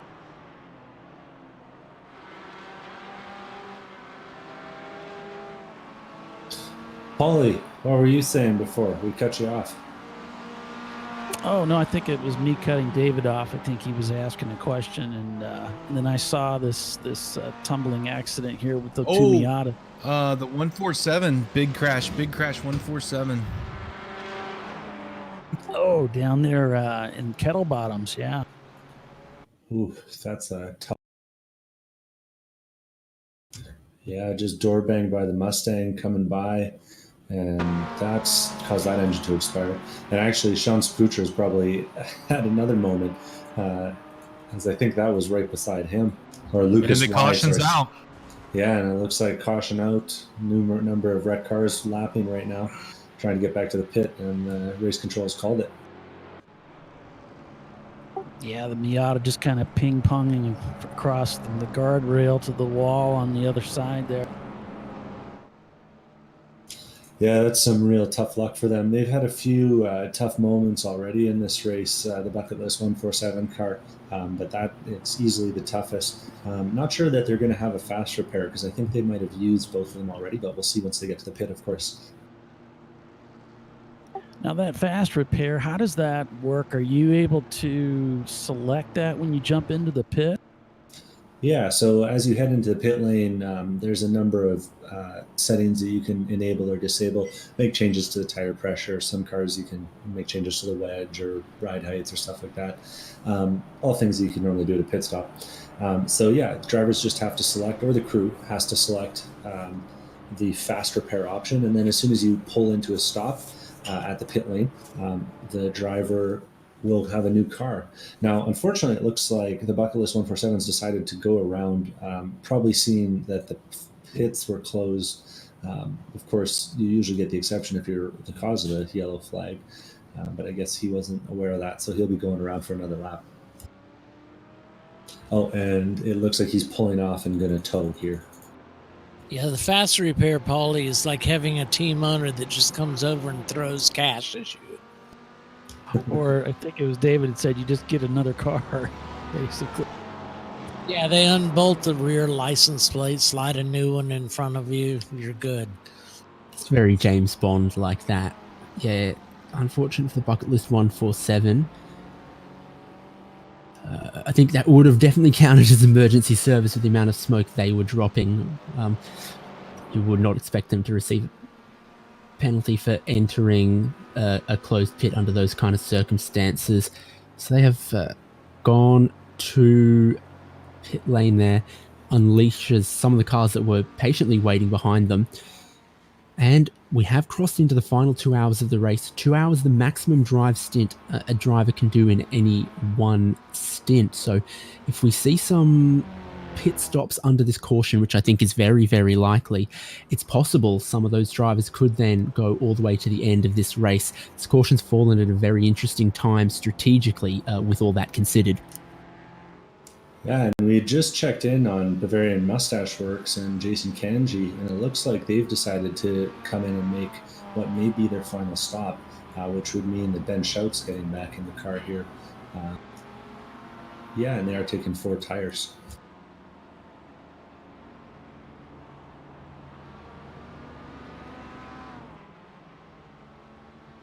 But they've managed to time it pretty nicely here, where I think the pit lane opened just in time for them to sneak in, and not every other team was able to. They'll get a chance next time by. So a couple of cars needing to enter a closed pit under this caution, which is not optimal. I think it was them. fuel. I think it was a fuel thing. Listening to the scanner. I know the Ben Schout's car, they did not have gas for another lap. They had to come in under a closed pit lane because they wouldn't have made it around another lap. Race control and you can see, said they would work with them on that. Yeah, race control's given them an end of longest line penalty, so it's just like an emergency service in. Well, this way they don't like gain an advantage, right? So if race control didn't do anything there, they would have been able to pit and then be ahead of all these cars that now have to pit. So this way it nullifies any advantage they got, but then it's not going to penalize them and make them lose a lap, for a service that they had to take, basically. Now, speaking of the Mustang field, interestingly, I think that this is maybe put Chattanooga Touring Wagon back on the same lap as Hugh Jackman Mustang. We'll have to see how it shakes That's out what on I'm the wave seeing. round. But right now, it looks like they're on the same lap because Andrew Huggins had passed once again Alexander Plank in the Hugh Jackman Mustang, but hadn't yet gotten to Chattanooga Touring Wagon. So a lucky break for them puts them back into the battle for the lead. And that's the effort being driven Chattanooga Touring Wagon by Phil Moritz, Austin Henry, RJ Till, and I believe their final driver is Justin Ford, a name that regular drivers of the Mustang on iRacing will know from official sessions. He's often out on track driving around. So the Chattanooga Touring Wagon, they've been out there for 29 laps. We know they can only go about 30. Austin Henry is on the loud pedal trying to catch up. They're just now coming out of turn 3, and the Hugh Jass Mustang is almost around to the pit entry.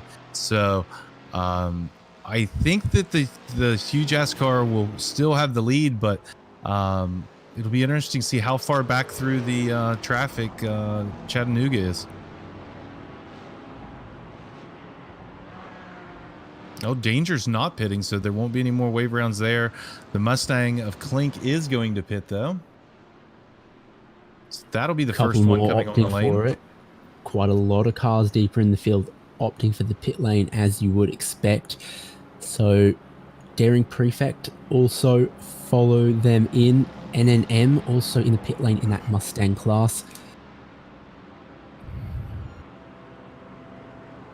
From the Porsche Caymans, the cars that have already reached pit in, almost Team Jackie X are on the lane, and that's good. They might be able to get some of that earlier damage fixed. They didn't pit after that.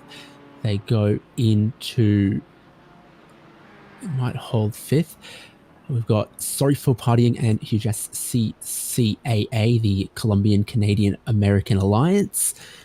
And who else has jumped in the lane there? Those 3 is what I'm seeing from the Porsche class.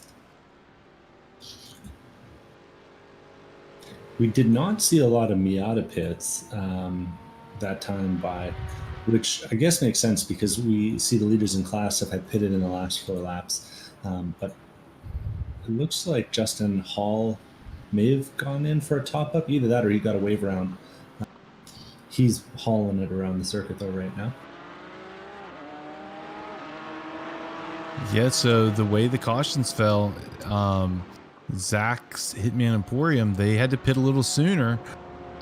We said it may have race implications, and it looks like it has. This has allowed the Hugh Jass Miata to cycle around and get a lap ahead.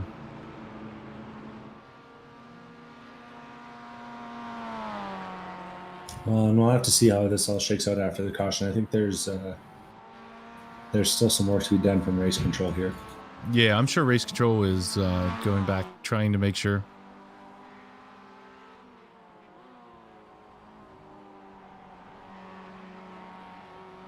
Looks like about half of the field is in the snake behind the pace car. About a quarter have just left pit road or are currently on pit road, and then there's a few others cycling around just trying to catch up to that snake.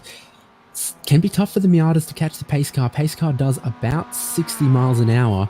That's what the Miatas are doing through some of the turns, and in a straight line they're maybe doing 90 or 100. So it does take them a while to catch up to the pace car.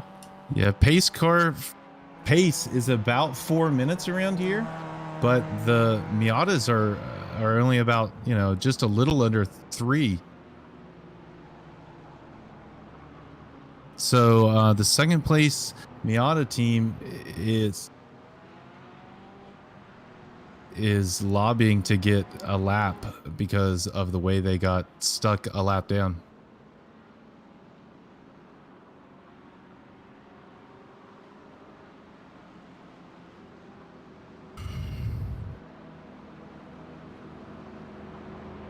I think they may have gotten stuck by the fact that the Dangers Out car decided not to pit that time, because if Dangers Out had pitted, the wave round would have gone deeper in the field, and Zach Hitman Boy might have gotten that wave round. But because Hugh Jass was ahead of dangers out at the time of the caution, but Zach's Miata Emporium wasn't. Sorry, Hitman Emporium.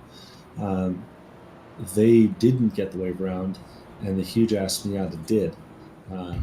So we'll have to see what's going on there. But it looks like we're going to be growing the green this time, so the way it is the way it'll stand. We have some of the teams are lobbying with race control to get laps back, find out if there'll be more cautions. Race control asked if they plan to crash anymore because that would bring out a caution. So everyone's getting a little testy here. We've got under 2 hours to go. And we're back under green. And they're streaming down the line, and we need to get off the pace car. Porsche lights flashing away as they try and come through the field. The Porsche's got a very easy button on the steering wheel that does those flashing headlights for. Grid Life just got involved in a big one going into turn one. Huge ass Mustangs on the lane as well. Oh, and you know what? It looks like we saw, what car is that? The Brian Leonard driven car of Wheel to Wheel Racing. They got on the grass on the inside coming into turn one there, locked them up, and just flew into Grid Life Esports. So the Eric Coutillo's bad luck continues after that earlier incident in turn. Oh, and it looks like Brian Leonard has actually been disqualified from race control. So that's a shame for them, but perhaps deserved after just losing it into turn one. Race control keeping a tight ship, that's for sure. Yeah, it looks like the wheel-to-wheel racing car has been told to pack it up after that, so can't say that that's surprising. He just went to make a move on another car into turn one on the first lap, getting back going, and sometimes it's just better just to ride for a turn or two, feel it all out.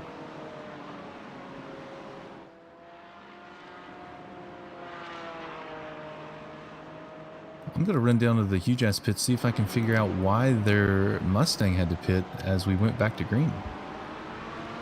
Certainly on fuel, they're not going to make it to the end from there, as we didn't see exactly the restart we wanted to see, but we are green flag racing once again. So apparently the throttle cable on the throttle body on the Mustang came loose. They weren't able to get full pedal. Came in, put a couple wrenches on it, tightened it up, and now we're back going. Equipment errors come in all shapes and sizes. It is very notable when a driver loses a steering wheel on this, because the default position for the wheel is all the way left. So if you ever see something like that, we know exactly what happened. So yeah, a little problem with the pedals. Same type of thing though can happen. Like I mentioned with the throttle cable coming off, we've had that happen after changing an engine and just not quite getting everything tightened down all the way, and it wiggled its way loose a few hours later. So we had one come out loose on the last lap at Atlanta after 14 hours, so we couldn't say we finished. It's heartbreaking. Oh, that's a bummer.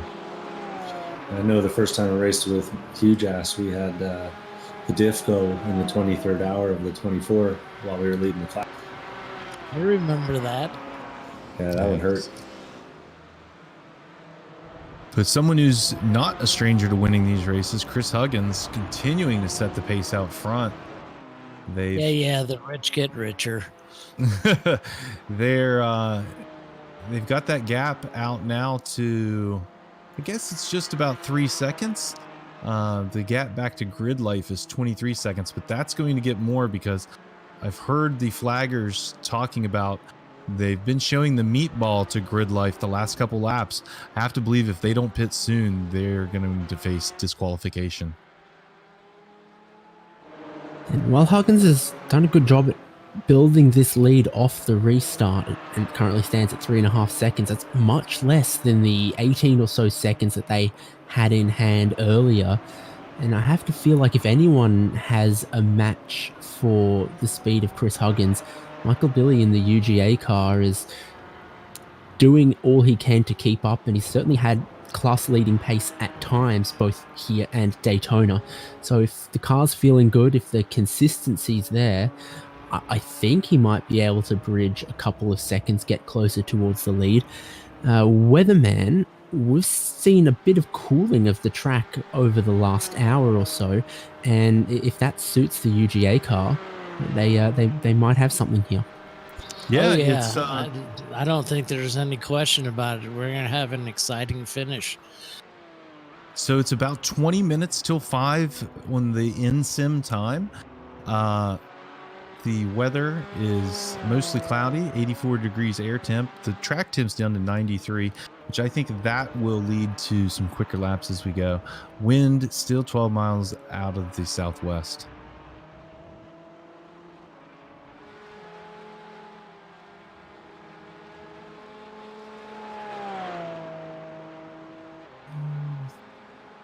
Yeah, it looks like we'll go to about 8 or 8:30 in sim time. So I would expect that the sun will set in Wisconsin by then, and get to see some headlights here before too much longer.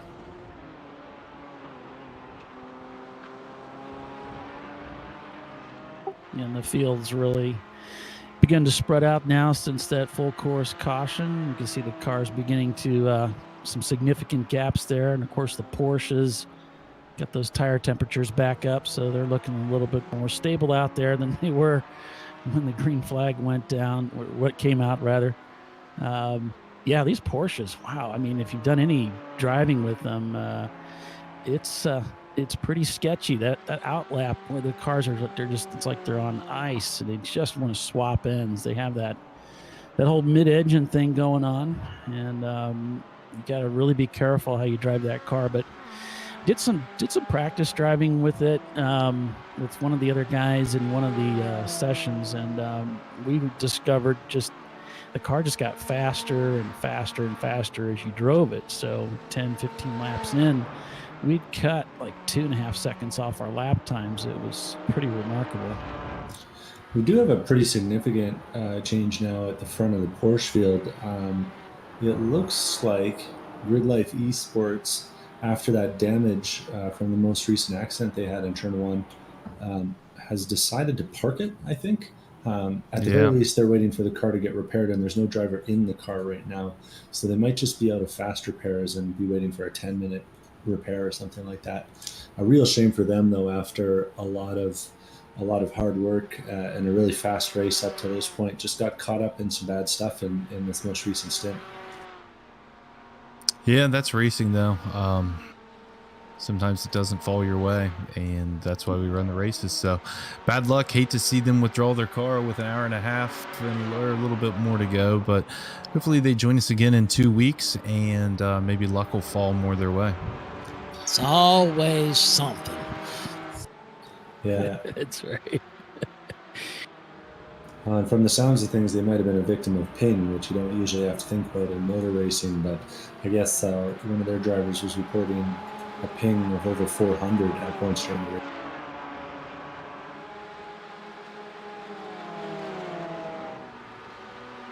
Sorry for partying here that we're watching. Trent Brown is their driver. They're working on running down the Cordier brothers racing car, currently being driven by Philippe Cordier. So that looks like is that a Brumos paint job there? Looks like the old Brumos Porsche. The number 593 as very tight there on turn 6, getting around that Miata. Left just enough room on the inside.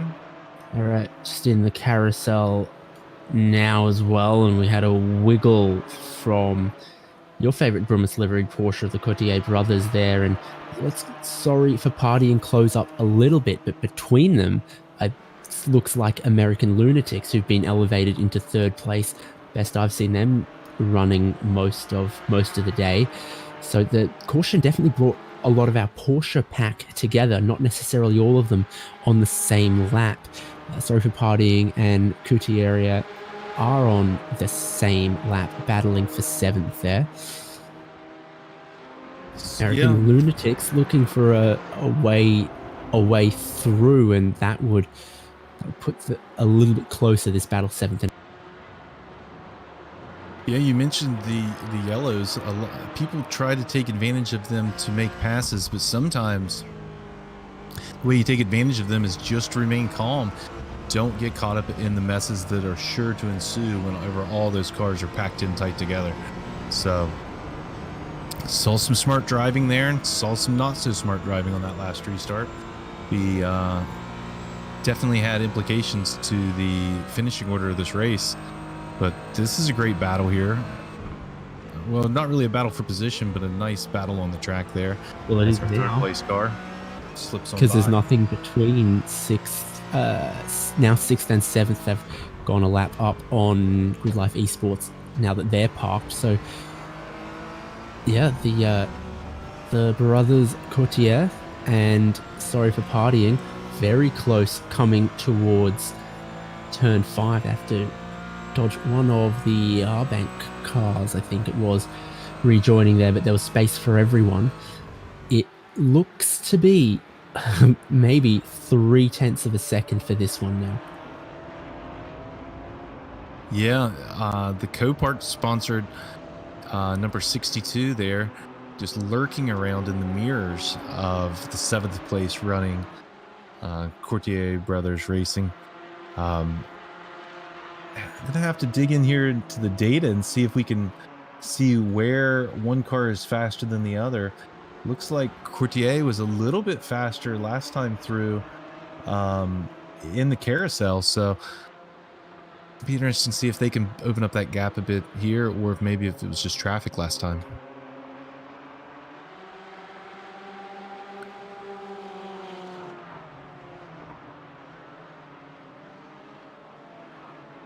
Things are quieting down a bit here, so I want to take a moment to look at the 07 car again. Resilience Racing, after a few early issues, has managed to move up to now 16th overall, which I believe puts them 14th in class. So a respectable effort from them, right around the middle of the field. That is, of course, the car being run by the Resilience Racing Foundation, where they're trialing some some new control implements for the cars that they run in the Champ Car series in real life, a 95 Mustang that they've adapted to allow veterans with limited use of their legs to drive the car using only their hands. So a cool story and a cool team worth highlighting. Check out resilienceracingfoundation.org to learn more about them. But performing admirably 4.5 hours into this race. Yeah, and that sounds like a really cool project and something that's close to my heart. So, yeah, hopefully everyone out there watching, go ahead and check them out. And that was resilienceracingfoundation.com? .org. .org. So, resilienceracingfoundation.org. So, check them out and see if there's a way you can help them out if you have the ability.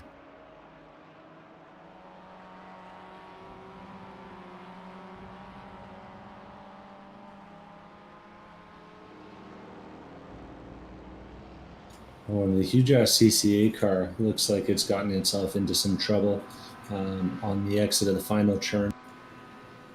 This Porsche, and every car doesn't like the grass very much, but that Porsche in particular doesn't like grass and curbs at the same time. And Jordan Babcock, their driver, has put it hard into the outside wall. Did a good job of staying off the track and staying out of the way, but that car is looking worse for wear for sure. Yeah, that CCA is our Canadian Colombian American Association, or alliance. So we have drivers from 3 different countries participating in that. Good news is they had a fast repair left, so they're going to get it fixed up. And looks like Jordan's going to stay in the car. I thought maybe they would switch, but yeah, about an hour and a half left. We'll see how the huge ass CCAA car does. Yeah, that's pretty cool. But yeah, the Porsche, especially if you dip a tire just half into the grass under braking, you're a goner. There's no way you're going to catch that car. It's not something to be trifled with. That car, you got to be careful. Yeah, people they shouldn't confuse iRacing with maybe something you've tried on your kid's PlayStation. There's much more to it than just steering, and you can't bounce it off the walls and drive it through the grass like you can in some of the more arcade racing games that you may have tried. So if you haven't given it a try, you should definitely consider it, especially during this time when it's the best racing there is. Well, absolutely, and I just want to encourage people. Well, yeah, it's like the only racing. But just want to encourage folks that want to do it or thinking about it. Head over to the Champ Car forum page. There's an iRacing thread there with a ton of information that these guys at Huge Ass have put up there to help you get through all the steps. Because if you want to actually enter a race like this, there are quite a few things you need to do, and they've got it all mapped out there for you. You just got to sit there and read it.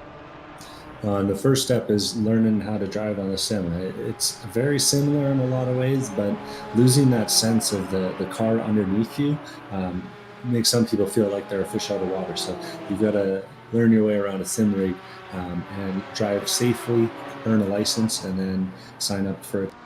Looks like Jordan Babcock was off the track there again at the exit, just probably on his out lap. We were talking a little bit earlier about how incredibly loose that car is on that. Yeah, I'm feeling some sympathy and some flashbacks. I was saying earlier that I did a 12-hour endurance race with it yesterday, and I think I had 8 offs in my first first stint rather, as Jordan has another issue. He might get a message from race control telling him to head off shortly here if he can't keep it on the track. Tough day for Babs Nation. One of the things helped me is I turned up the tire sound a lot to help with that lack of butt feeling. Yeah, I found that helps a lot. It didn't help at all with the Porsche. Yeah, and I would suggest turning down the engine noises. iRacing, well, as everyone knows, being inside a race car is very loud.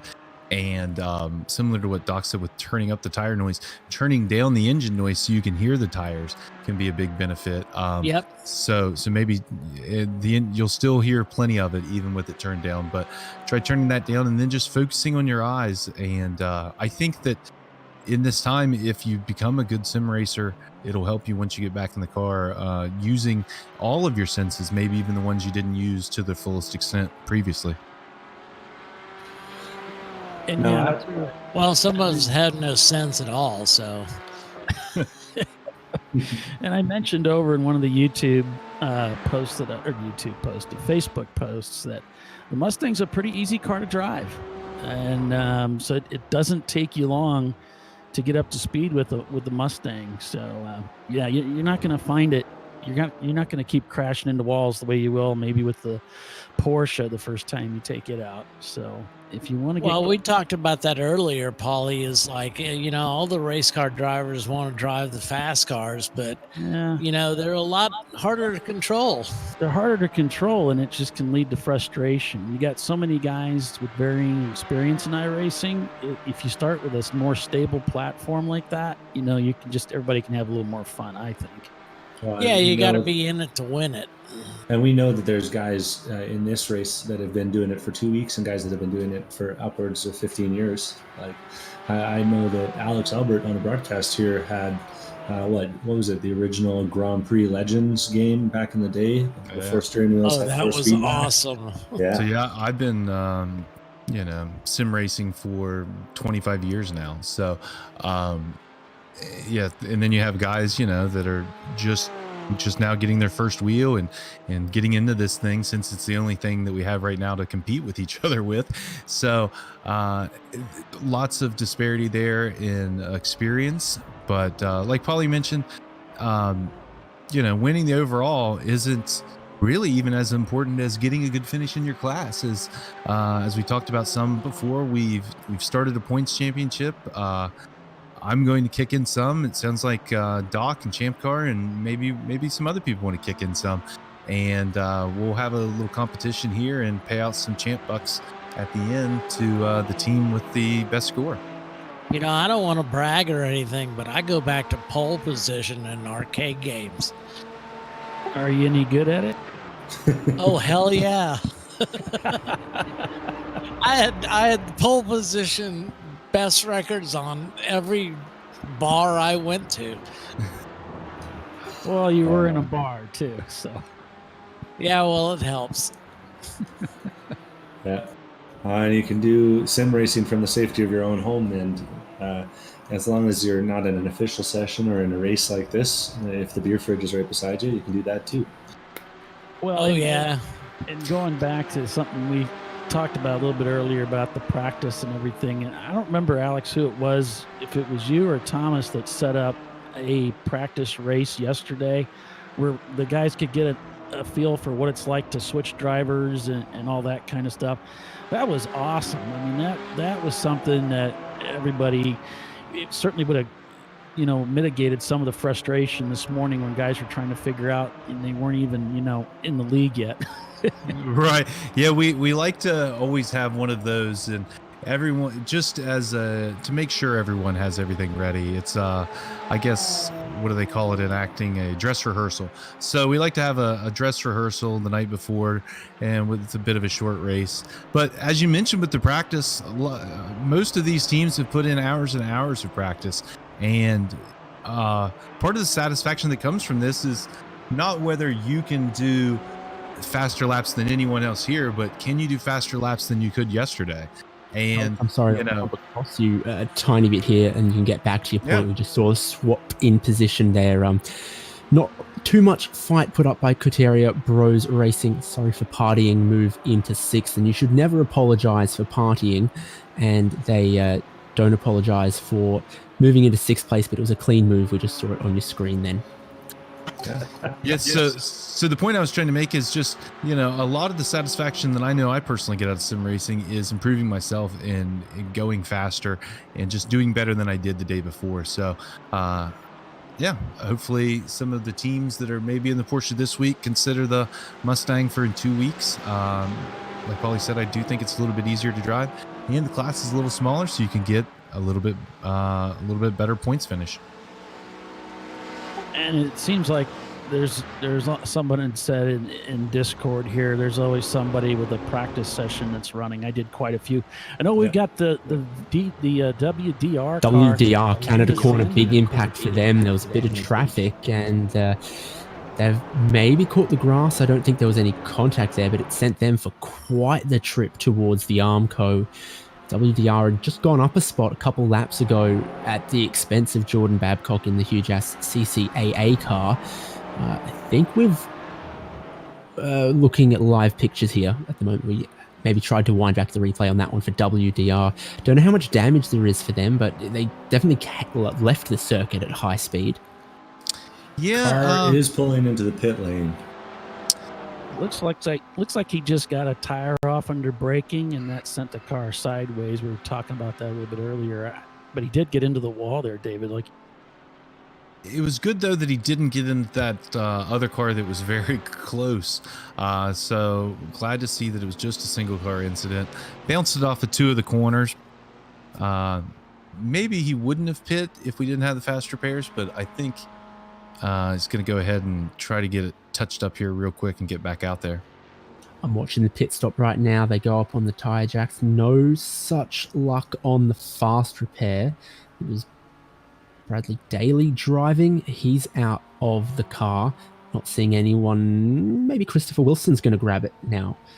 So no such luck on the fast repair, but they might get just a little bit straightened out of that car. Definitely fuel, definitely new tires. And 1 hour, 27 minutes remaining of the race. A Porsche Cayman can definitely get to the end from this pit stop. So that very well, they might be hoping, is their final pit stop of the race. Give it another 10 minutes and Mustangs and Miatas will be able to make their final stops, but not just yet for them. Caymans, though, definitely in that window to get to the end from here. And driver time, no longer a concern if you're taking a pit stop now with a driver's. And looking at the standings, the front of the race is also pretty tight. Dangers Out and UGA Motorsport have both been trading laps with Micah Billy in the car for UGA and Andrew Huggins in the car for Dangers Out. They've been trading fast laps recently here and pushing each other really hard. So far, the gap is 3.5 seconds. We'll see what it is at the line this time. But that race is going to be going right till the checkered flag, I'm pretty sure. Well, and Chris Huggins is fast, but I think Wyatt's a little bit faster in that car. So we'll see if they do a driver change. Yeah, that's an interesting possibility if they're hurting for pace at the end or if another caution comes out. That time down to 2.9 seconds, so 7/10 faster out of UGA. Oh, I wish I could hurt for pace like Chris Huggins does. Now, they are running up front because they're quick, but also their car is clean. I see very few incidents have been counted against them. The same thing that they had at the last race. They didn't use any fast repairs at the last race, had no repairs throughout the race. So, you know, Huggins and Hurley and Foster are all quick drivers, but more importantly, they're keeping their nose out of trouble. There was other fast Porsches here today, but they didn't keep their noses clean, you know, in a similar fashion. Well, I mean, it's the same thing as you see in real Champ Car racing. Yeah, if you go putting your bumper to other people, you're risking the wrath of the black flag or time spent behind the wall working on it. Yep, they keep their noses clean. They don't make risky passes. What was that? I think it's a Polish word. Ah, yes.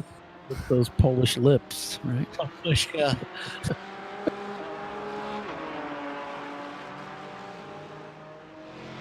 Just watching American Lunatics work their way around one of the Miatas mid-track as they head through the carousel here at Road America. It's about 4 hours and 41 minutes into the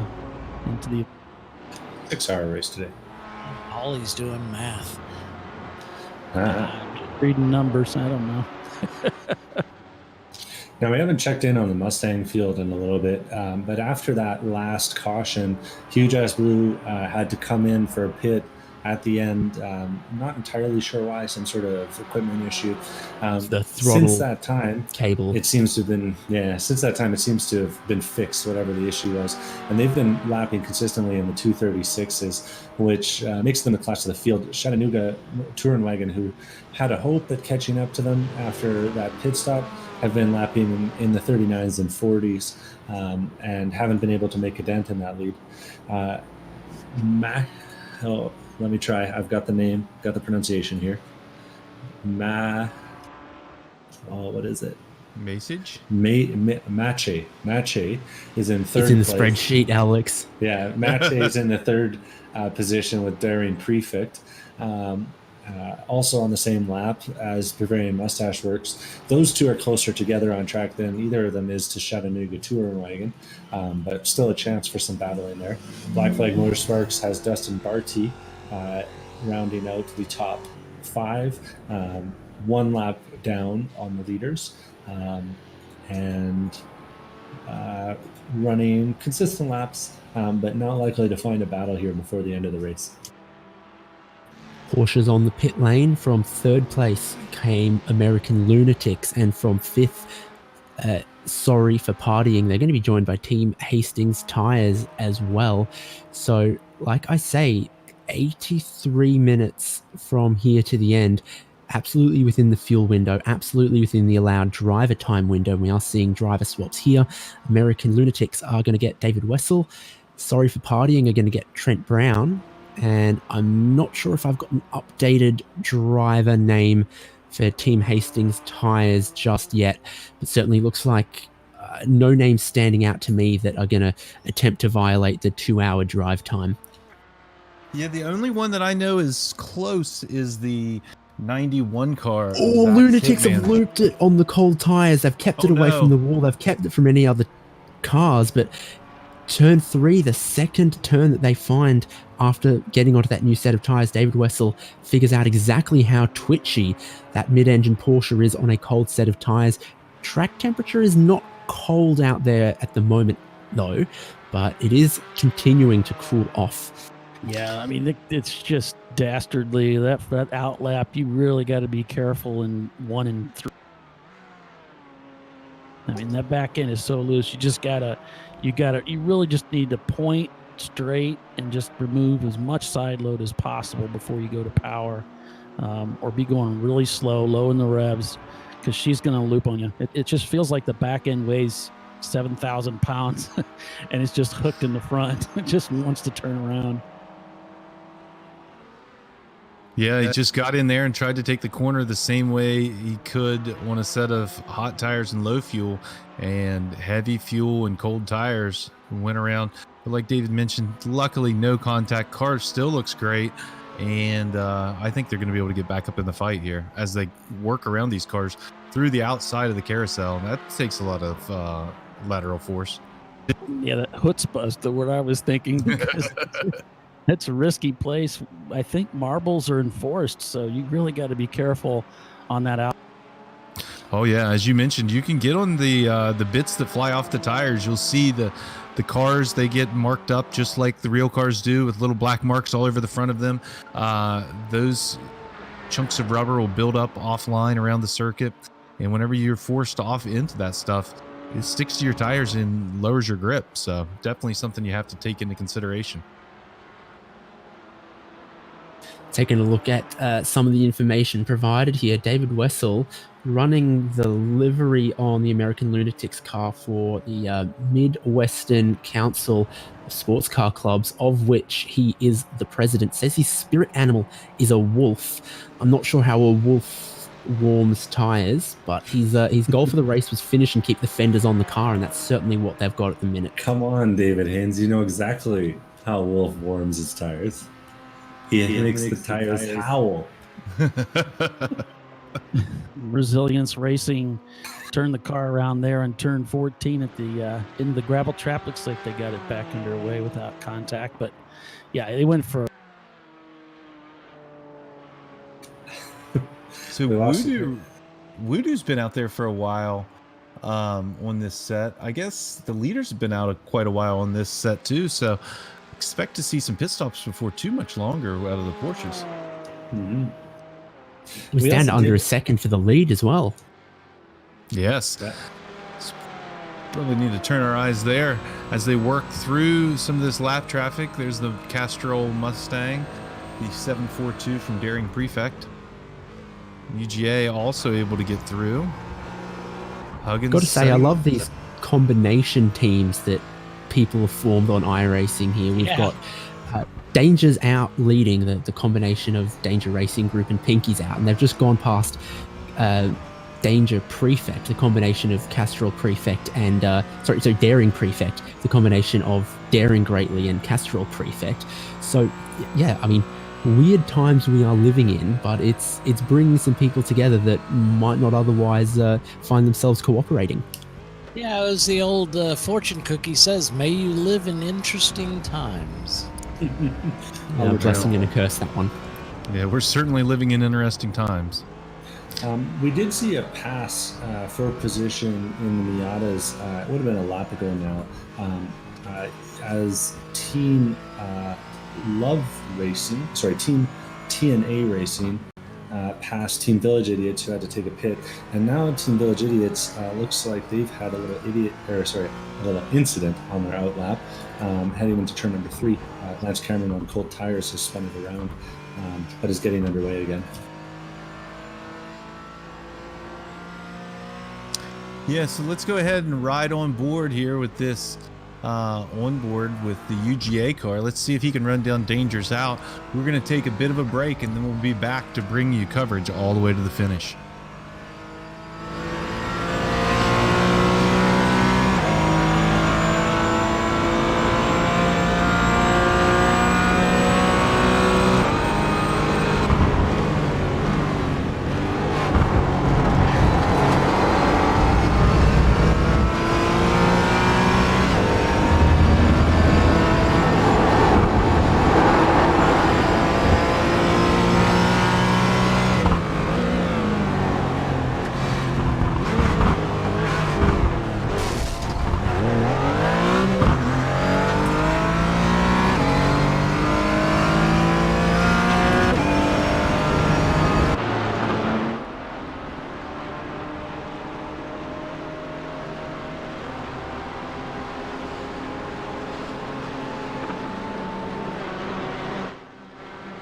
and from our Porsche category in the lane, but a little bit of contact on their way there. UGA couldn't avoid the spun car of Love Racing.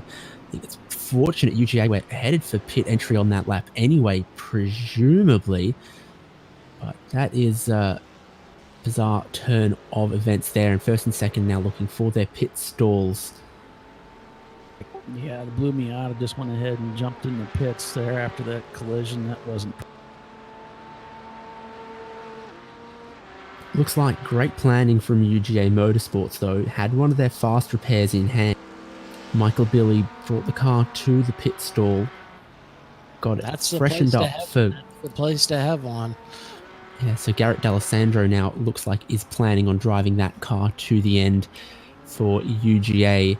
And they'll be hoping that their dogs do go indeed. And 14 is just that, it's that gold corner. You just got to get it right, and you got to get a good, strong run off of it. That's the most important corner, many would say, on the racetrack. So you're just trying to grab for everything that's there. And sometimes you grab a little too much, the back end comes around, and then you're in the kill box, man. There's all kinds of people coming after. Interesting to note, it was a shorter fuel from UGA than Dangers Out. That is probably made sense. UGA were already carrying a little bit more fuel, so UGA have jumped them in the stops, now leading by 1 second. Wyatt Foster for Dangers Out, Garrett D'Alessandro for UGA Motorsports. We'll ride on board with that one again for a minute there. Take a short break on the commentary here.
So we're back with you on ChampCar.Live and other platforms. Delighted to have you for this ChampCar iRacing special event, 6 hours of Road America.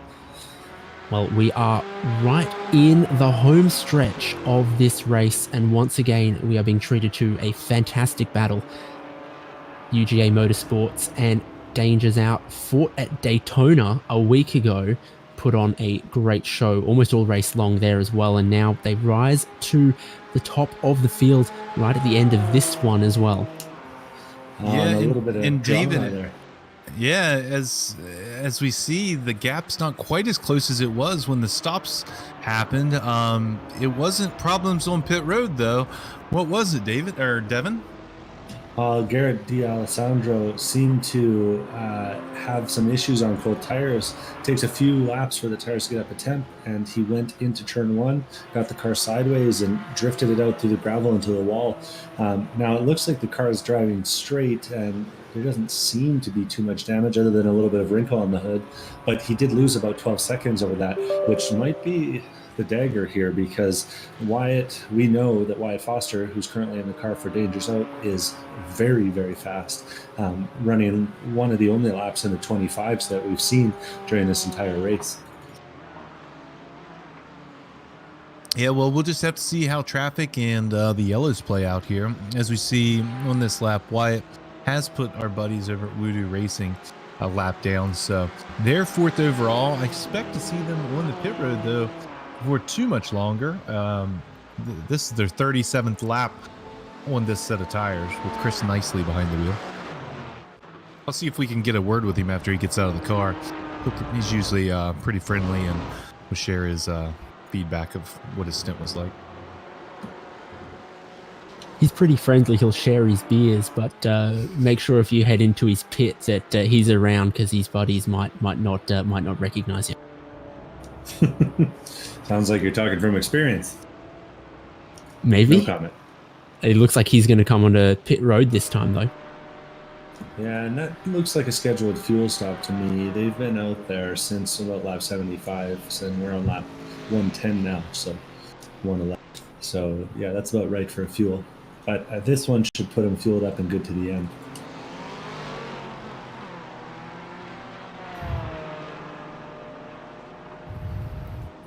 It will also have them coming out just in front of American Lunatics, or perhaps just behind. We'll see how this shakes out. But there will be several people battling for that third place spot on the podium that's currently occupied by Team Jackie X, who, despite several issues earlier in the race, now have Brian Cheney in the car and seems to be going smoothly as we head towards the end.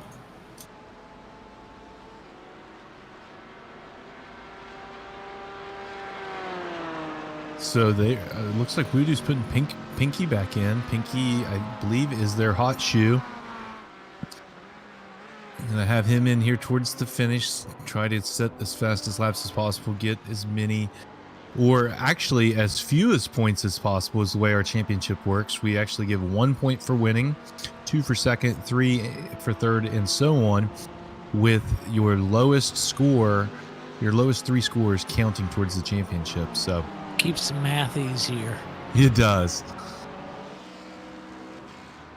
The Couturiers were also on the pit lane at the same time, and their continuing battle over was 5th place or so. They've come out on track just 5 seconds behind Sorry for Partying, who are also fueled and driver swapped to get to the end. So Scott Couturier could also be a factor, and there's some battles there. 4th and 5th and 6th and 7th in that class to keep an eye on as we get towards the final hour.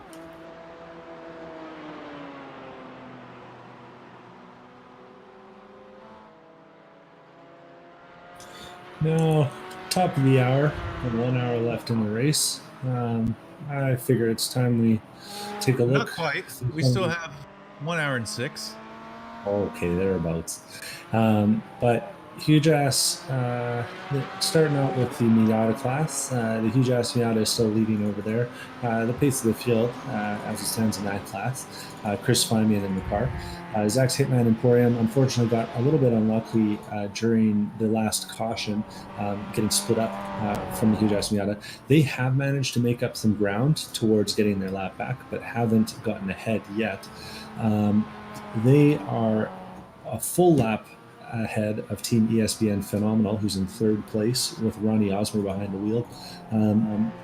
We expect Ronnie Osmer and Love Racing with Nicholas Love at the wheel and Aaron Bluestone of TNA Racing will be battling towards the end of this race.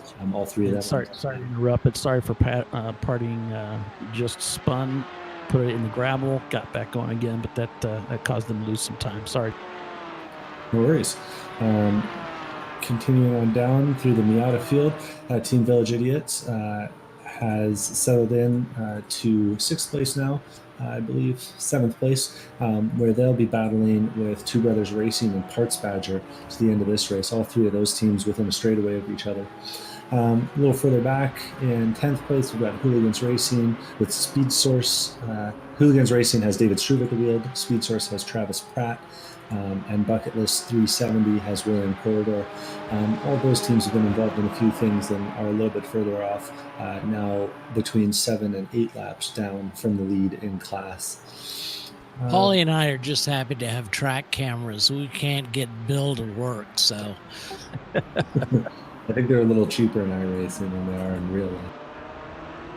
Sorry for partying back on their previous form. We've just seen them make a pass on track over the Kateria brothers, with Scott driving that one at the moment. So Trent Brown gets a position back that he, I think, had previously lost from that spin that Paulie alerted us to.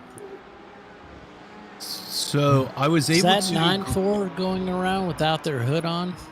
It might be. Let's check that out.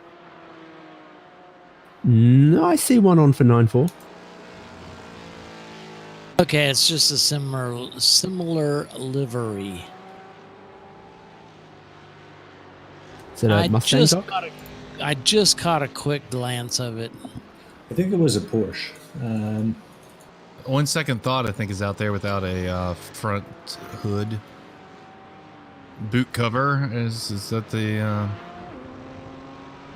The 29. The 29 on is, second thought. You can see the fuel cell. You can see the front radiator. It's not so dignified. Our bag's also driving around without a hood. But one of the Porsches that's doing much better than the OST car today is the Voodoo Racing entry, the 719. I've been able to snag Chris Nicely, the driver that just came out of that car. Chris, can you talk us through how your stint went? What was the racing like out there, and how did it compare to Daytona? Man, those yellows. That was some tough racing in the yellows. I still have no idea how DJ blew up the motor on his car.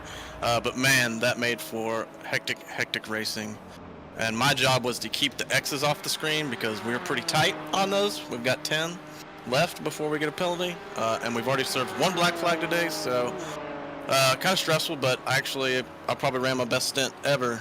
Much better than Daytona. I kept the car clean, so happy about that.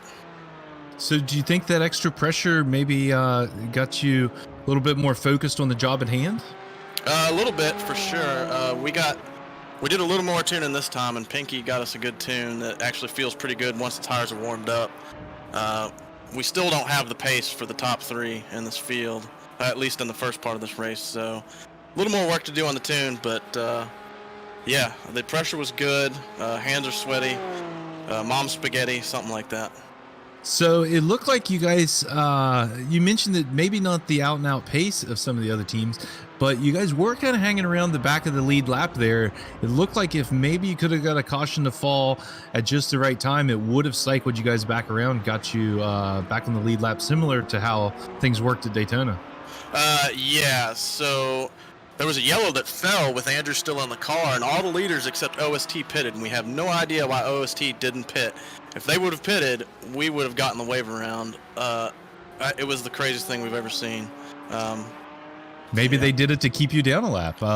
Yeah. Could be. There's a lot of Voodoo haters out there. Well, we did. I mean, we went and talked to him and said, "You do understand you can pit?" And they said, "Yeah, we know." Wait a minute. Voodoo's number one in your hearts.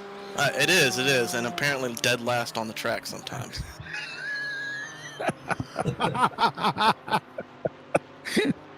So we've been talking here in the booth about this championship that we're going to put on. Sounds like we're going to raise the stakes, and ChampCar might help out some here. Sounds like another trophy you won't get, Chris. Yeah. There it is, Doc. That's what I was waiting on right there. Where's my trophy, Doc?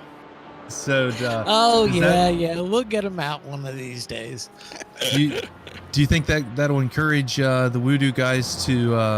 I know you guys have made all of our events so far, but to continue to show up, and if you guys keep running the way you are, you're going to be looking pretty good in the points after today. Oh, absolutely, man. We'll be back for all of them. And we actually talked that through with Pinky, and he's in for it. So we will be back for all the events you can put on, up until my wife kicks me out of the house. Then I'm gonna need to borrow somebody's sim. Okay. Wow. Come over to my place. Copy that.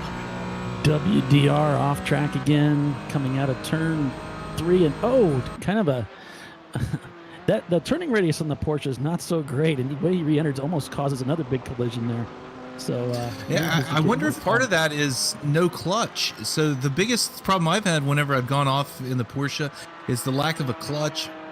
I'll have the traction control and all the different helper modes turned on. It won't allow me to spin the tires in the grass, so I can't spin the car around or even clutch it and drop the clutch like I would in something like the Mustang to do a 180 loop. So yeah, I've struggled with getting pointed the right direction in these Porsches once you have a bit of an off.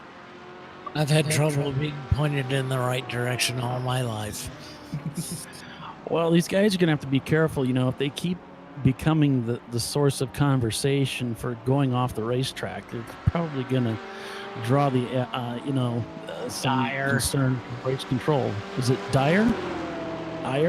The ire, yeah. The wrath. It seems like I have my screen set on look for crashes, and I'm seeing it happening here and there, so they got to be careful. It looks like they're at 33 total, so they would have just had to serve a penalty a couple incidents ago, and I think, well, Chris, you would know well. You've been in the car. It's 30 and 10 for each one after. Yeah, correct. And then a DQ at 60. So Team Jackie Yakes, almost Jackie Yakes in the pit. Oh, good. That's good for us. We knew they were going to have to pit one more time, so hopefully we can catch them before they come out of the pits. Well, I mean, Chris, the idea of getting your trophy was actually going to be in an actual race, but, Well, our actual champ car is still a sad pile of broken bits. So one day, maybe when this virus goes away, we'll get it fixed and get it back on track. Well, we finally had to build a new one, so I don't know if you're ahead of us or not. We have a donor chassis. We're just trying to see if we can fix this one yet or not. It looks like almost Jackie X, though, were able to get in and out without losing a position. American Lunatics will now be a little bit closer, but they weren't able to overtake them.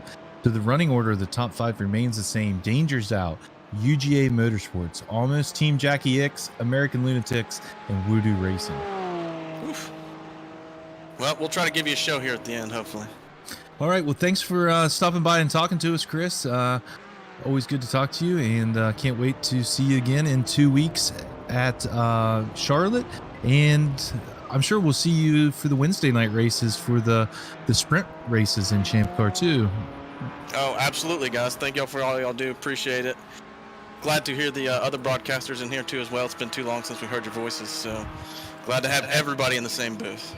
Keep one in the cooler for me. Yeah, just as long as Hank's not around, you can get all the beer you want. Attaboy, thank you. See you guys. See you. Continuing on my check-in, the front of the Mustang field looks pretty sorted. We still have the huge-ass blue Mustang on the front, running 236 237s. Justin Ford in second place in the Chattanooga touring wagon, running 38s to 41s depending on traffic. So definite pace difference there. a lap behind both of those guys, we have 3 more cars battling in the Mustang class. Daring Prefect with Maciej Togula. Bavarian Mustache Works with Ben Schout, who's 10 seconds behind him maybe. And then Black Flag Motorsports, who's another 10 seconds behind Ben Schout. Black Flag currently being piloted by Dustin Barty. In 6th place, we've got 9-4 Motorsports with Brandon Schoen. He is 2 laps down in the lead in class, being followed by Hackura Racing with John Garcia. Can't tell if Hackura is a reference to hacking or if it's getting me to pronounce it like a proper British gentleman. Either way, we'll head on to the next car, and the final car still lapping. Second to last car still lapping. NNM Motorsports from Canada currently has Nick Volsky back at the wheel for a second stint after running into some Black Flag trouble on their last driver's stint. And then we've got Arbank Racing, started at the back of the pack and seems to be treating this as a bit of a test session. They've got Simon Maistinikas in 10 laps off the lead in class. All right, and then in our Miatas, leading the way is the huge-ass Miata, currently being driven by Christopher Flamian, who has some experience in the Champ Car Endurance Series, racing, let's see, was it last year or the year before at the VIR 24? Second place is Zach's Hitman Emporium, currently being piloted by Robert Hartley, who is one of the fastest Miata drivers on the service. Should be able to see some quick laps out of him, and it looks like they just unlapped themselves from the Miata team. So next time by, I think they're just about a lap behind right now. So this will be interesting to see how this works out. If we get another caution, they should be able to cycle around to the bumper and race it out. But like I mentioned, I'm not confident the huge ass Miata is making it to the end on fuel from here. I think they might still need a splash and dash from what I'm seeing. That might make this a little close. I think Hartley will as well. They both pitted about 5 laps. No, the huge ass car's been out there 5 laps longer. I think it's going to be. Right. Now, girls, both your dresses are pretty. So we'll see how this plays out, but I don't think the battle for the top step in the Miata class has been decided yet. I guess that's the point I'm trying to make. So still plenty to watch for there. Third place is Team ESBN Phenomenal. They're about a lap back from the leading 2, but they have that great paint job that we love. It's like a beach towel with a brush guard on the front. It's pretty cool. Next in the running is the Love Racing car, the 647. They've had quite the eventful day. Saw them, I believe it was upside down at one point. Looks like they've taken advantage of the faster pairs. The car looks good as it runs now, still turning great laps, so good to see them still out there. TNA Racing, which I don't know what those initials could stand for. Must be Tim and must be another driver. They have Aaron's the second driver. Right. Yeah, Tim and Aaron Racing. So looking good. It looks like they have the Maxxis branding over their fenders, like a lot of the Champ cars do, and was mandatory just a few years ago. So that gives that a bit of a down home feel that brings me back to the racetrack. Next in the running order will be the Two Brothers Racing, the 427, just coming under the Sargento's Bridge there and headed down towards turn 5. That is currently being driven by Andrew Sugden. Then we have the Parts Badger car. Roy, their team principal, is piloting it as we speak. And then all the way down in 31st position is the Village Idiot car, currently being driven by Lance Cameron, the father of the father and son duo.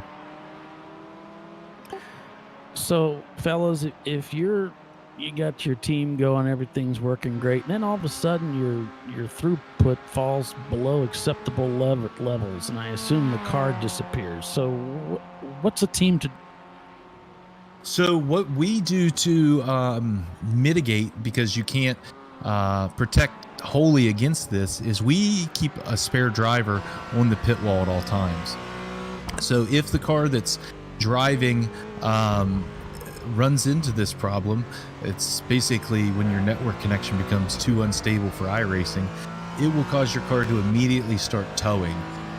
Then there will be a countdown.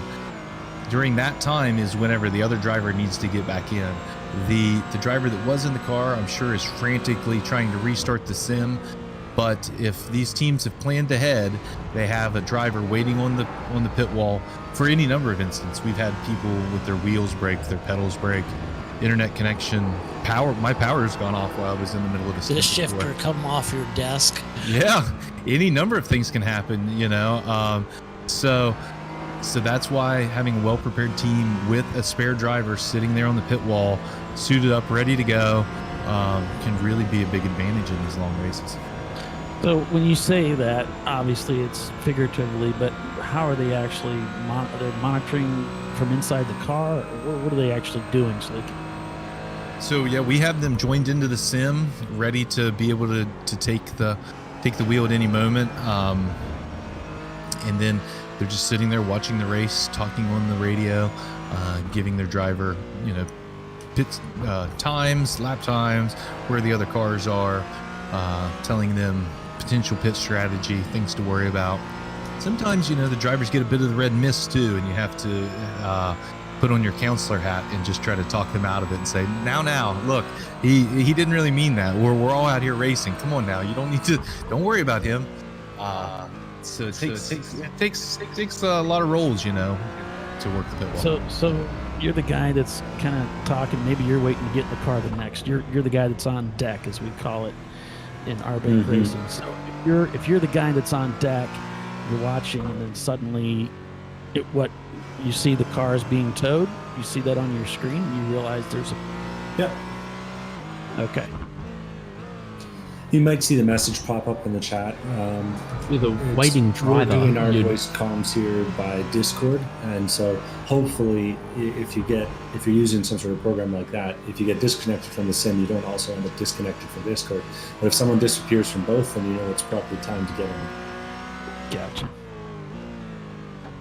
Yeah, I've the time my power went out, I was frantically looking around for my cell phone so I could send a text message to one of the other guys, get in the car. Right. I mean, just like any kind of endurance racing, even if they're not ready, I've had people message me, just get in the car, and you just do laps, even if you're off the pace, you're not warmed up, or you're not ready. Better to keep the car cycling around than to sit there for 4 or 5 minutes not making any time. Right, absolutely. There should always be somebody that's ready to hop in the car. That wouldn't take them but a minute to get their helmet on and get in the car. So, okay, yeah, I just interesting stuff. No, just good trying question. to help everybody, including myself, because I've never done a team race before. So Yeah, so right, 2 weeks. Can you join us for Charlotte? Maybe if I can find a team that stays together, I might be able to do it. Yeah, sure. We'll reach out on the forum, just like we encourage everyone. We've seen a couple teams formed out of that, through. I know that the Parts Badger car, they were looking for drivers all week, and Roy found him some co-drivers. So, you don't have to go to that special section of the forum where we normally make people go to hook up for rides. So it's all there in the iRacing subforum. Yep, and we were talking about our bank, that maybe this was like a test race for them. I think it was just yesterday that one of the guys reached out to me and said, "Hey, do you have a setup for the Porsche for Road America?" It's like they're just getting this thing put together, and of course the Porsche, as we talked, is a little challenging to drive around this racetrack. So everybody's still trying. There's still a lot of guys trying to get their teething done here and get ready for the races ahead. And just like you see in regular Champ Car, the experienced teams are willing to help the inexperienced teams. All you got to do is ask. But you got to ask, right? Because we're not going to come over and tell you you're doing this or that wrong. But if you ask, we're more than willing to help, give you some setups, give you some tips. We just want to see everyone have a good time and be as competitive as they can be. That's funny. Everybody's coming by me and telling me what I'm doing wrong. Or at least they're telling us where we can go. Oh, yeah.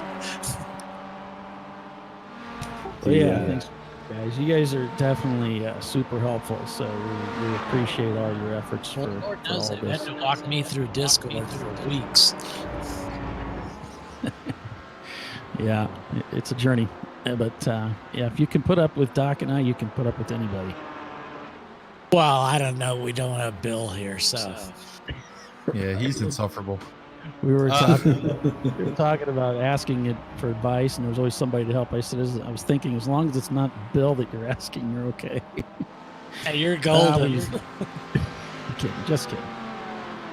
So Wyatt Foster at the front, as we see the sun starting to set, the shadows getting longer. He's continuing to open up the gap here, about another second on that last lap. Working through the Mustang field there. Third, fourth, and fifth place in the Porsche class are also pretty close together, relatively speaking, about 10 seconds apart on track. American Lunatics has actually been making a fair amount of time on Voodoo Racing, so whether Pinkerton suffered some damage and is a little bit off the pace, though judging by the fact that he's run 4 2:27.1s in the last 6 laps, I think he's doing just fine consistency-wise. But he and David Wessel of American Lunatics are engaging in a battle here, trying to figure out who's going to hold the last step on the podium here. Yeah, this is the golden hour. Yeah, track's cooling off. Things are going to get a little bit quicker even as we head to the end. And whose setup was ready for this time of the race? That's the question we're answering. All right, so it's currently 83 degrees. It's 86 track temp. Winds are now 10 mile an hour out of the southwest. It's still partly cloudy, and it's just about 7 o'clock in sim. It's 6:45 in sim. And just the final reminder, the sun is moving at 2x to simulate a bit of a longer day. So we're trying to show off all the different parts of the simulator here for you today. Yeah, that sun shuffling across the sky in double time, just so we can squeeze in a little bit more hours into this race. Only 6 hours commitment for our drivers and teams, but we get the full range of the morning temperatures and sun, that hot midday and early afternoon temperatures, and now into a beautiful sunset and a little bit of night running potentially. Hope everyone's still got their headlights. There's 1 or 2 cars out there I'm not sure about. Road America's got to get really dark at night. Oh, with all these trees, I'm sure. Yeah, I can't imagine racing here at night. It must be. Yeah, I don't think they've ever run a night race here. ChampCar certainly hasn't. Oh, we're about to try something fun. At least all these cars. We are. At least all these cars have headlights. We have had the odd race accidentally go into the night with say a street stock, and that gets pretty challenging pretty fast. Oh, cars with no headlights. Yeah. The blind leading the blind. Yeah. Let's call it rail racing. We've taken steps to make sure that doesn't happen again. I think it was at the Nürburgring when we raced with a Solstice. Solstice had headlights, but is slower than a street stock, and so they needed to drive behind the street stock to provide light for both of them. It was a team event. It was rather challenging, and it hasn't quite caught on to popularity, but we had fun that one time. Why would it have caught on? Come on, what's the matter with people? No sense of adventure? Oh, shoot. That's great. Yeah, that reminds me. Oh, we got a car. Our Bank Racing. Jay Cooper looks like he's in the car.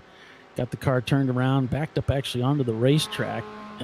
He's trying to get that thing turned around. I think he's over there between, he's over between 12 and 13. Just having a hard time getting that Porsche figured out.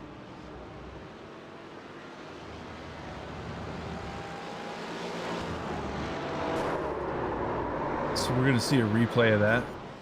Yeah, just got a bit of a tangle there with one of the slower cars. Looks like the Porsche might have came out worse for wear on this one. Yeah, he's kind of been a little bit off the pace, I think, with the hood missing and everything, and they're like we said earlier, they're a little off the pace. So, yeah. Well, I'm glad to see that they've stuck it out. It shows that they're not giving up, and I'm sure they'll be faster when they come back in 2 weeks.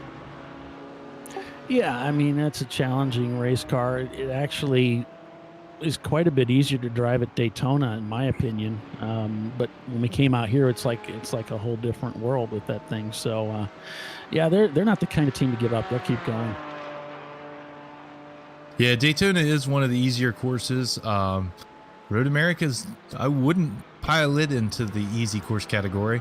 And Charlotte next week, or in 2 weeks, is pretty challenging. So started out with one of our easier tracks, and we'll be going to 2 of the tougher ones here shortly.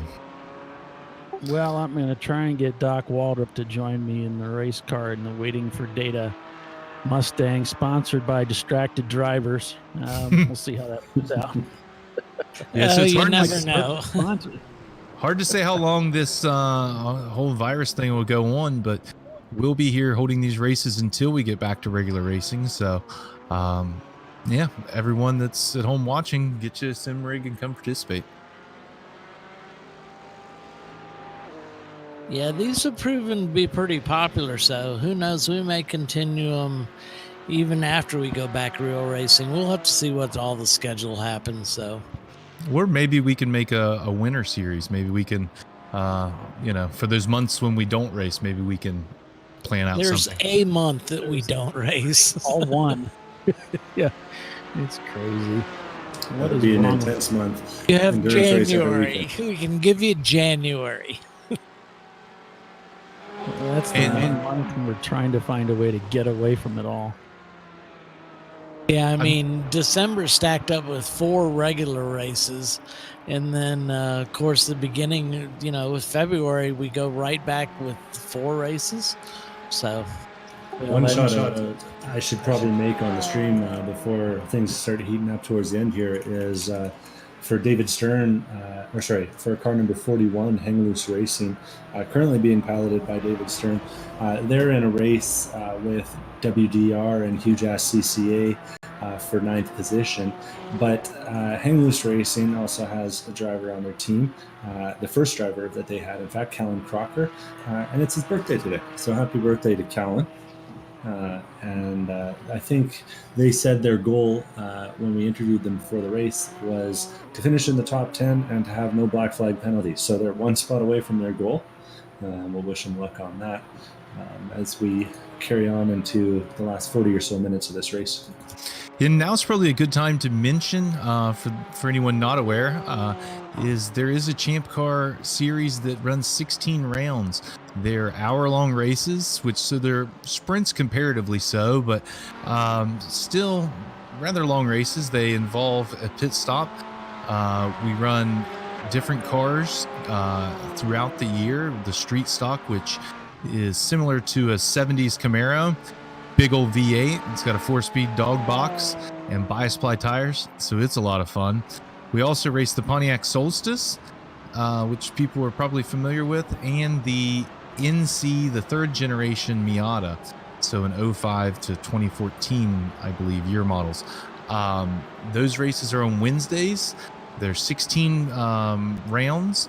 The winner of that series, which takes your 12 best points finishes, will receive an entry into a real Champ Car Series event.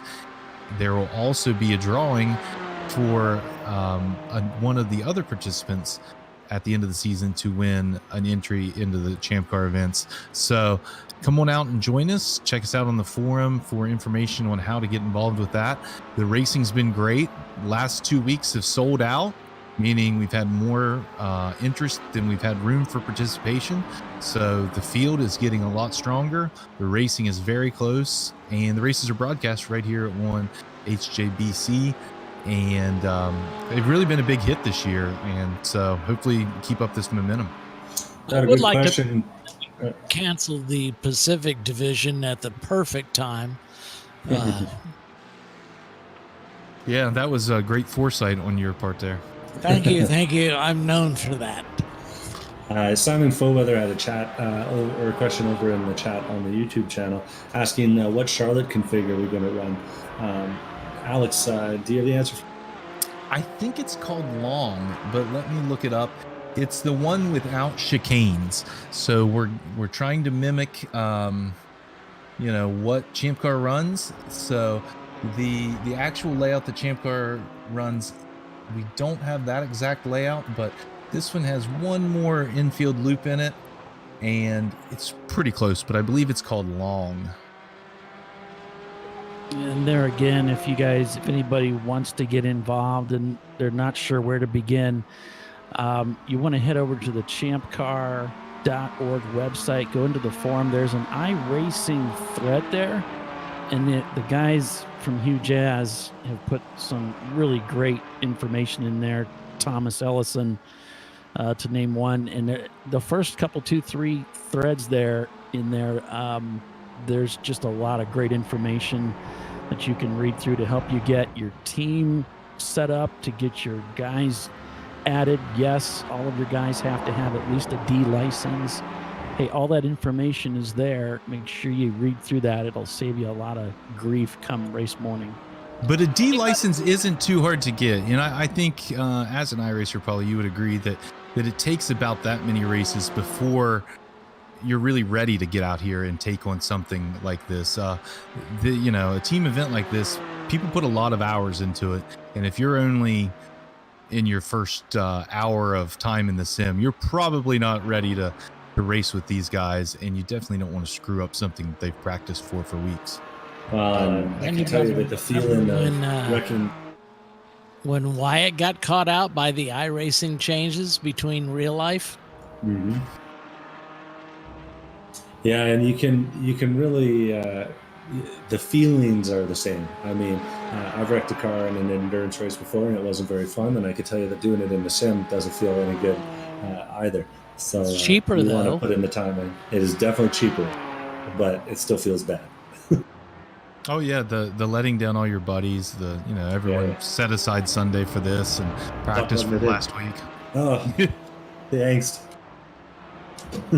But as we saw last week, guys that had never done these team events, they came out of it saying this was the closest thing to doing the real thing as you can get, and some of them were very surprised, and I think some even said it was more stressful.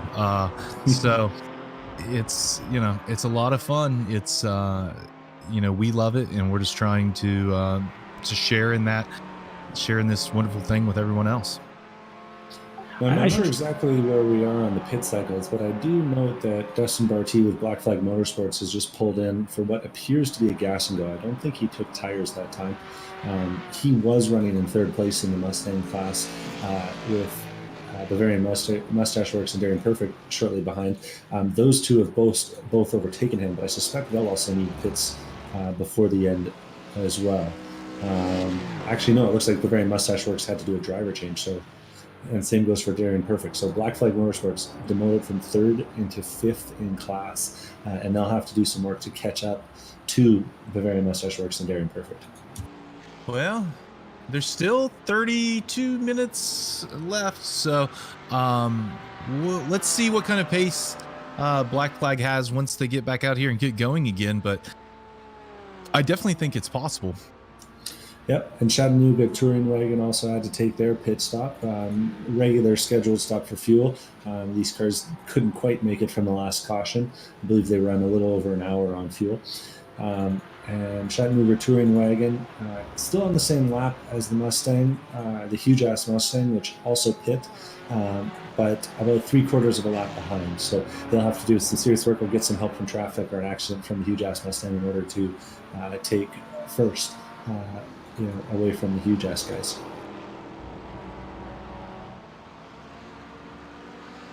Yeah, but the class of our field today have been the Dangers Out car. No damage on this car.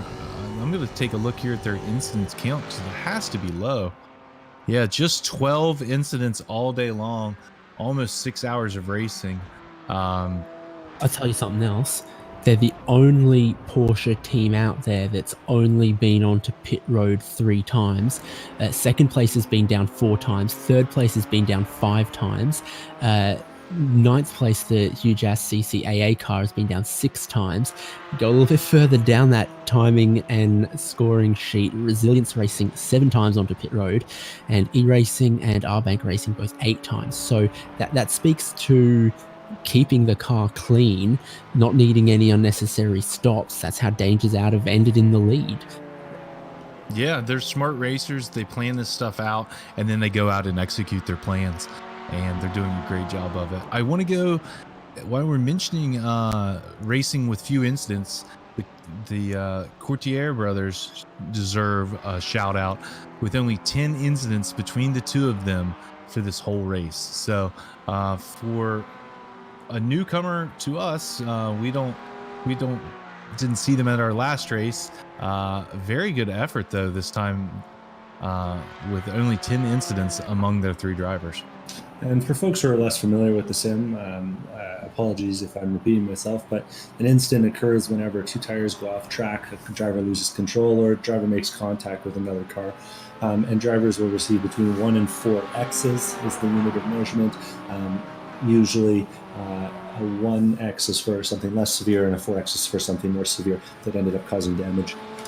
If you want an analogy to think about it, you can think about how many dollars you had to spend in order to fix the bent wheel from going off track, or the bent front bumper from banging the guy in front of you. Yeah, and you'll even hear people say, I don't know what happened. I didn't even get a 0X. So you could have contact that's light enough to be a 0X, deemed no incidents, but still the sim registered that your car and another made contact, or you made contact with an object like a wall. But sometimes people say, I don't know, I didn't even get a 0X, and that's iRacing slang for I didn't even know I touched him. Mm-hmm. Likely story. Yeah, one thing that iRacers have in common with all racers are their ability to lie about what they did. He wasn't even there. There was no overlap. What are you talking about? Luckily for us, we've got really, really good camera angles in the sim, so our stewards can go and track that down. One difference between this race and a regular iRacing race is that we actually have live stewards doing the whole thing. Drivers or teams can fill out a protest form if they see something that looks untoward, and those things will be enforced. Any breaches in the conduct with penalties that are decided on by the independent stewards room. And yeah, we've actually had 32 of those reports sent in today, just looking at some of our data. So glad to see that the field has figured precedent. the field has figured out how to use our protest form. So yeah. And you don't have to pay $50 here. So that's a difference. Yeah. I can't promise, I can promise that we won't be tearing down the motor of Dangers Out today. Although I wouldn't mind seeing their setup with as quick as they've run. Maybe that's something that I'm sure the other teams would like to see as well. I think they just got that nut behind the steering wheel sorted out really well. Wyatt Foster is a well-known fast driver in all kinds of series on iRacing, including the ChampCar weekly series on Wednesdays that you were talking about, where he's come in and put in some really hot laps, especially in that street stop. Yeah, Wyatt is a multi-time winner in the ChampCar iRacing series, so we'd love to see him on the track again more often this season. Maybe he'll be able to join us after getting a good taste for competition today. Yeah, it used to drive me crazy in the early days of our Sim Series, he'd come on at the last minute and just set a blistering fast lap.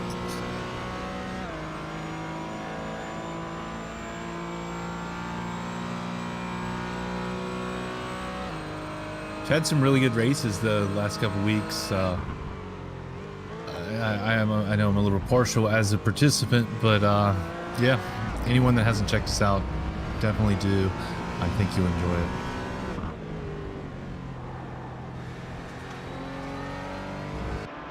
All right, so let's go ahead and run through our fields. David, do you want to take us through the Porsches, and I'll get the Mustangs, and Devin can give us updates on the Miatas? Sounds like a plan. So leading the way out front, Danger's out with 42 seconds over UGA Motorsports. Then third step on the podium for the minute is Voodoo Racing and Andrew Pinkerton. They are, however, one lap off the lead. Then it's American Lunatics in fourth. Almost Team Jackie X are in fifth. Sorry for Partying, currently running in sixth place. Team Hastings Tires in 14th. And then 14th. They're car number 14 and in 7th. Forgive me. Courtier Burrows Racing in 8th. Got the huge ass Colombian Canada American Alliance in 9th. WDR behind that. Hang Loose Racing and On Second Thought. Then On Third Thought following right behind. Don't let those two cars get too close again. Resilience Racing in 14th. We've got E-Racing 15th in class. 16th in class is the rbank90racing.com Cayman. We've got a near identically named Mustang out there, but those are your Caymans that are running. We've got, unfortunately, a couple retirements, 6 or 7. Okay, the lead of our Mustang field is currently being filled by the number 33 car, being piloted by Alexander Klink. It's the huge-ass blue Mustang. They have a pretty good lead over the Chattanooga Touring Wagon. It's right around a minute and 48 seconds as we speak. Austin Henry, out of Georgia, is the current driver of the Chattanooga Touring Wagon. And they've had a pretty good run here today. It looks like they've got about 22 seconds over the Bavarian Mustache Works car. Taking a look here at the pace, it's probably going to stay in the running order that we have. If nothing changes too much, it looks like Austin Henry's got a bit of a pace advantage over Jason Kanye. Fourth place is the Daring Prefect car,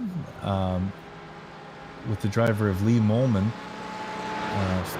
Fifth place in class is the Black Flag Motorsports, the number 13. They are currently being driven by Dustin Barty. They were just on the lane about 3 laps ago. I think all these cars should be good to the end, except for 9-4 Motorsports. Currently, they're in 6th position in class. Brandon Schoen is their driver. He's been out there for 25 laps, so we would expect they only can go about 5 more, but our estimates show there's going to be 8 or 9 more laps in the race. So expect to see 9-4 on the pit lane one more time for a splash and go before this is all over. 7th place in class is Acura. They're only 4 seconds behind the 9-4 team, so expect them to pick up a position. Carlos Reyes will be picking up a spot there whenever we see 9-4 come onto the lane. And then the last 2 cars in the Mustang are the NNM of Nick Volsky, our buddy from Saskatchewan, and the rbank Racing 90racing.com entry with Simon as the driver. So congratulations to all those drivers for coming out and participating today in our Mustang class. Yeah. And the Miata's field is shaken out pretty calmly, pretty big gaps at this point. Huge ass Miata team has Christopher Flamion at the wheel, leading the class. Not the fastest car on track though right now. That honor goes to second place. Robert R. Hartley, running for Zach's Hitman Emporium.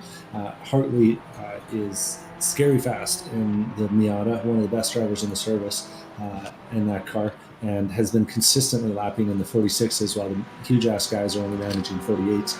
Unfortunately for Robert and the Zach team, a caution put them, split the two leaders in the Miata class, and so put the huge ass car a lap ahead of the Hitman car. They've managed to regain their lap, but are still chasing them down. Third place is Team ESPN Phenomenal with Ronnie Osmer at the wheel. He's done quite a long stint here at the end.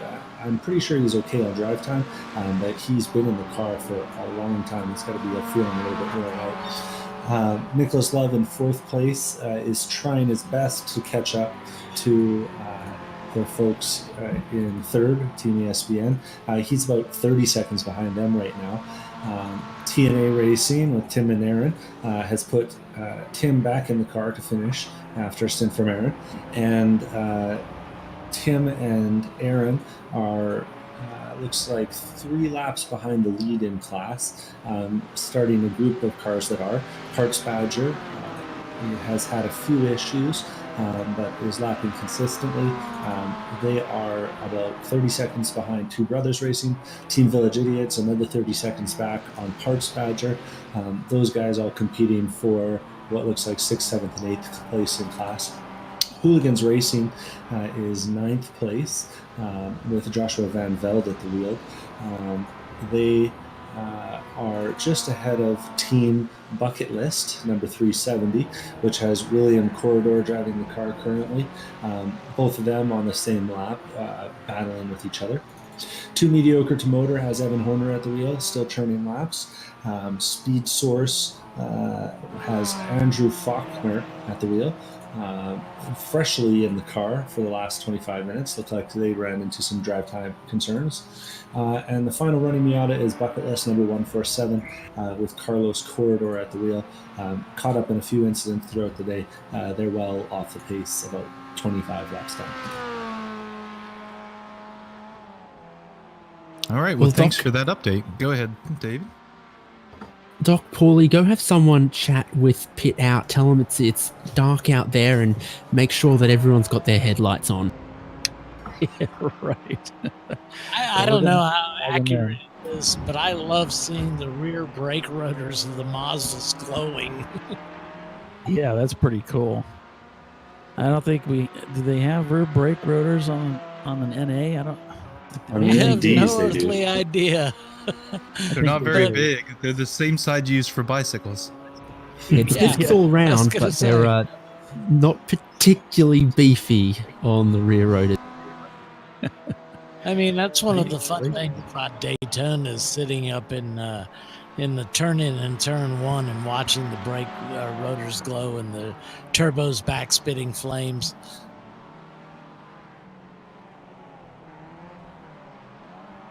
Yeah, coming down on the final few minutes of the race here, and it's been pretty cool. Road America is definitely it's kind of a home track for me. I just love this place, so it's great to see these guys out here going at it, and it's a lot of fun. Yeah, even the guys with NNM who I race with out of Regina, Saskatchewan, they've had a lot of experiences at Road America over the years, doing the Formula Ford Festival that they run there, I want to say 25 years ago, something like that, dating all the way back to there. But they call it their unofficial home track because, of course, it's a 20-hour tow away, just like everything else is for us. Right. It must suck for y'all. Imagine how bad it is for me. I can't even tow to any of these North American tracks if I tried. You just need a longer snorkel. You just have a better excuse for not wrenching on the car than the rest of us. I mean, it was funny, I looked up, I was doing budgets for last year, and it's like, Sebring is a longer tow for us than Indianapolis. Sebring, it just, oh God, it's the worst tow in the world. It's so flat. Just like the course. Yep. Well, we've argued that it's got the most elevation of any track in America, because it's only 3 inches of elevation, but it's every 12 feet, inches, you got this jump. So collectively, you end up with the greatest amount of climb and descent. Yep. True enough, if you counted them all up.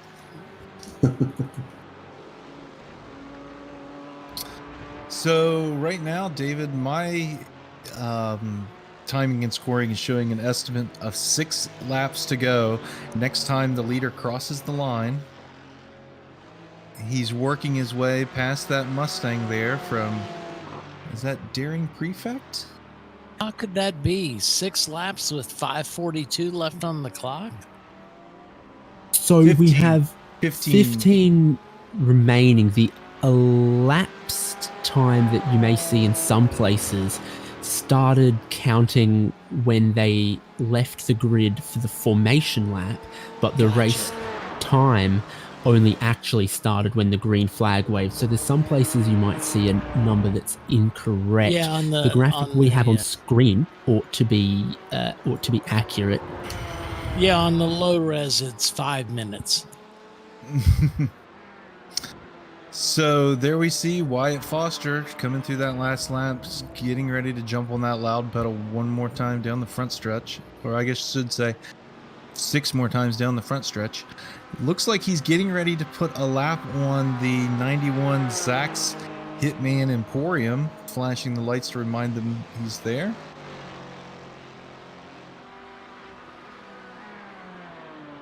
Robert Hartley, a very experienced driver, though, gives plenty of room. Well, we can see the headlights starting to have an effect on the cars in front. If it gets properly dark out here before the end of the race, some of these cars will have their entire interiors just lit up by the guys behind them. Yeah, I noticed the effect on the trees.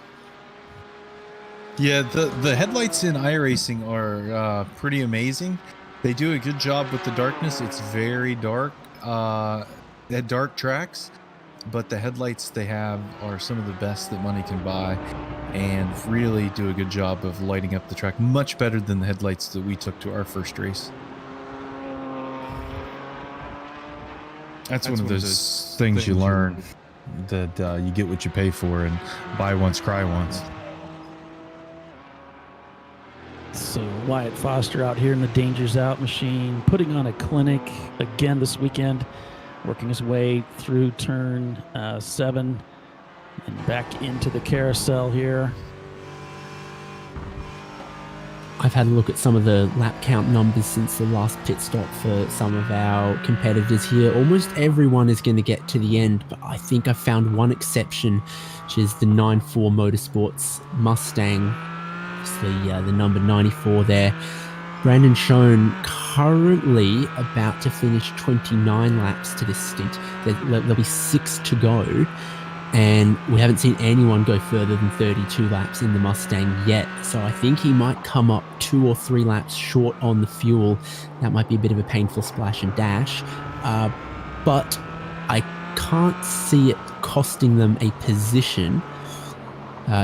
Running 6th in class at the moment, but I think if they're going to see that checkered flag, it's going to be one more time through the lane to take, what might it be, a gallon of fuel? Let's see. At most. They're getting about, they're burning about a half a gallon a lap here, it looks like. So Schoen able to go by another time. This would be lap 30. Even if they were to come in and take the full service, it looks like they have enough of a lead over the car behind them that they won't lose a position in class. So that's good news. It will take them out of the battle with Bear and Mustache versus Daring Perfect, though, for third in the Mustang class, which is a bummer for how it goes sometimes. I know though that the 9-4 guys, they're smart racers. This might be their first race, but I'm sure they're taking notes, and they're going to come back more prepared at Charlotte to get that pit strategy nailed down. They probably just weren't exactly sure how it was all going to play out. I saw a lot of questions in the Discord this week from people wanting some tips on pit strategy. But like we mentioned, with these guys not showing their real pace till we get to the race or their real fuel mileage, people help, but they maybe don't give you all the tricks the first time you ask. You got to earn them by sticking around and sucking for a bit, right? That's right. Make them feel sorry for you. Be pathetic. That's the key. Keep the bar low. Yeah, I think it was my third race before I found out about F4 and F5. Yeah, that is nice. It'd be nice if we had those in real life, had the ability to look at a relative screen and see where the cars around you are running, how far back, and what position they're in.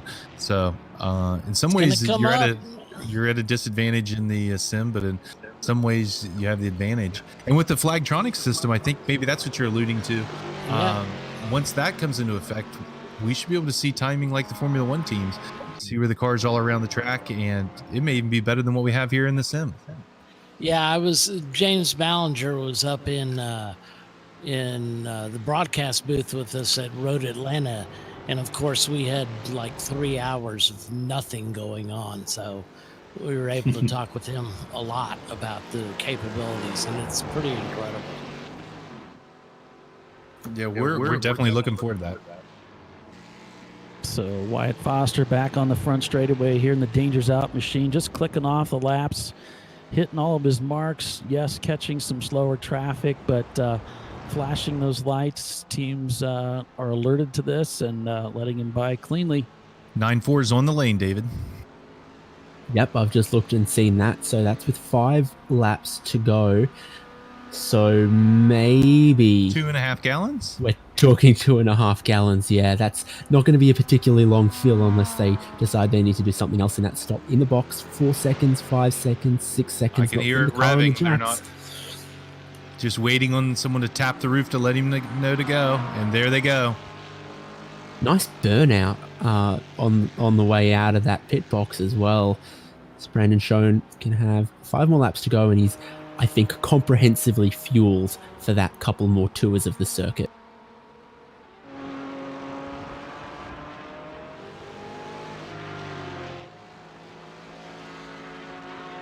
Wyatt Foster now heading down through Hurry Downs towards turn 8, passing one of the Mustangs, the number 27, lets him by cleanly as they head under the Speedville Bridge. Acura Racing run a pink 92 Civic in some Champ Car events out in Texas. So the Mustang, quite a different shape, layout, and engine from a Civic, but they've tried to bring a similar paint scheme over, which is, I think, what we really love to see, is to bring that flair of Champ Car to these iRacing races and the broadcast. And there are a few, absolutely, for the front-wheel drive guys out there, there are a few front-wheel drive cars in the sim. We don't have any of them in this race today, but the Jetta, the Kia, and the Audi TCR are some of the most popular options, relatively speaking. Yeah, but they are some of the existing options for front-wheel drive cars. And as a guy that races front-wheel drive Neon in the Real Series, I can tell you that it is a very similar experience in terms of the feelings that you get out of the wheel when you turn into the corner and when you understeer all the way off on the exit. Yeah, I'm 90 GTO is front wheel drive. It's just also rear wheel drive.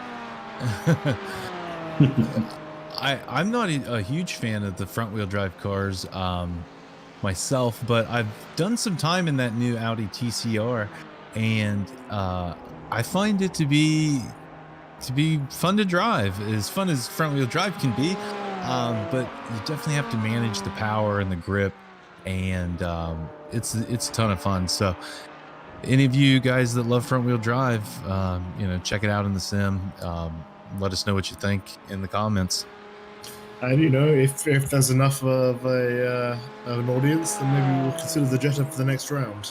Tell your head Alex speed. and Tom that you need the Porsches to go, and you want an Audi instead for the top class. No, Yeah. I think the Jetta would be a good fit. We'll consider a Jetta. We won't consider an Audi. Yeah. So, but the Jetta can be fun, and I think it would be just a little bit slower than the Miatas. So maybe the Miatas would appreciate having someone to pass. So just about to the end of this one, UGA Motorsports gave them a good fight, but they have nothing to hang their heads about here today. They have a strong program. This podium will help them in the points and propel them, to maybe a decent finish once we know when the finish is. Right now, it's kind of open-ended. I think this will be white flag this time by. I would hope. We have shown 6 hours elapsed on the time. White Foster with the Dangerous Out car coming down the back straight towards Canada corner. Yeah, six hours since the pace car started this morning.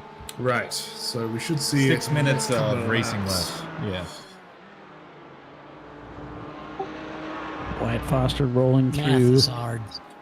Canada corner, hitting his marks as usual. Wyatt's Setting up pretty considered one of the top drivers of ChampCar, certainly. I know he's raced with Huggy numerous occasions at VIR before, and has always been very quick there. Well, yeah, they have a school that they run out at VIR that I've threatened to come to, and yeah, I mean he's definitely a pro level driver. Yeah, I think he's got the absolute track record at Atlanta Motorsports Park and Radical. Until they let me have a go. There you go, get on that. Ha ha ha. Well, for a team whose only goal was to finish, they seem to be doing pretty well. So I also got noted here that they chose the honey badger as their spirit animal, which might explain a few things. I respect that, frankly. Well, everything I've got says Wyatt Foster's spirit animal is a snail, so I think he's pulling one on us with that. I don't believe that. Could be a racing snail. We don't know. Yeah. He's the fastest of all the snails. Yeah, you paint a number on the side of anything, You can make it a race car. Shout out there to Bill Strong and his race car there. Oh, Lord. So just a reminder to any of the teams that happen to be following the broadcast, join us here in the Discord. We have a waiting room for the booth. We'd love to interview some of the teams and drivers from tonight's event before we go off the air. So we'll have a bit of a post race here once the checkered flag falls. I don't know, David. Is he going to get back around? I'm showing 3:37 left. Race it. He's in the chicane. Can he get back around in time to make him go 2 more? Or do you think they'll show the white this time? I think we've got 2 more. He's still got a minute to get to the start-finish line, and he's coming through Canada corner. Only 1 more braking zone after that. He's realistically 3/4 of the way around the circuit at the moment. I trust timing and scoring on this one, and sometimes even when it's give or take 1 or 2 seconds, they give us the extra lap instead. So definitely looking like 2 to go this time. Danger's out, and Wyatt Foster driving that one. Yeah, and he's going to work past the huge ass Mustang here on the main straight. They continue to lead the Mustang class. A really good effort today out of Alex and Alex, Cofford and Klink. So that'll be a good points finish for them. Alex squared. Yeah, I assume they'll be taking the points from the second Porsche at Daytona for the team championship. And TNA Racing have just had to make a splash and dash as well from the Miata field, but again, I think looks like it's cost them realistically no positions there. Just a 10-second splash of the fuel, and they were basically next car was a lap up the road and the next car behind was a lap down the road behind them. So I don't think TNA have moved any positions from that pit stop they've had to make. Yeah, a couple of cars in the Miata field that are getting close to the end of the tank, but I don't think we'll need a stop before the end of this race are the huge-ass Miata, the Parts Badger Miata, and the Two Brothers Racing number 42 entry. All those guys are working lap 27 right now on this tank. So they should only have a couple laps left, but I think that's all they're going to need, as we all expect Wyatt Foster to get the white flag next time, as it's starting to get pretty dark here in Wisconsin. Yeah, I can understand the Mustang's front rotors glowing, but the Miata still got me confused.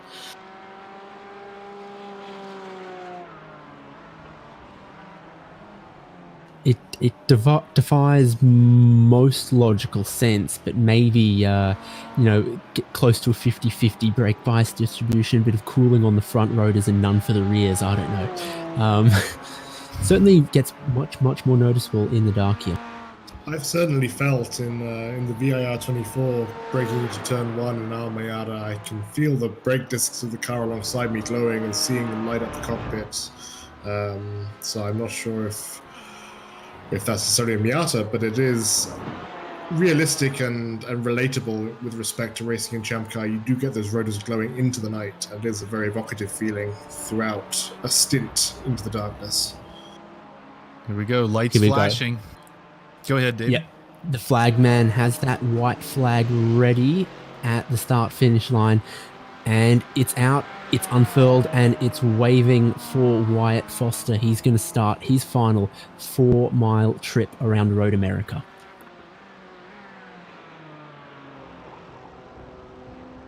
Yeah, he heads down into turn 1, hitting his marks again, as he has throughout the stint here, the stints that he's driven, as he goes down into turn 3. We talked about how tricky it is, or it can be in these Porsches, but that Porsche, he's got it nice and stable as he heads down the back stretch towards T5.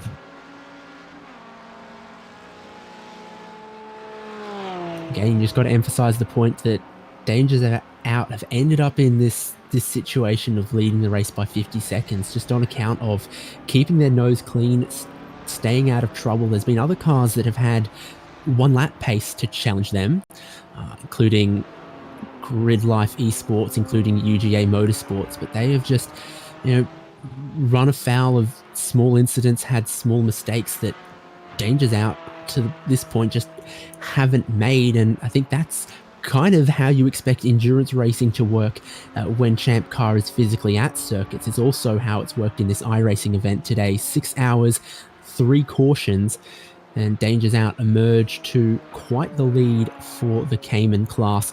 And I think all 3 classes, you're singing a similar song and a similar story.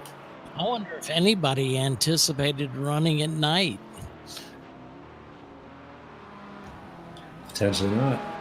I think the starting time, the race length, and the double acceleration on the weather was known. We knew it might get dark at the end, maybe not necessarily this dark, but we've only realistically had 15 minutes where you were reliant on the headlights. Sign me up for the first 24-hour race here, though. Yeah, well, I think that if we're still in this situation as we get closer to August, we must definitely have to put on a true 24-hour event. Absolutely, the VIR 24 will be a priority if that's still the case, but as we watch now, Wyatt Foster coming up the line, David.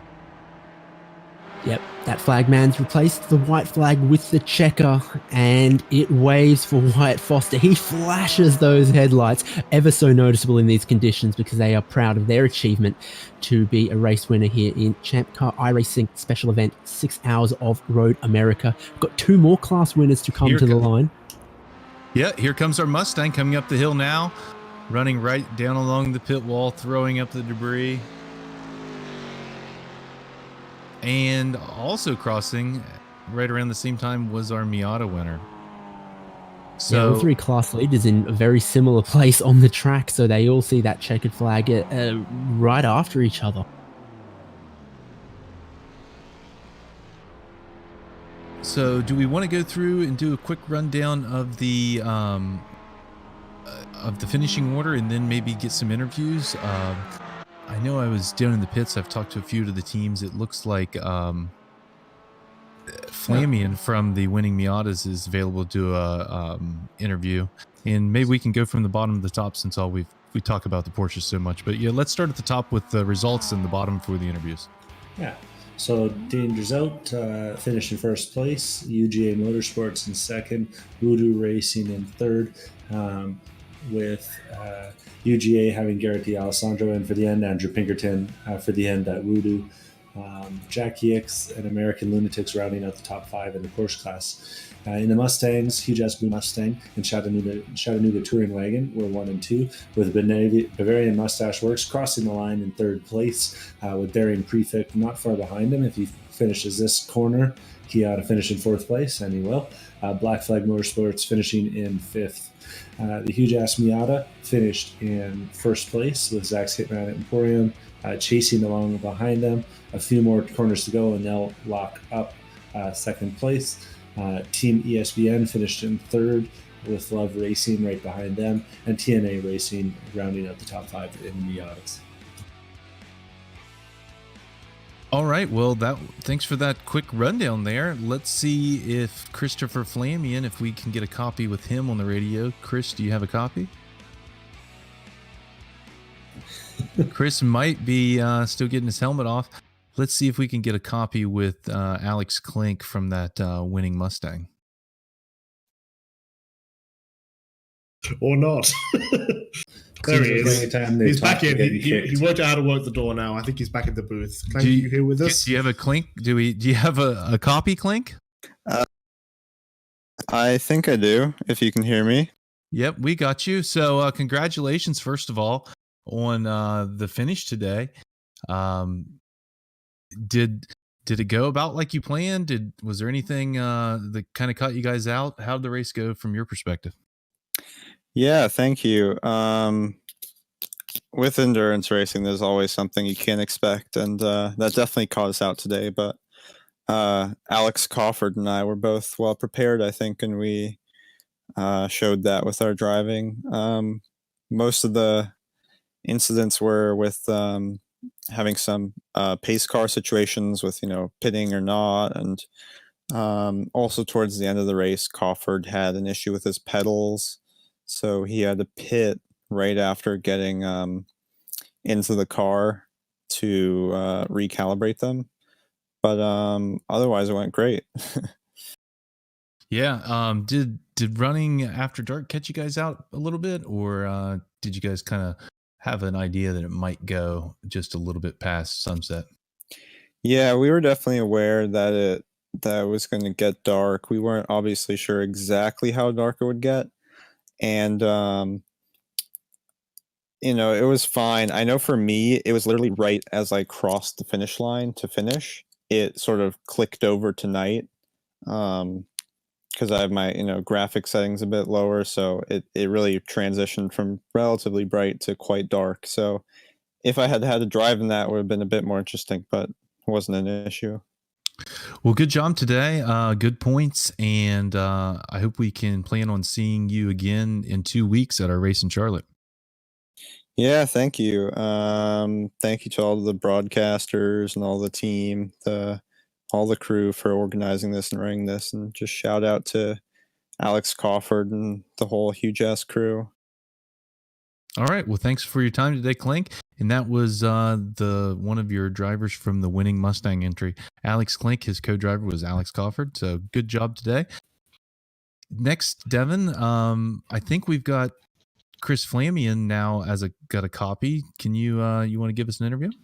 Yeah, sorry about that. I was having a hard time getting my helmet off. Need to upgrade to one of the bells. So how was that race for you today, Chris? Yeah, it was pretty simple. We just got lucky on the fuel, and Justin did all the heavy lifting, so I just kind of had to keep it on the black stuff, and we were pretty set. You guys had a pretty strong battle going between you and Chattanooga Racing there for a bit. What happened to finally turn the corner? I think just patience. Like I said, we got really lucky on a caution and put Justin right up on the 2-hour limit. He was like an hour 54, and we had less than a half tank lap of fuel left. So got You're breaking up a little bit there. Make sure you're holding your push to talk button the whole time. But yeah, it looked like a pretty clean race from you guys. Were you having any trouble with the traffic, or did you find it was easy to get around, folks? the first couple hours were interesting. After the first couple hours, people figured out where good passing opportunities were, where the Miatas were going to go, and it was pretty easy after that. But that first stint had some moments. I'm glad to hear that you guys had such an easy time racing your way to a win. Congratulations. Thank you. Huge shout out to everybody doing this. Racing Radios, RVA Graphics, Frozen Rotors, any of the other sponsors. Huge shout out to Mr. Haas. So all right. Thanks. Thanks, Mr. Flamian. All right. So next, let's have a talk with some of the drivers from the Dangers Out crew. I've got with us Chris Huggins. I've also got Wyatt and John Hurley, the three drivers. And David, why don't you have a little chat? Yeah, well, congratulations, first of all, guys. It was really, really close at the front of that field until it wasn't. You're the only team to make it on only 3 stops. What do you attribute that to? Just keeping the nose clean? Another race with very few incident points. We only have 12x incidents over the whole course of that race. Yeah, just smart smart driving, trying to not trying to overdrive the car, keep the tires nice and cold, and just work the traffic. Don't try to force the traffic. And the world's fastest snail. Indeed. A couple cautions to mix up the strategy in that. Did it have much of an effect on when you guys ended up deciding to pit through the 6-hour race? Well, we took the first caution and changed the driver, but the second caution we stayed out. Yeah, that was the only one that where we were kind of like debating whether we'd come in or not, and I think definitely we made the right call at that point. Yeah, we got on the phone. I was off getting a snack, and they're like, "Wyatt, you got to come back. We got to pitch it. We got to put you in." I was like, "Well, there's 2 hours to go. We want to run until we can just stop one more time." I was worried about starting right back at the back of the grid and then having to come through the whole train. I don't think we've quite figured out exactly how the iRacing caution strategy works yet, because it's so different than the Champ Car caution strategy. And of course, we've switched to the 3-class format for this event. Means there was maybe a bit more traffic out there for the Porsches and a bit more things to work out with the cautions. How did you read that racing against the Mustang? The Mustang, what I noticed was just at least the Miata, the Miata could go through the corner about the same speed as we could, but the Mustang has to slow down so much, much more point shoot car. So I got surprised a couple times on the brakes. But this track, compared to Daytona, you have to wait. You have to be patient in certain spots. Just kind of, wait it out. It's distracting. The Miatas are so good under the brakes that you can't outbrake them, and then the Mustangs, when they first come out of the corner, are almost the same speed as the Porsche on the gas. So it's kind of a mind game. You got to remember which car can do what better than your car. And I didn't think traffic was that much worse. I think everybody, for the most part, behaved. We didn't have too much trouble. People are figuring this out. That was a good race. Yeah, we had that entries are going to oh, sorry. Go ahead, Wyatt. Yeah. I was just telling Chris, he had that one spin right at the end of his stint coming into the pit lane by a Miata. That was really exciting. Didn't end up making a difference to the race because I think the second place guys actually jumped us in the pit lane after hitting that car, which was quite funny. But that was pretty hair raising. Started the race with 2 fast repairs. Did you end up needing any of them? I don't think we did. I mean, we didn't need one. We didn't see anything damaged, but we had like 15 seconds optional repair for something, and we just took it in the last stint. Yeah, we use it just because we did, and that last stint we put a little extra fuel in. I think that's why we lost a spot there in the pit lane to the UGA guys. Those guys did a great job because they came back from 11th. I think they started in 11th, right? Yeah. So shout out to those guys. Yeah. Who built the setup on your guys' car? We got a donation from Crawford. Crawford helped us out. We just compared like 2 setups that we had, and then we kind of tweaked it. And we really just tweaked the setup. Chris and I did some long runs, and Wyatt did some short runs just to see how well we could keep the tires. At Daytona, we were burning our tires up, which was really costing us at the end, towards the ends of the stints. So you're saying one of the huge ass guys helped you guys out, even though you're front runners, huh? Some people said all they want to do is just make sure they win. Yeah, it's a lot of prep for these things. Hats off to John and Wyatt for putting in the time to prep for this race, because we had to do a lot of testing just to figure out what we liked and how we were going to plan for this. It's not just like show up on Sunday and go make some laps. Yeah, I just restarted I let my subscription lapse, and I just fired it back up because Chris was like, hey, John was like, come do this race with us. So I actually hadn't had it. So this was like the first race I'd done in the car. So I didn't know what the setup was going to be either. So we got a good starting point from the huge ass guys. It's been a pleasure to have you guys last week at Daytona. Pleasure to have you here at Road America. Believe signups are shortly going to open for the race in 2 weeks' time at Charlotte. We're going to see you try and defend this there. Definitely. Do you know what course we're going to run at Charlotte? It's called Roval Long. It's the one most similar to the Champ Car layout. Gotcha. Yep. Get to practicing. Yep. So thanks for joining us, guys. We're gonna talk to some more the finishers, but great job today. Thank you guys for putting this on for us. It was fantastic. Yeah, we're really enjoying it. All the info you guys are putting out there to the Champ Car community, we all appreciate it. Yeah, we're happy to do it, and we're gonna Champ Car is gonna come on board and help with the prize for the points championship as well. Definitely not a small amount of effort these guys put into this thing, so this is really fantastic. Well, they put in a lot more effort than we do on ChampCar.Live, that's for sure. You don't want to say that out loud, Doc. Yeah, thanks again, guys. Oh, was my key on? Shoot. Doc, you really got to get one of those Australian accents, man. We really need that for the real Champ Car broadcast. Those are expensive, man. Ask Bill for some technology help there. Yeah. Oh, no, all he does is turn up my reverb. That's all he knows how to do. All right, so now in the booth, I've got Michael Billy from the UGA team. Congratulations today, Michael, on a second place finish. Heck of a drive. Kind of talk us through how the race went for you guys. Yeah, thank you.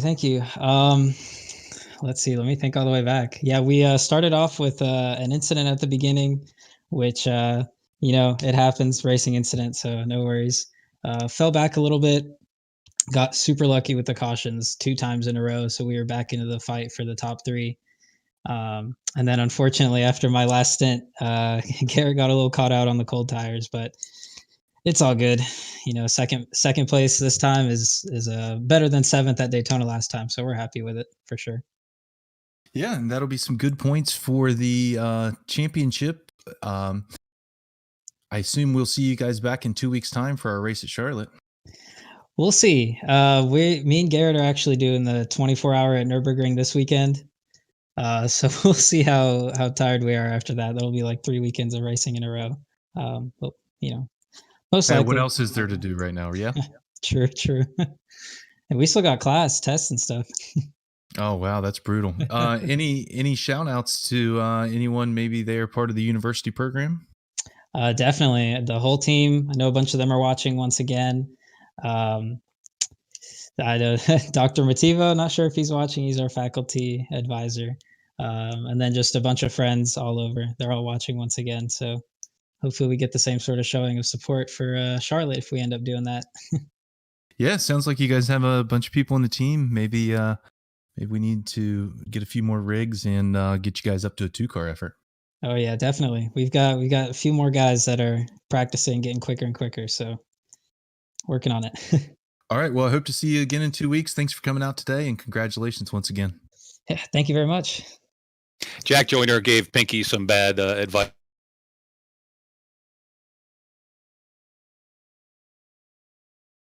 Looking for who else we can bring into the booth here as we get towards wrapping up our coverage of this fantastic 6-hour Champ Car iRacing event from Road America. Yeah. Look who's coming in and out of the booth here. Alex, have you rounded up a... Yeah, so I rounded up a couple of our buddies from the Voodoo Racing. They ended up clawing their way back up to third position overall, which is a pretty amazing finish for how they ran at some points in the day. So I thought I would let you have a chat with some of the guys. We already talked to Chris Nicely a little. So Paul, do you got a copy? Yeah, I do. Pretty amazing finish for two of the drivers on the team to get us to still finish in third with Chris and I driving. Credit to Pinky for that. We had a pretty good setup, and Pinky did some pretty good stints after he wrecked the car. On the first stint, we clawed our way back in, and just kept grinding. Yes, that's true. I did wreck it twice. But luckily you had two fast repairs. Don't think you meant to use them both in the first hour, but great finish though. Can you guys talk to us about some of that pit strategy? It looked like at one point you stayed out to maybe get a wave around. On second thought, stayed out. That kind of messed up your strategy, but yet you still were able to get third. So how'd you guys do it? Yeah, we were trying a couple different times to get the wave around after those early setbacks, and so that first one, since we were already off sequence, we had enough fuel that we didn't need to pit under yellow, and with on second thought staying out, we were one car away from getting the wave around, and so that's where we tried to check out and get to the lead in case there was another yellow that we would be in that position. And then when Chris was in the car, we kept him out as long as we could until Wyatt caught back up to us after the leaders had pitted, hoping that if there was a late race yellow and we were the first car right in front of the leaders, we'd get that wave around again. But yeah, kind of lucked out with, I think it was going to be close to catch third, and then I don't know what happened to them, but saw them off in Canada corner and ended up snatching third with about half an hour left. Wow. So that's pretty amazing, though, that you guys are working the strategy and keeping an eye on it the whole 6 hours. And I guess it just shows that there's no sitting around even in a virtual race. No, you got to be paying attention. The nice thing is it's easier to figure out what's going on in iRacing since you have a lot more data that's real time and accurate, especially compared to some of the other endurance races I've done, whether it's Champ Car or go-kart stuff where you're sitting there trying to work out 24-hour strategies. Live sitting on pit wall is much more difficult than sitting here in iRacing, getting to be in air conditioning and having a computer in front of you. Well, congratulations on the run tonight, guys. This is a good finish. This with Daytona will put you guys in a decent spot for the overall points here that we're going to keep track of until this whole thing's over. So congratulations. And any shout out you guys need to give before we get off the air here? Take it, Chris. We're going to give a shout out to our teammates who couldn't join us today. Pour out a little bit for Jack Joyner, Hank Bowman, Andrew Rains. Want to thank our sponsors, Apex Pro. They're the best. Love us some Champ Car guys. Doc, I'm still waiting on my trophy. I'll keep checking my front doorstep every day for it. Yeah, and you guys, the Champ Car guys that help with the broadcast, the huge ass guys, all the work that's going on behind this. We see how many things are going back and forth last minute to like Tom and everything, and the amount of work that you guys are putting in behind the scenes is amazing, and I'm really impressed by it. And we really thank you for, letting this happen. We've had a lot of fun, and we're going to keep having a lot of fun. Well, as the designated representative of HJBC, I appreciate all those kind words. And I'd like to give a big shout out and thank you to the Champ Car Endurance Series for allowing us to put this on and being so gracious and generous. And let's just keep racing and see who's on top when it's time to go back to real racing. All right, David, I think that's all I've got from the interview portion. Do you want to go ahead and take us to the end? Yeah, I think it's time to say thank you to everyone who tuned in to this broadcast. A big thank you to all of our Champ Car teams and drivers who logged in, suited up, booted up, and came to race, put on a show they did, and I hope they enjoyed it. Sounds like they did. Definitely enjoyed watching them all race. I hope you did too across all of the platforms we were broadcasting live on today.